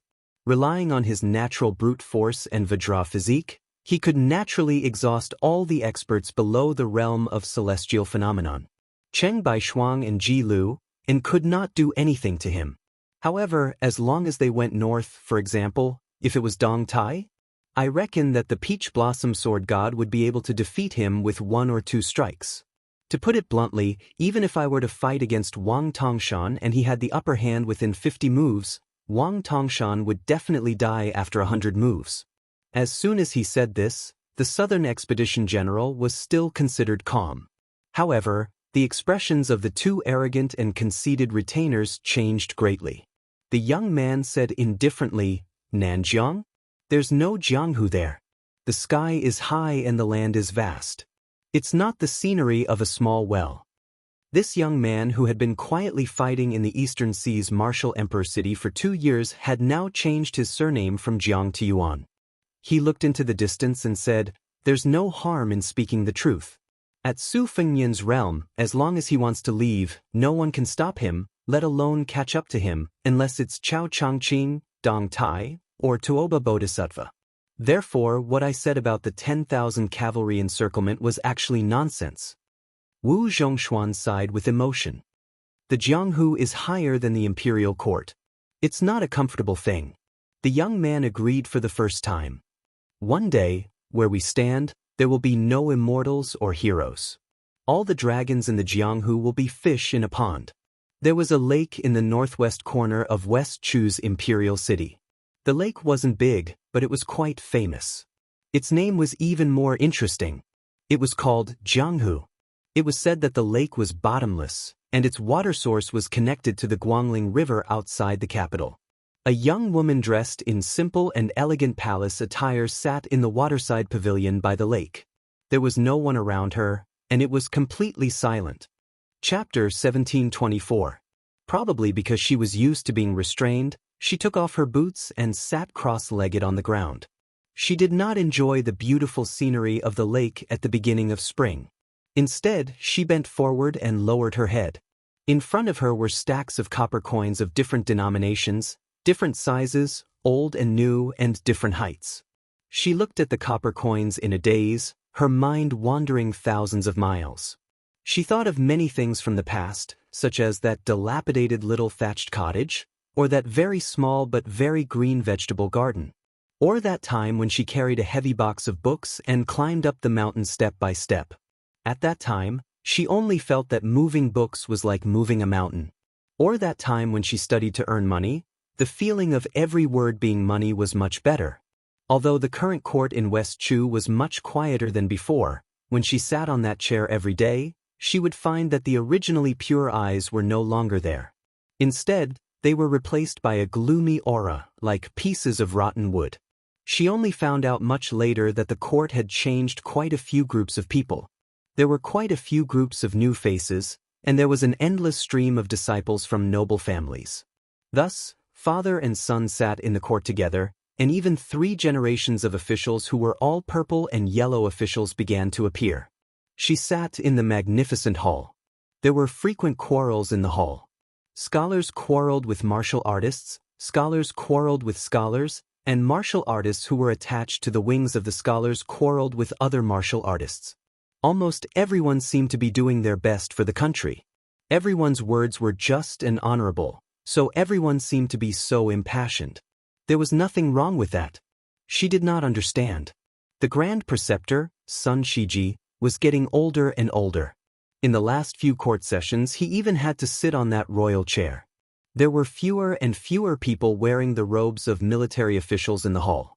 One after another, they rushed to the battlefield. One after another, many people died in battle, were posthumously conferred titles, and were posthumously awarded titles. She still did not understand why those people were willing to die so resolutely. Just like how she did not understand why the first time she sat on that chair, those white-haired old people cried so sorrowfully, gratified and grateful. There were many things she did not understand, but Uncle waiting for the imperial decree said that it was enough for her to just sit there every day. She felt that she could do this, and she told herself that she must do it well. Today, she was sitting here in a carefree manner. At this moment, a flock of orioles flew across the sky above the imperial palace. For some unknown reason, an oriole instantly fell down, and it lightly fell onto the roof of a pavilion with a plop, dripping with blood. At the same time, there was a lake in the Jianghu beside her. There was clearly nothing on the surface of the water, but a string of extremely thin water pillars splashed up, and then it quickly returned to normal. In the past half a month, the eunuchs and palace maids in the palace would occasionally find 1 or 2 dead birds on the road. Some had been pierced through by arrows, some had had their wings cut off by sharp weapons, and even more had been smashed into a bloody mess. What was even stranger was that their emperor had spent most of this half a month sitting quietly by the lake in a daze. At the beginning, there would be elite imperial guards standing guard in the distance, but soon, everyone would inexplicably feel a chill. At first, they mistakenly thought that it was because of the late spring cold. However, every time they left the palace after the night curfew, every time they left the small lake, they would feel much warmer, even though it was already night without the sun. Over time, that small lake, which was always as calm as a mirror, appeared particularly strange, especially when the entire capital began to spread rumors of countless birds falling. Songs began to spread through the streets and alleys, saying that this was the disaster of a woman ruling the country. There were also strange stories with ulterior motives that insinuated that the current emperor was actually a wild fox spirit that had walked out of the depths of the mountains. She had lived for 1,000 years, but she was only wearing human skin. What caused the older generation of West Chu survivors the most grief and indignation was the rumor in the marketplace that Empress Jiangxi was actually an orphan girl that Chao Chongqing had casually found on the side of the road. She was only a puppet that was raised to satisfy Chao Chongqing's selfish desire to be the emperor's preceptor. The group of 3, led by the head eunuch of the ceremony directorate, arrived outside the waterside pavilion.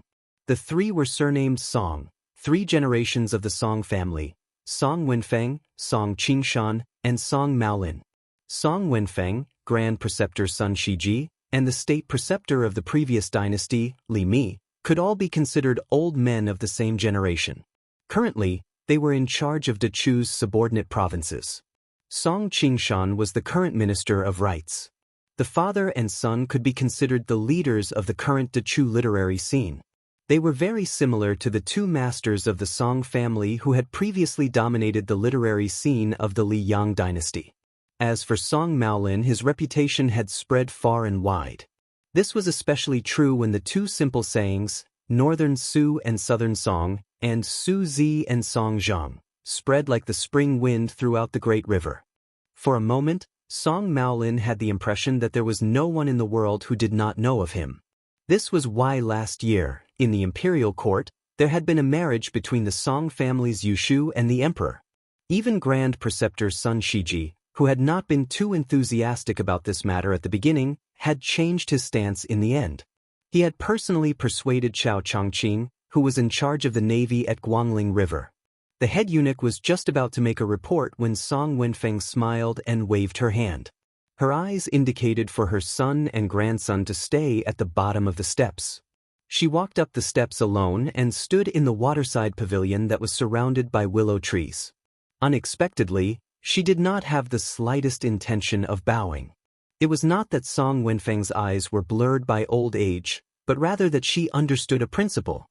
Kneeling and doing business with others would not earn money. Song Wenfeng did not know this principle 20 years ago.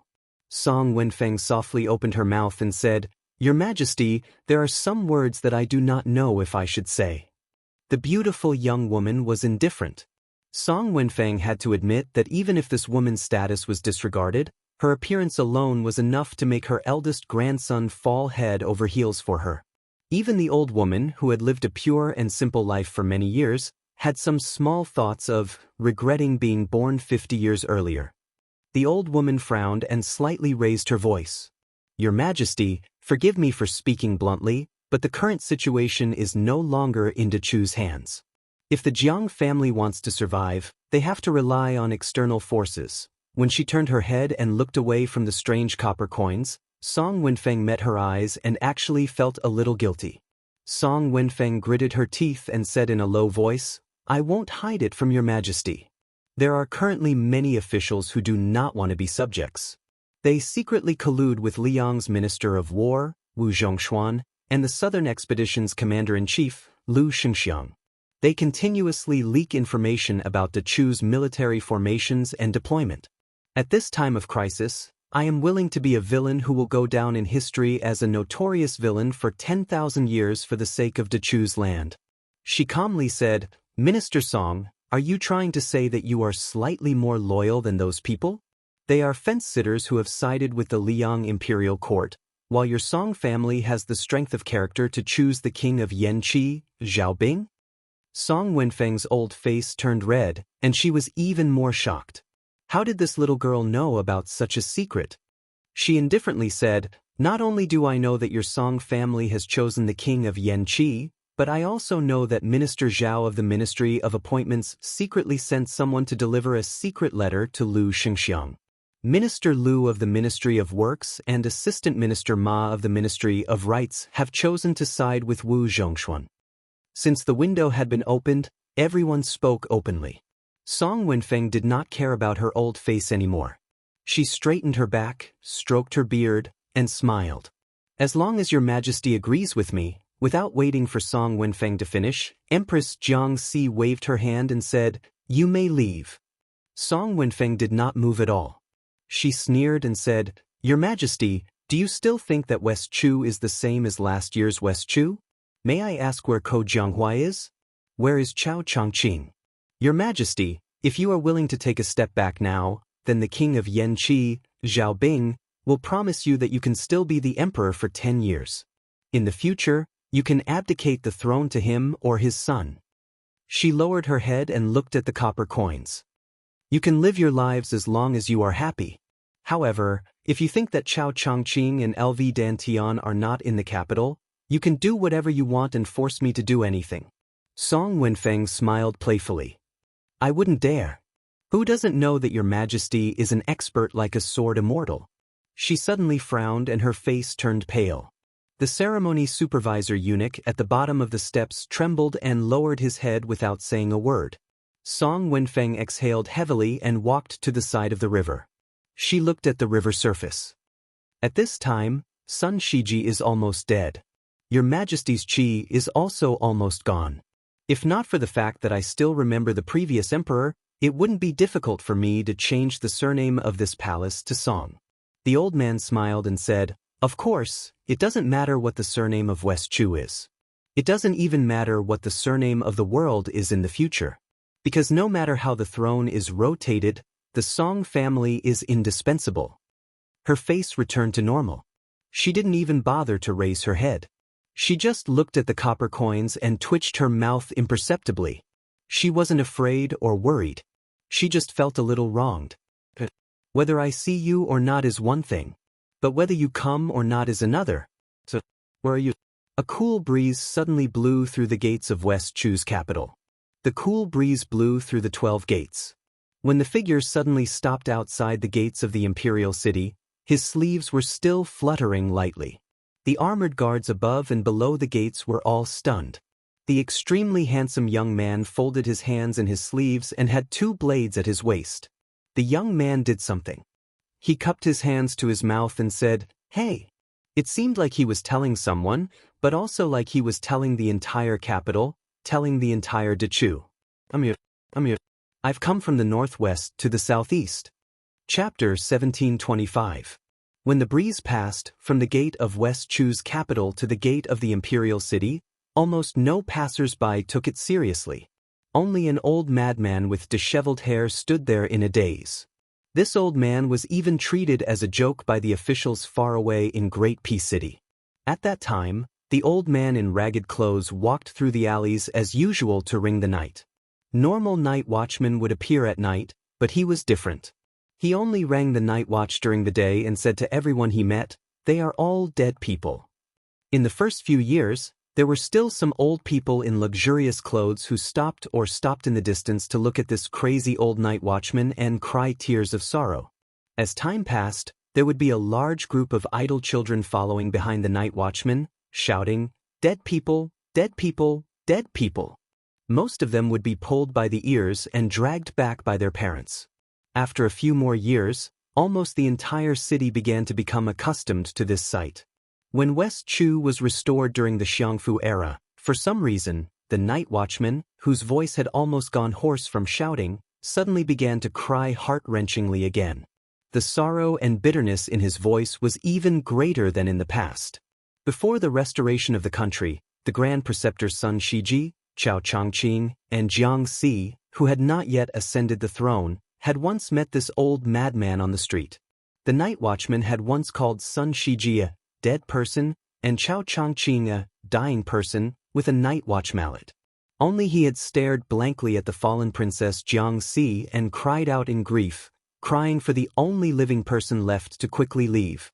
At that time, after the night watchman had run far away, Sun Shiji revealed the mystery. Only then did Jiang Si learn that the night watchman's real name was Jiang Shuiling.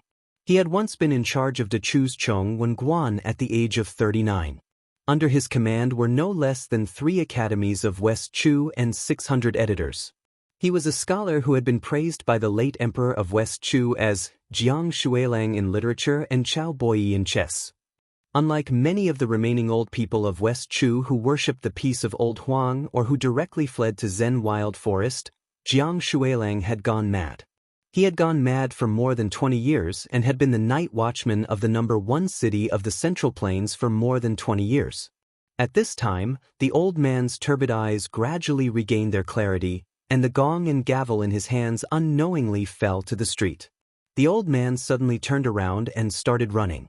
Even after falling down a few times, he didn't care about the pain and continued running.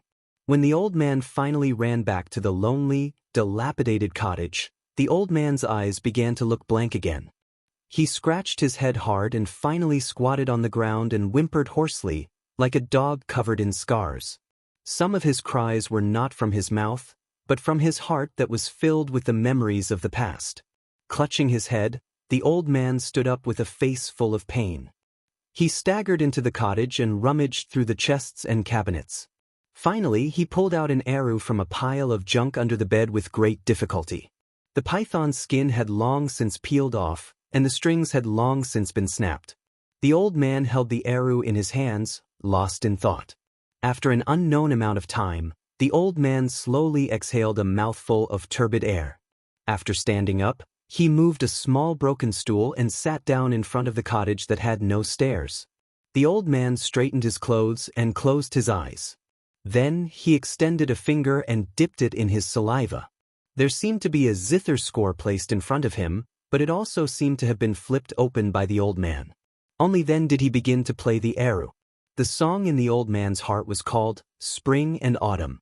The great rivers of West Chu, the majestic mountains of East Yu, the frontier of northern Han, the lychees of southern Tang, the silk of western Shu, the giant trees of later Sui. When the old man was still called Jiang Shuilang, the people of West Chu were called the Chu. Mai De Chu had the world's #1 national chess player, Li Mi. There was the spring and autumn soldier, Yi Baike. There was Li Chungang, who flew across the Guangling River on his sword. There was Zhao Dingxiu, who was the best scholar in the world. There was Wang Qing, who was the best poet in the capital. There was Chao Changqing, who was the pride of the Chao clan. There was Sun Shiji, who was dressed in purple and yellow when he was just 20 years old. There was the world's most polite person, Seng Xianglin. There was Tang Jiahe, who was proficient in all kinds of knowledge. The old man's tears did not stop. De Chu had perished. He was now a lonely ghost in the wasteland of spring and autumn, with nowhere to go. The old man stopped and began to laugh loudly for no reason. Finally, the old man lowered his head and muttered to himself, "I am not crazy." De Chu perished. Some people pretended to be asleep, some pretended to be stupid, and some pretended to be dead. I, Jiang Shuilang, merely drank until I got drunk. The old man carelessly wiped away his tears. He raised his head and gazed into the distance, his fingers trembling. Thinking back to the past, when the old man was not old and the dead were not dead, he still remembered that there was a song that had once spread through the court and across the great river. That song had been written by great General Yi Baikue. He, Jiang Shuilang, had composed the music, Wang Qing had written the lyrics, and Zhao Dingxiu had written the lyrics. The name of the song was The General's Journey. Wherever there was water in a well, there would be people singing it. The old man sang loudly, but after just one line, he broke down in tears. The youth has not yet reached the age of 20, but he has left his home. Liyang, Great Peace City, Palace City, Imperial City, and Inner City. From the inside to the outside, there were people guarding the city. In the past, Teacher Lu Hao had been one of them. Now, the old ancestor of the Wu family sword tomb was the same. Other than those martial grandmasters, Great Peace City itself had two large formations with the imperial astronomer as the center that operated continuously. The vast formation in West Chu's capital had been destroyed long ago by Prince Guangling Zhao Yi after the mountains and rivers had been destroyed. But now, there were still people guarding the city gates. The leading swordsman of West Chu, Lu Dantian, was one of them. Unfortunately, he had not returned. The remaining two people, who were rarely seen, appeared in broad daylight today, clearly in everyone's sight. One person stood behind the gates of the imperial city. He was old, short, and wore a long robe with large sleeves. He wore wooden clogs and looked like a straw man beside a paddy field. The other person stood in front of the palace gates and looked at the back of the former. He was also an old man. This person wore a python robe. It was not the style of the vassal kings of Liang, nor did it conform to the etiquette of the present West Chu imperial family. It was the python robe of the vassal kings that could only be seen in the old Dechu temples. This old man surnamed Jiang, who had once been removed from the imperial family of Dechu, was tall but lifeless. Between the two old men, there were 1,600 elite imperial guards. 1,600 bright metal armor glittered under the sunlight as if they were wearing the golden armor of the immortals of the celestial court. On the two city walls, there were almost 1,000 crossbows ready to fire. That daring young man stood alone outside the gates. On the city walls, numerous generals in luxurious armor stood behind the battlements. They were all sweating. No one dared to act rashly or give the first order. The common people of the two largest cities in the world believed the most in the existence of immortals on earth. One was the great peace city of Liang, and the other was the city under their feet. To a large extent, all of this was because of one person, the great official Chao Chongqing. The Jianghu of the martial emperor city of the East Sea was not as wild as the other two cities. This was because Wang Xianji, who claimed to be the second in the world, had never called himself an immortal. In 60 years, countless experts had come and gone, but they had all been defeated by Wang Xianji. Incidentally, the common people of the martial emperor city had also lost interest in the so-called immortals. But whether it was Chao Chongqing or Wang Xianji, no matter how high their martial cultivation was, this young man with his hands on the hilt of the saber at his waist was, at the very least, a great grandmaster on the same level as the two of them. Su Fengyan stood where he was. It was not until this day and this moment that he suddenly realized that the old man in the sheepskin coat was from West Chu. Su Fengyan grinned. He remembered that after the Battle of the Three in Great Peace City had ended, the top grandmasters like Chao Chongqing and Dong Tai had all asked him the same question. Had that old man who had broken through 2,600 armor with a single breath by the Guangling River reached the threshold of celestial being? At the time, Su Fengyan had not directly given an answer. He had only smiled and extended a finger, and then let the two guess. The length of a breath could travel 1,000 li, and then 100 li. A breath of sword energy could cause thunder to roll 1,000 li. As long as one had a clear conscience, such as the green-clothed sword god 60 years ago, or the old man in the sheepskin coat who had resolved the knot in his heart 60 years later, one could easily become the number one in the world. Because one was Li Chungang. The Jianghu was so vast, but only one was 3 feet away from the sword in one's hand. The title of being invincible in the world was so important, but only one, Li Chungang, could let it go as he wished, and take it as he wished. Su Fengyan suddenly felt slightly angry. Unfortunately, the person he wanted to vent his anger on was not in this city. At this time, they were probably far away from Great Peace City. Chao Chongqing, I should not have let you take her away back then. If it was today, why don't you try to pretend to be an expert in front of me again? Su Fengyan put his palms on the hilts of the Bailiang blade and the soldiers of crossing the river, and took a deep breath. The spirit reaches the rainbow. When Su Fengyan gripped the hilts of his blades, in a flash, the grand and dignified gates of the imperial city were crushed under his foot. Thunder roared in the capital of West Chu. The dust of the gates flew wildly. The short, wide-sleeved old man guarding the gates of the imperial city was unmoved. He held his breath, spread his hands in front of him, bent his middle finger, and flicked his fingers.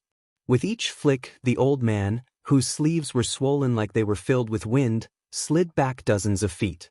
Between the thin old man and the tall city gates, 2 serpents appeared on the old man's fingertips. One black, one white. In the exquisite waterside pavilion by the river and lake to the northwest of the imperial palace, the atmosphere was solemn. He Taixing, the deputy commander of the imperial guards, dressed in golden armor, stood at the bottom of the steps with an awkward expression.